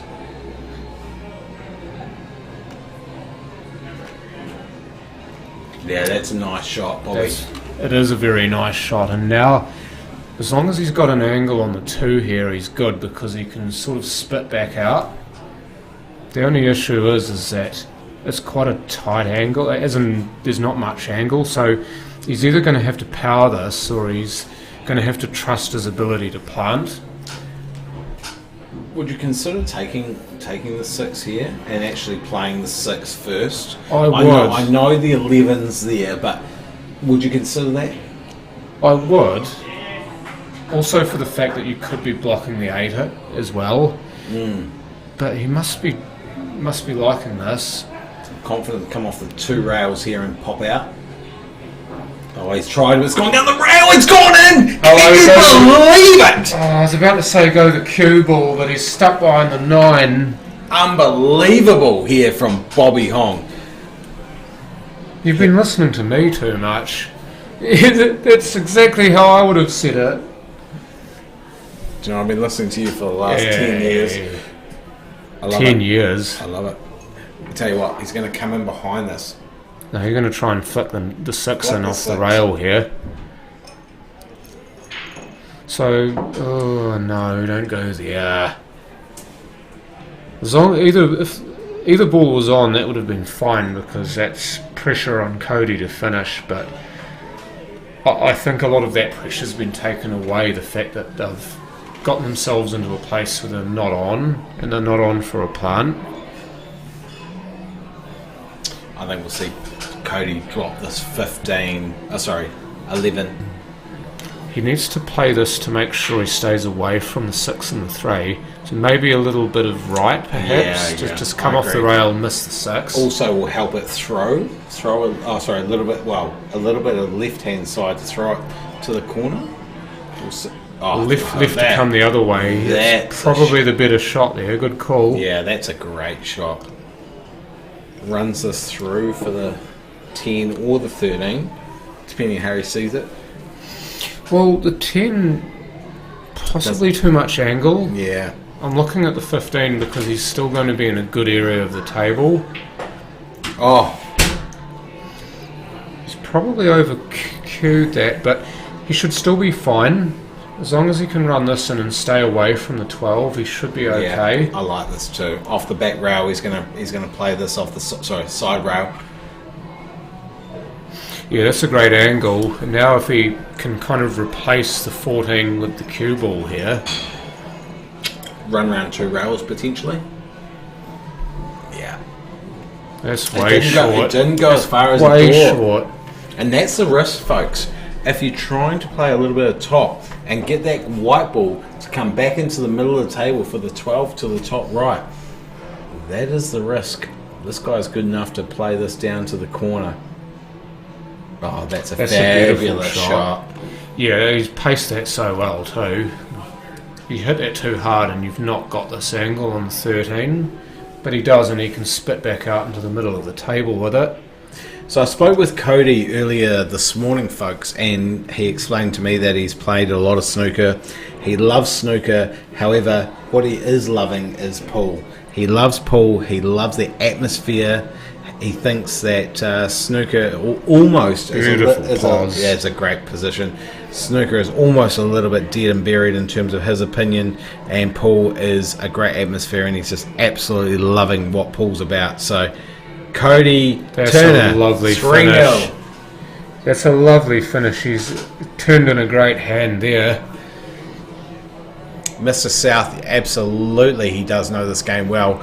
He's a snooker player from Porirua. He's been based in Wellington for a long time now. Come to Christchurch, currently playing out of the Cashmere Gold franchise. He's wearing his Cashmere Gold shirt, I believe, which has his name on the back of it. Is an absolute revolution. He has been playing for the last few weeks on our Tuesday night tournaments, and he is actually only dropped 1 frame. So that is magnificent to be playing multiple games, raced to 5 and dropped 1 frame. You know what? We're playing their team on Tuesday as well. We're playing Kashmir Gold on Tuesday night. Awesome. And we're playing the Titans. This is our Christchurch interclub competition we're talking about, just so you guys feel more included. So the Kashmir Cobras are playing the Kashmir Gold home match. So who's away match? Is it John? I'm not actually sure who the home team is. And to be fair, Richmond Stickmen versus the Hornby Titans, who actually took the shield off the Stickmen. So a bit of revenge, I feel, is required there, John, if I do say so myself. Also because you guys need the points too. Thanks. Yeah, we do. Slide. For any of you slow to the uptake, the Stickmen are the current reigning Canterbury Interclub champions, won 2022 undefeated, and currently sitting about 5th on the table. 2's on here, Scotty. Haven't quite done what they needed to do this year, but yeah, thanks, John. We do need the points. Well, all right. As I said before, there's still several games to go, so I mean, you don't fret just yet. No. I'll tell you what. Oh, confident he is queuing this ball like it's butter, hot knife through butter, isn't he? Just this lovely jubbly, isn't it? He can just top through here and still be on the 1. Oh, he's got options. He can take either or, but I think he'll take the 1. I'm actually, to be fair, I'm surprised he didn't take it, that shot. I think because of the 12 and the 14 being there, restricts his movement around there. I agree. Did you think he was going to come up here? Up into bulk? He should have taken the 1 and stayed roughly in bulk for me. I thought he might have too. Q power, where's that middle pocket when you need it? And we've seen it all day here, folks. When you think you're on the hill, you're about to win 4-0, something happens. That is Paul. That's why we love this game so much. Now, if you're Bobby, though, I mean, you're 3-0 down. I mean, you've just got a free ball. You probably should be dead and buried by now, but you've got a free ball. He's still here. I mean, looks like, he's taking the long ball first. Okay. Bit of all or nothing here. Yeah, this is a bit of pressure here for Bobby. He's already drawed one out of this corner today. Bosh! Slots that. In she goes. Absolutely. The dream is still on. Cool as a cucumber in his nice, cool green Cobra's top. I do love the colour, John. Green's my favourite colour, and I'm loving this. Green's actually pops quite nicely on these shirts. Oh, I tell you what, that'll do. That's better than dropping. He's done very well there. If it had dropped, it would have been bad. What do you think here, John? Play the 11 and run it up to the 14? Yeah. Don't overkill it, though. Just don't overkill it, and be mindful of the nap. Because he's still running across the nap, so the ball will want to veer towards the near jaw. So either, if you're going to play it hard, that's fine. He's done well there. He's managed to stay nice and close to the 14. Yeah, I think you're right there, Healy. Yeah, 3 was the natural to the 1. However, we are in the situation we are in. Hey, good luck for the Pocket Series, Healy. I know that you're over there very shortly with Adam Lilly, Simon Singleton, Des Wilcox, and yourself, and I believe Ryan is heading over as well. So I love watching that when I can. It's great entertainment. And for those of you scratching your head thinking, what are we talking about, the Pocket Series? So the Pocket Series is a series in Australia, based out of Melbourne, red and yellow, so slightly different, slightly smaller tables, aren't they, John? Yeah, they're 6 feet. They're 6 feet between the inside of the pocket. I'd go around behind the 3, Bobby. I think you'll Oh, find Bobby. he tried. That plant could be on here. No. I mean, you just play it straight. Yeah. Go 2 rails behind the 3 and out for either ball. But Google it. Yeah. Google it. Get into the Pocket Series. Support your fellow Kiwis against the Aussies, and I think you'll find that you'll enjoy it. It's a great, isn't it? It's just Oh, an so great good. event. Plants here. Yeah, Time to do some gardening. Get your shovel out, Bobby.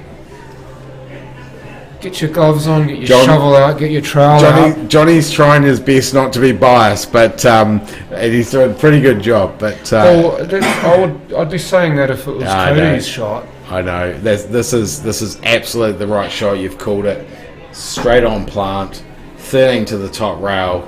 No prisoners.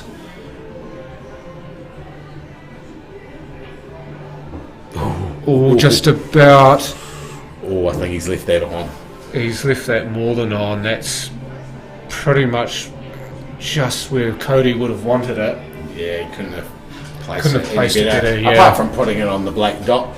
But this will do for Cody to take him 4-0 and go through to the top 8. Drops it. Well done, Cody Turner. Exhibition of queuing there, that wasn't it? You see what pure queuing does? Yeah, it just makes things easier, doesn't it?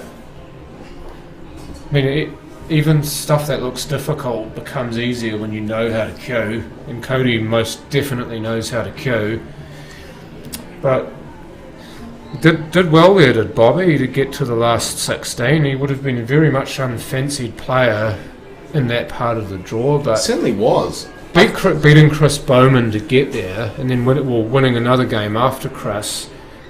And even though 4-0 looks like an absolute pasting, he did hold his own for the most part there.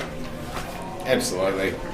I think that's fantastic. I mean, coming in at number 6 in your section too, I mean, he was the bottom seed, and that's mostly because this is the first or second time he's ever played in one of these tournaments. He certainly turned quite a few heads, I'd say. I mean, he was in section 25. He had to get through quite a few. That's a horrible section. Patrick Cowan, who has won the Richmond Working Men's Club in-house Open, or at least made the final. Sorry, I should say. Very established player. Alima Pinelli, number 2. Paul Buckingham, number 3. Significant players here. Don Sinclair and Wayne Palacci, who is absolutely fantastic in his own right. So Bobby's had to get through a fantastic pool there, the pool of death almost, you'd say. It's definitely one of the best sections talent-wise that's there.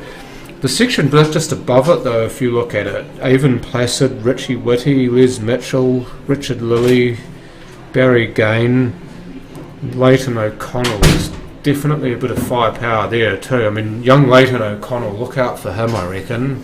I mean, I tell you what, folks, I don't know if you know this, but there has been some significant players that have entered this tournament, this Richmond club, South Island 8-ball CNZ championships. There has been some amazing players that have entered. If we run through them, Dan Bowen, Mike Grattan, Mike Jeffrey, Alan Robinson, Rachel Palmer, Carl Van Beek, Kerry Wirtz. So that was section 1. Section 2, Kerry Wirtz, Sheldon Kirby, Trevor Black, Chris Taylor, Kirsty Grattan, Mike's wife, herself. Yeah, and Vishal Gupta. And then you've got section 3, which reads as Des Wilcox, Doug Stewart, Barry Henderson, Lisa Broomhall, Nick Bimmelman and Kim McCauley.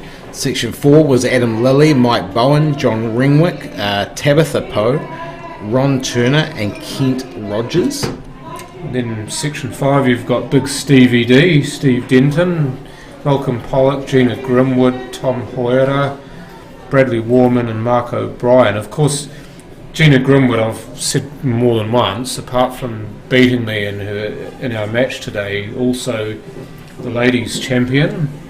Section 6, Brett Defaria, Graham Simons, Brian Stewart, Neil Prattley, Maxine Soul and Warren O'Connell. Bloody burglar coming in at 6, eh? Oh, sure. Warren O'Connell. Chris Geary, you're Section 7 now. You've got Chris Geary, Shane Stewart, Rihari Kingi, Al Collins, Mike McKenzie and young Blair Williams, who is another junior to watch. So I tell you what, folks, absolutely tune in, share this, get this out there, because Trophy final. We have got an absolute ripper of a final here. Jordan Maihi versus Peter Vaonga.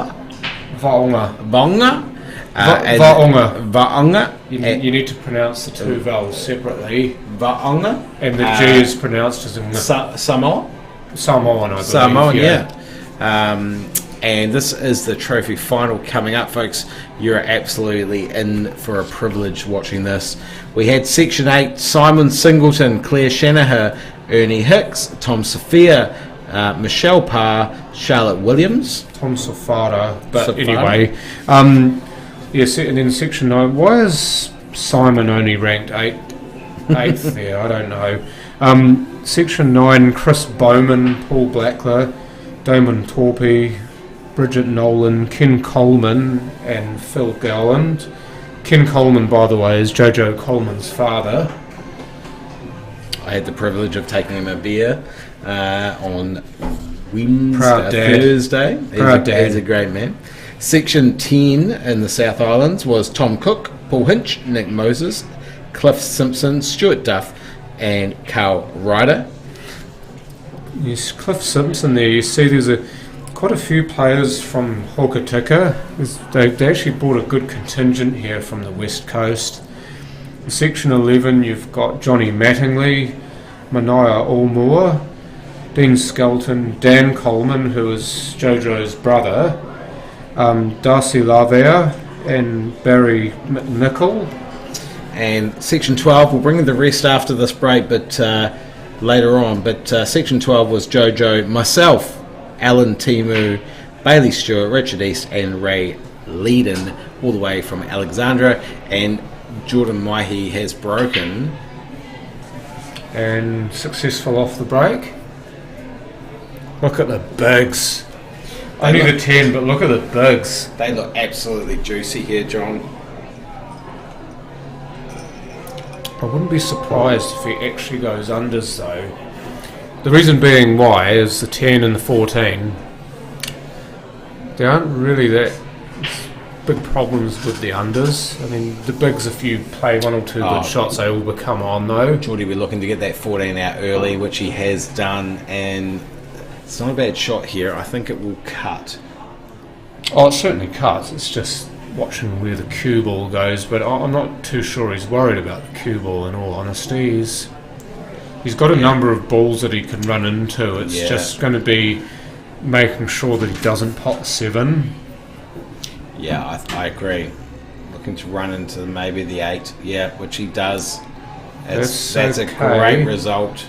Can play the 13 off the 7 here. The 7 just hangs off enough that he can actually play off it and kick the 7 away from the 8 and make the 8 on.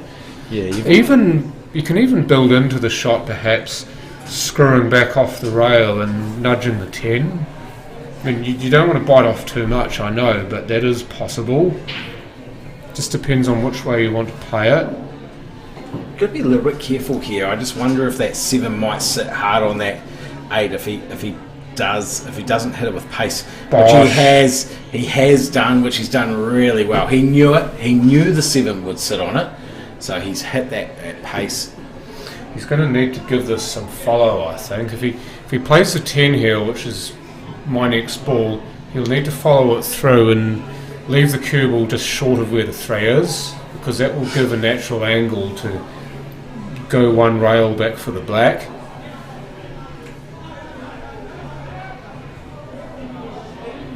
That's beautiful cueing. See, that right there is pretty good. You might have to get into this though with a little bit of bottom left, but as long as he cues it well and he times it well, he should be able to come off the side rail there. Yeah, it's got back past the 3 and maybe past the 6. He's got his supporters as well, so come on, Geordie, says Steph Healy as well. There you go, look at this.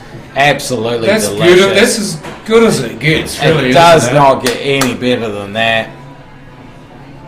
He's absolutely strapped. We'll see 1-0 here to Geordie. That is a brilliant finish. What a brilliant first opening frame.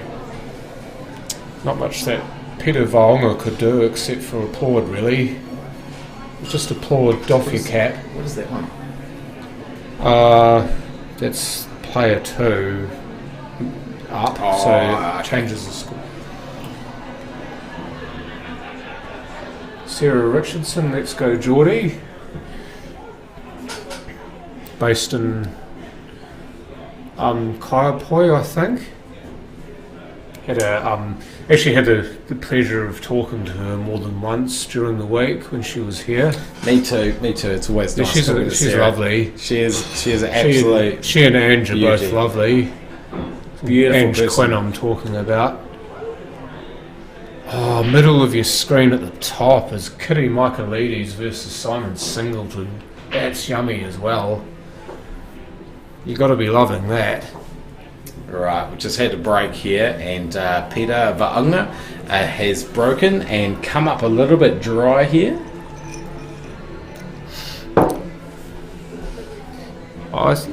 If he's got a good under here, I think he'll take them.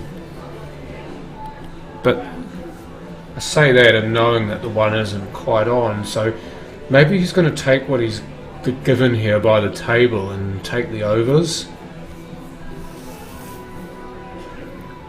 So if he can spit, it'll be similar to that last frame, how he was able to make shots off the overs from bumping balls away from rails, from making them easier for himself. That's what he did extremely well in that last frame, and he'll have to do it again here. He's certainly more than capable, John. Just and like this. That is a magnificent shot. I tell you what, if Geordie gets his heels up and starts playing shots like that, you will struggle to stop him. That is magnificent. Oh, he just gets his tail up and he's away, isn't he? Oh. It's just a shame that he's in the trophy, but at least we get to see him play. He's got to watch this 4 here coming out, yeah. That's okay. He's got a plant on the 11 to the 12. Which, to be fair, is probably the shot I'd be playing too, because it brings the 11 into play. It's not that difficult a shot. Obviously, you have to control it well, but if played correctly, it brings the 11 into the game.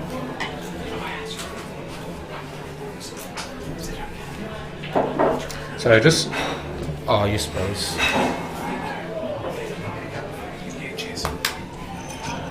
Thanks, Scotty. See I'm being funded here. I'll tell you what, that's brilliant from Geordie. I think he's got an angle here, and we'll see soon as he pops up. A lot of players would have gone past that and tried to play the 13 for the same pocket. Now, knowing that he can just touch that in and put it in the middle is a bit of a luxury, but I suspect he might try and put this in the corner instead and maybe use the one as a break. I think he'll play this to the middle, a little bit of bottom screw into the rail, and then pop back out again. Yeah, he's queuing for the middle. He's going to be confident here in this shot. I mean, that's personal preference, but I think if you're good at this shot, you definitely play it. 100%. He knows he has to play that. That's brilliant. Absolutely brilliant. It'll be straight on that.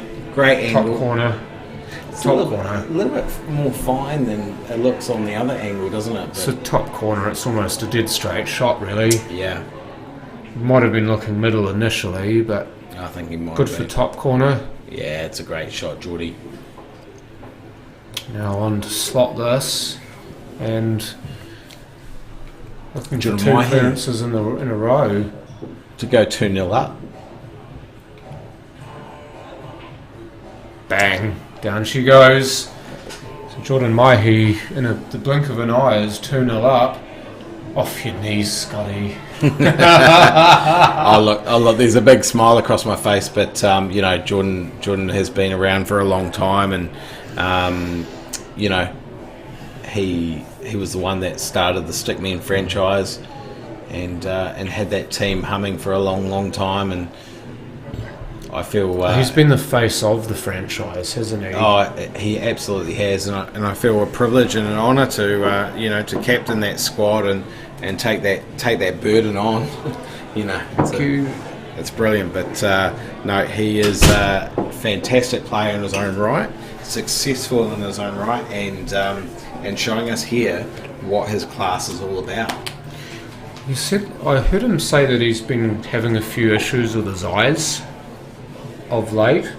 Now, obviously, you're a lot closer to him than I am. I mean, I'm reasonably close to him. I've known him for yonks, but you're his teammate. So, can you give us a little bit of light on that? Oh look, I haven't heard that. He hasn't said anything to me about his eyes. I feel like he's fine. His eyes definitely look fine. Yeah, look, what we can see. He's seeing the ball right. But look, like everybody here, we grow older. We you know, we have a family, we have children, and we have, you know, like anything. Like Geordie's got a young family now. You know, a beautiful wife and beautiful 2 daughters that, you know, he's looking after, and a business to run. So, you know, like anyone, he's making sure that his priorities are where they should be. And look, we all play pool, and we love to play the best pool we can, but at the end of the day, pool is pool, and our life is our priority first and foremost. Oh yeah, we love the game of pool, but you have to recognise that life events come first, and unfortunately for many people it means that they can't play pool, which is incredibly unfortunate, but that's the way that life goes. Now, I was about to say that we could first look at Peter Vaunga, but unfortunately it was brief.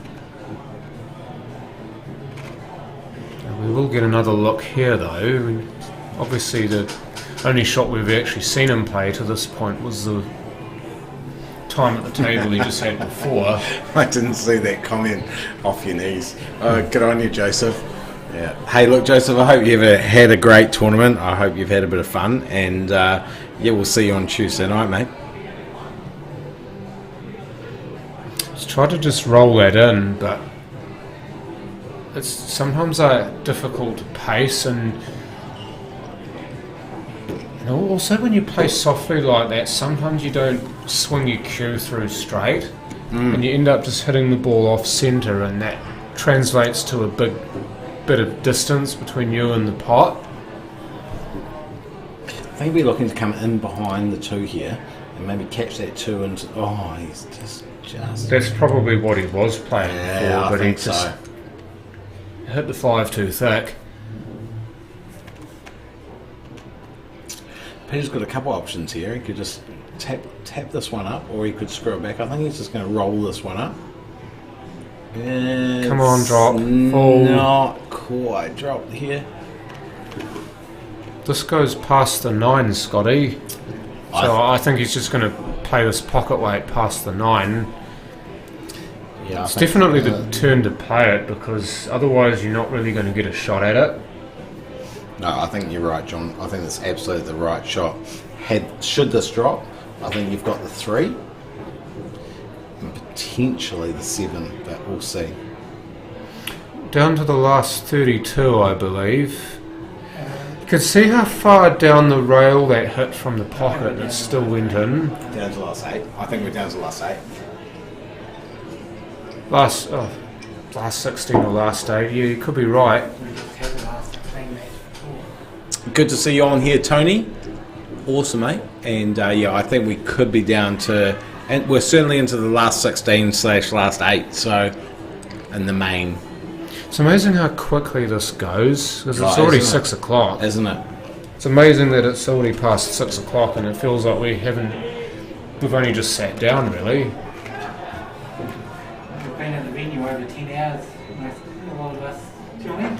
Yeah, I mean, that too. Paul was just mentioning that he's been here for over 10 hours, and frankly, it's amazing how quickly that goes.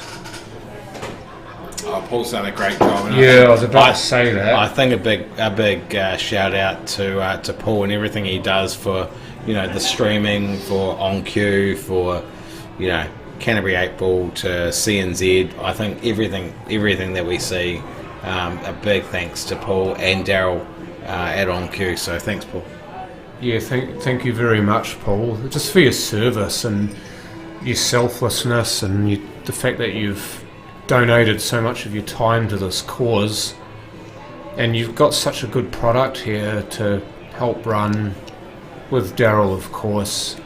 I mean, it's the envy of everyone, isn't it, that plays pool in New Zealand. I mean, the North Island, they only wish they could have something like this. I mean, it can be done if someone wants to fund it. Absolutely. But at the moment they don't have it and we do. So, Nina. They want to pay, we'll happily take the gear out to tournaments, John. It's a great shot from Geordie, and I think that one goes past the No, 7. I don't know if it does. If it does, then yes. Otherwise, it's a plant. It's hard to tell, isn't It's it? hard to The tell. 7 and the 8 could both be potential blockers. I don't think he's it looking passes. at the plant. He is looking at the plant, so we'll go to the main view. He is looking at the plant here. Thing is, though, where's the 1 going to go? I mean, he's got to give this some power, otherwise the 1 sits on the rail. Oh, look at this, beautiful. See, he's popped it off the rail too, so he's a chance at a double here. Mm.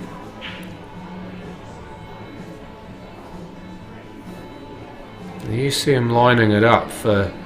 It's pretty much a straight double, this. He just needs to screw the cue ball back roughly to where he is now, and that would be perfect for the 8.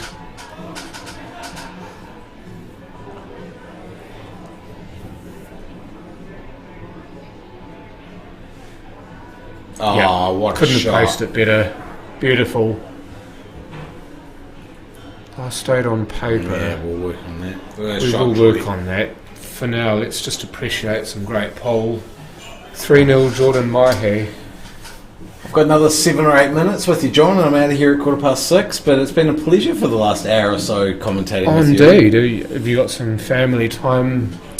you. Yeah, I've got a couple of things I've got to do. I've got some children at home, and I've got some friends to catch up with, and we're going to watch the Crusaders at 7 o'clock. So, Crusaders playing the Fijian Jura in their quarterfinal match.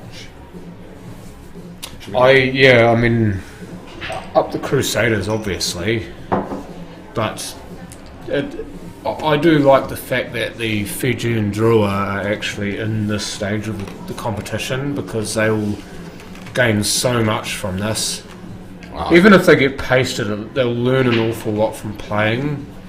Just like pool players here, when they first start playing in these events, they might get beaten badly, but they learn a lot. You certainly do. You learn a lot, and after 20 odd years of playing this game, I've learned a lot, John, and I can't really tell you what not to do or what to do. It depends on the day. So. Oh, definitely. I mean, pool is a very much on the day sort of game, and you've got to realise that players might play beautifully one day and it looks like you could never beat them, but on a different day they look beatable and are beatable. So I mean, it's very much up to how you play and how you're feeling and whether things go your way. That's why it takes so much skill, but also a touch of luck sometimes to get deep in these tournaments. Look, you've got to have a bit of luck, no doubt about it. Peter has established smalls and looking relatively comfortable here.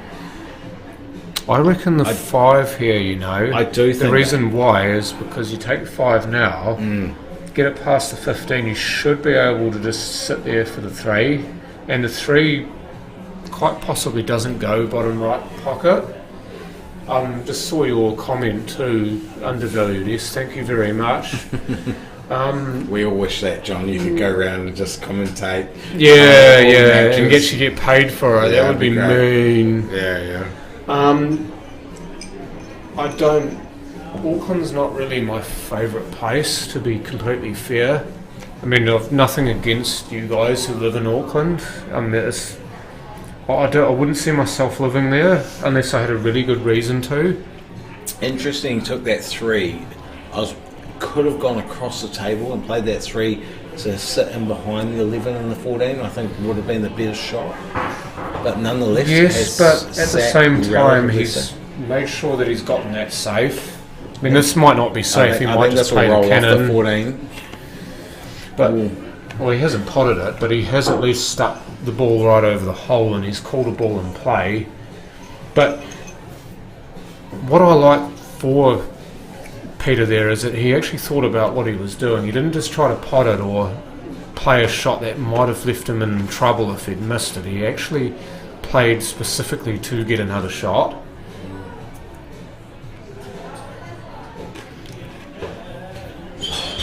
So this now could be a little screwback or a stop shot. Best place to learn at this tournament, John? What would you say in terms of best place to learn?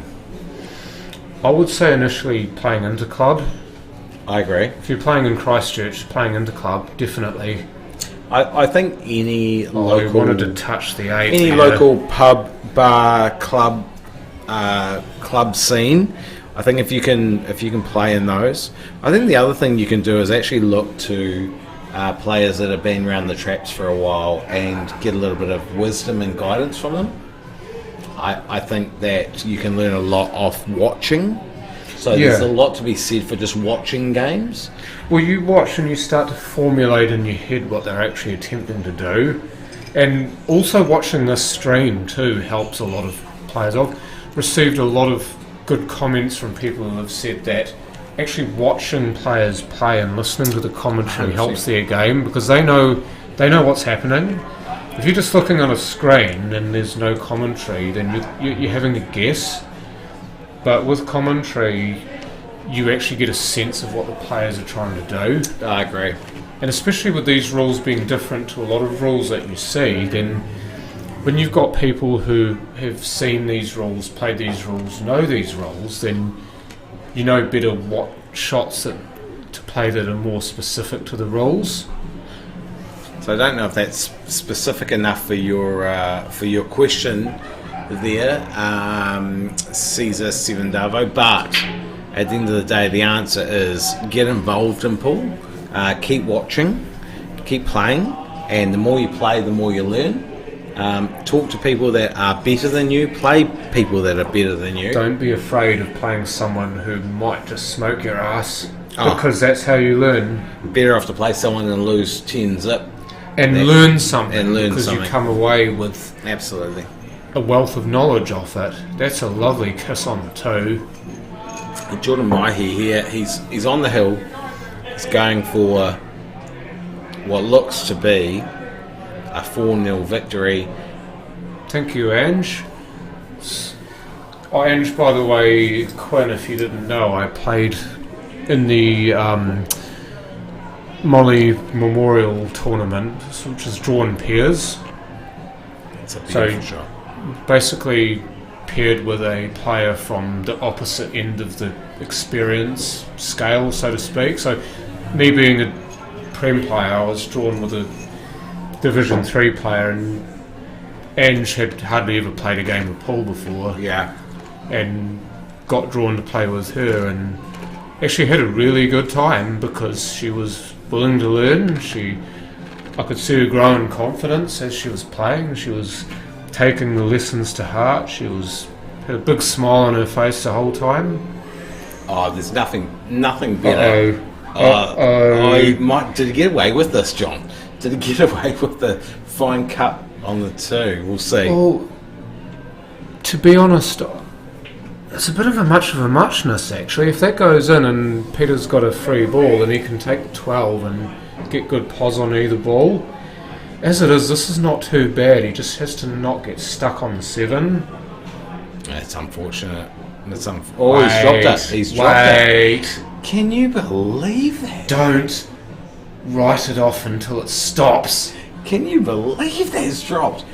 That was missing for all money, and all of a sudden it's just come in. But look at this. Stun it in. Peter is going to take this one, you'd expect. Yeah, nice. Same again. And that's awesome, Ange. I honestly, I've actually learned, and I've played this game for a long time, a couple of decades, and I've learned a lot of John's commentary. I've learned a lot of watching people, playing with other people. The best thing you can ever do is actually play with other people. Oh, exactly, and then you learn different playing styles too. You watch how different players play, and especially when you watch the very best play, and then you see how they do it, and then you get a sense of it. You want to do that yourself, or you want to try those shots yourself. The shots that they play that you either don't play or you don't play very well. You know that those are the shots that you need to learn, you go away and learn them. Absolutely. Here's a question for you, John, and here's a question for all the viewers. Who is the best player that you have ever played against or come up against and that you've played? So if you've played against this player, not someone you've watched, but someone that you've actually had the experience of playing against, who is the best player that you have ever picked up a cue and broken a game and played a game against? And I'll kick it off. Mine was Simon Singleton. He was the best player, is the best player that I have played against. Pounced me in the Nationals, and I didn't even get a shot. I don't think I've ever played against Simon in a major tournament, not in singles anyway. For me, that's a tough one, to be fair. It's a tough one. I would go across between Adam Lilly or Kerry Wirtz back earlier on when Kerry was absolutely destroying people. I mean, he still kind of does now, but he certainly does.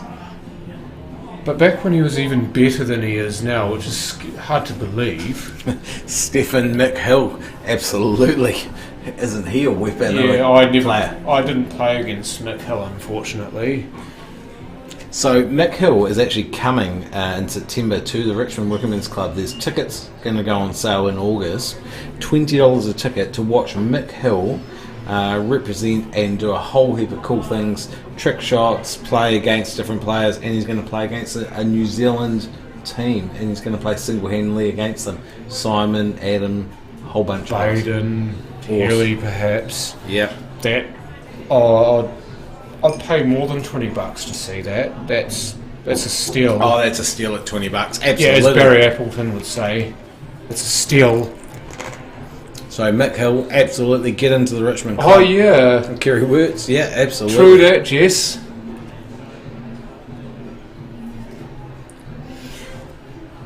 Moran Kelly, boy, he was deadly in his time, was he not?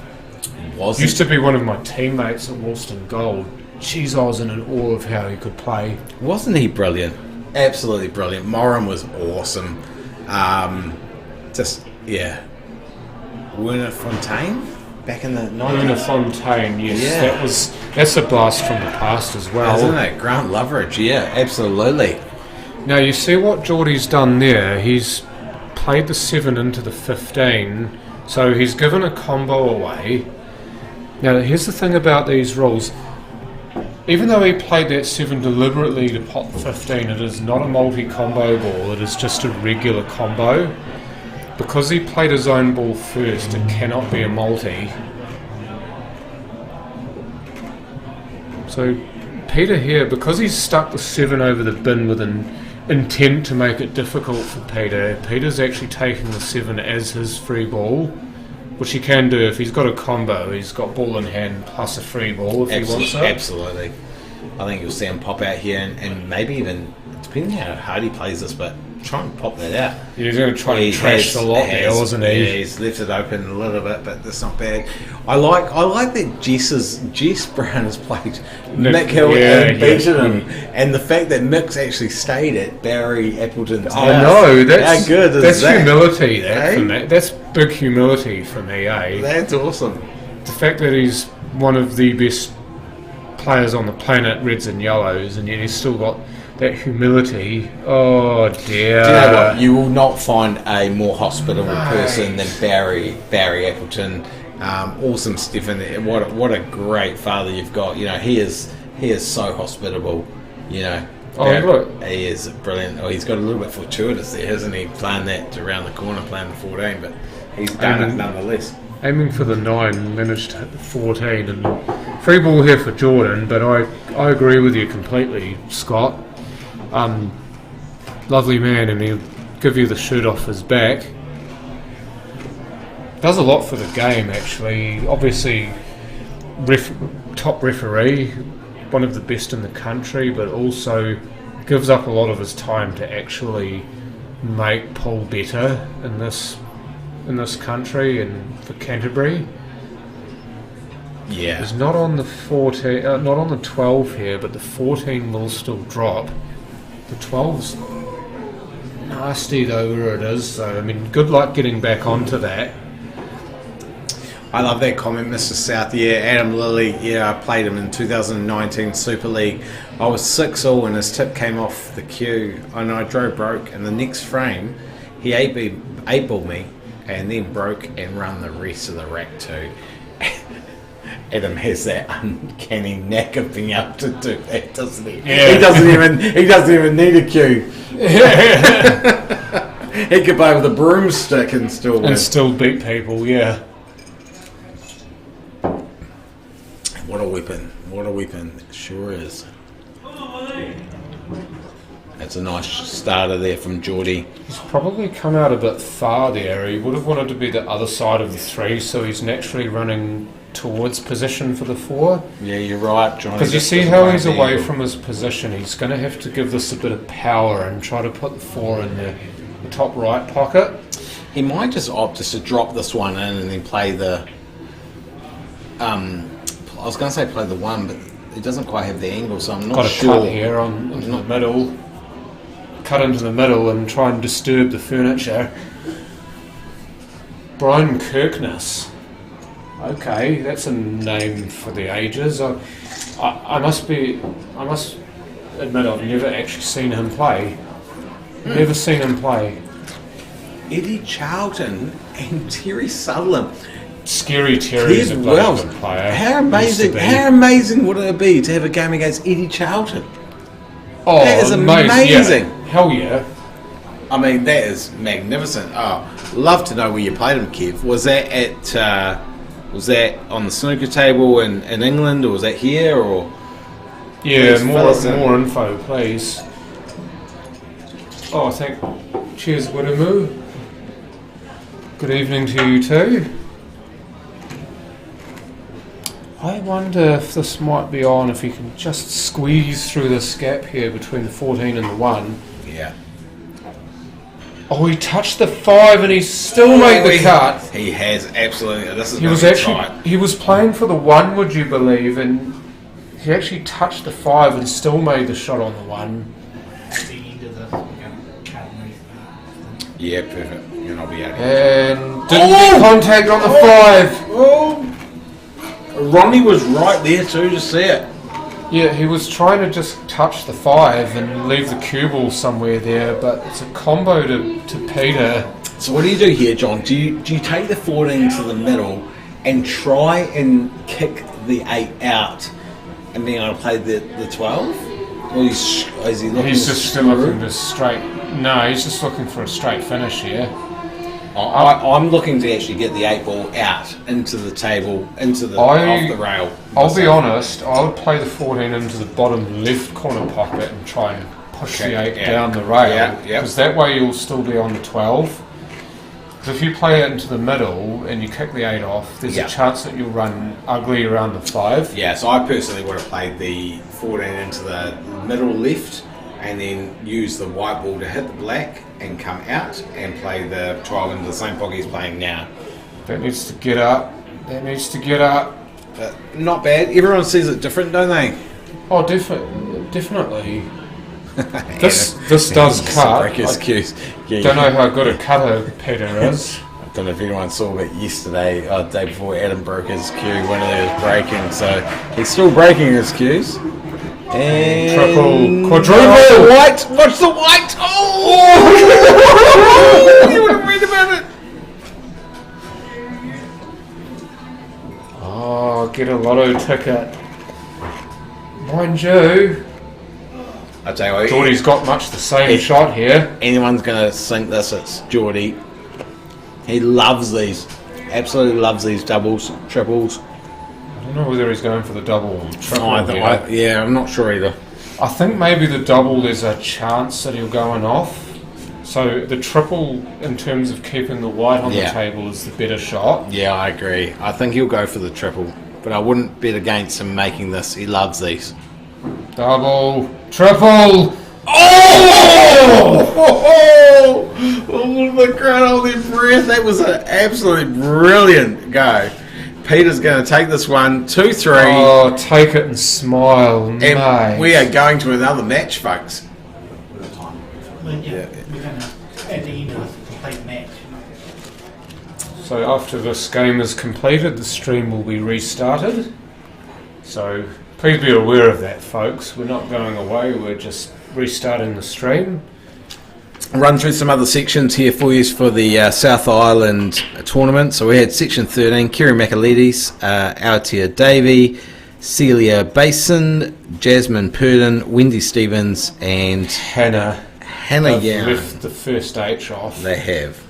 Section 14 was Cody Turner, Luke Arnold, Freeman, I don't even know how to pronounce it. Pakeito Johnston, Pakeito Johnson, Rory McShay, Aaron Happy, and Lizzie Moses. Section 15 was Nathan Geddes, Issa Pinelli, Don Gurley, Andy Keatley, Bryson McKenzie, B-Man, and Ian Thompson.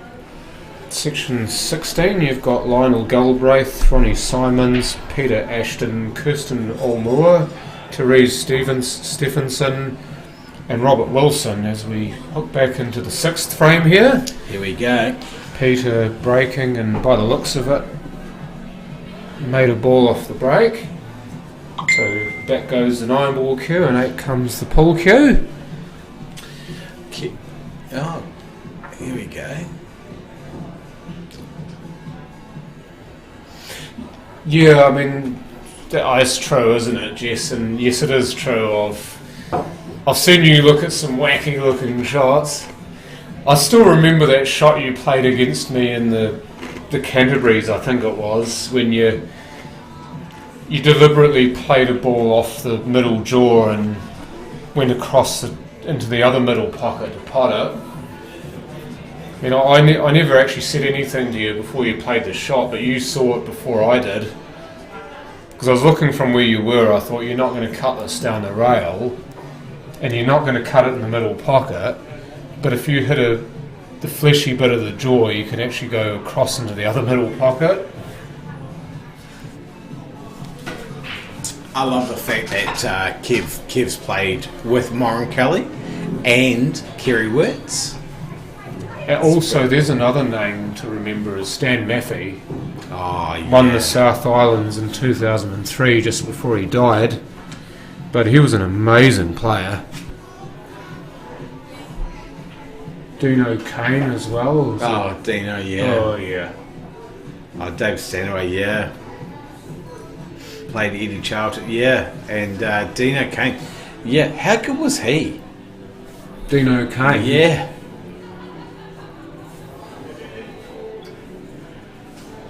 Alan Cowan. Oh, I hope you got your name in for this year, Jess. It's capped at 160 players, so I hope you've gotten your money and your entry in.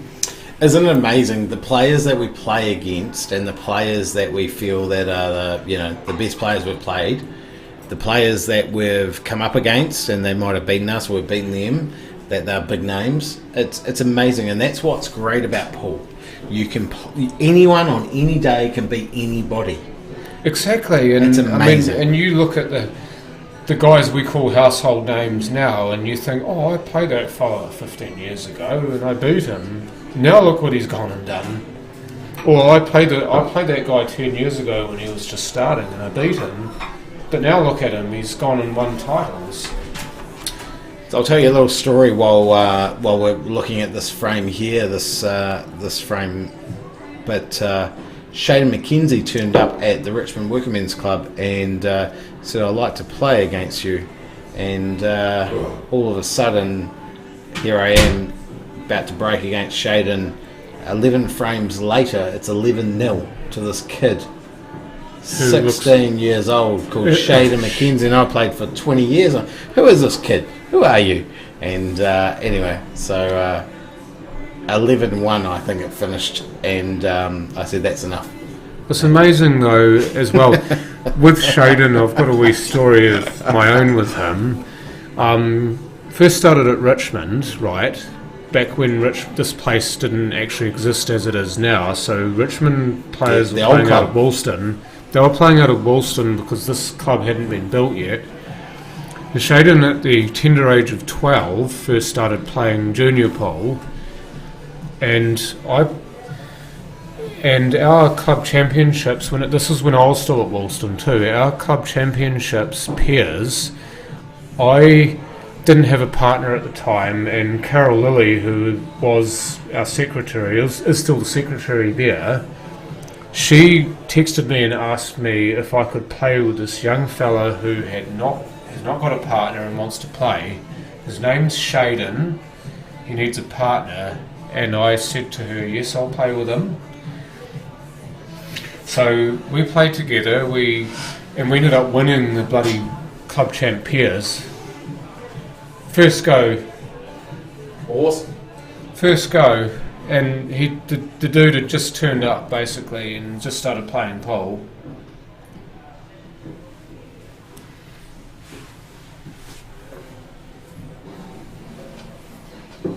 You just take a photo of the room. Yeah, of course.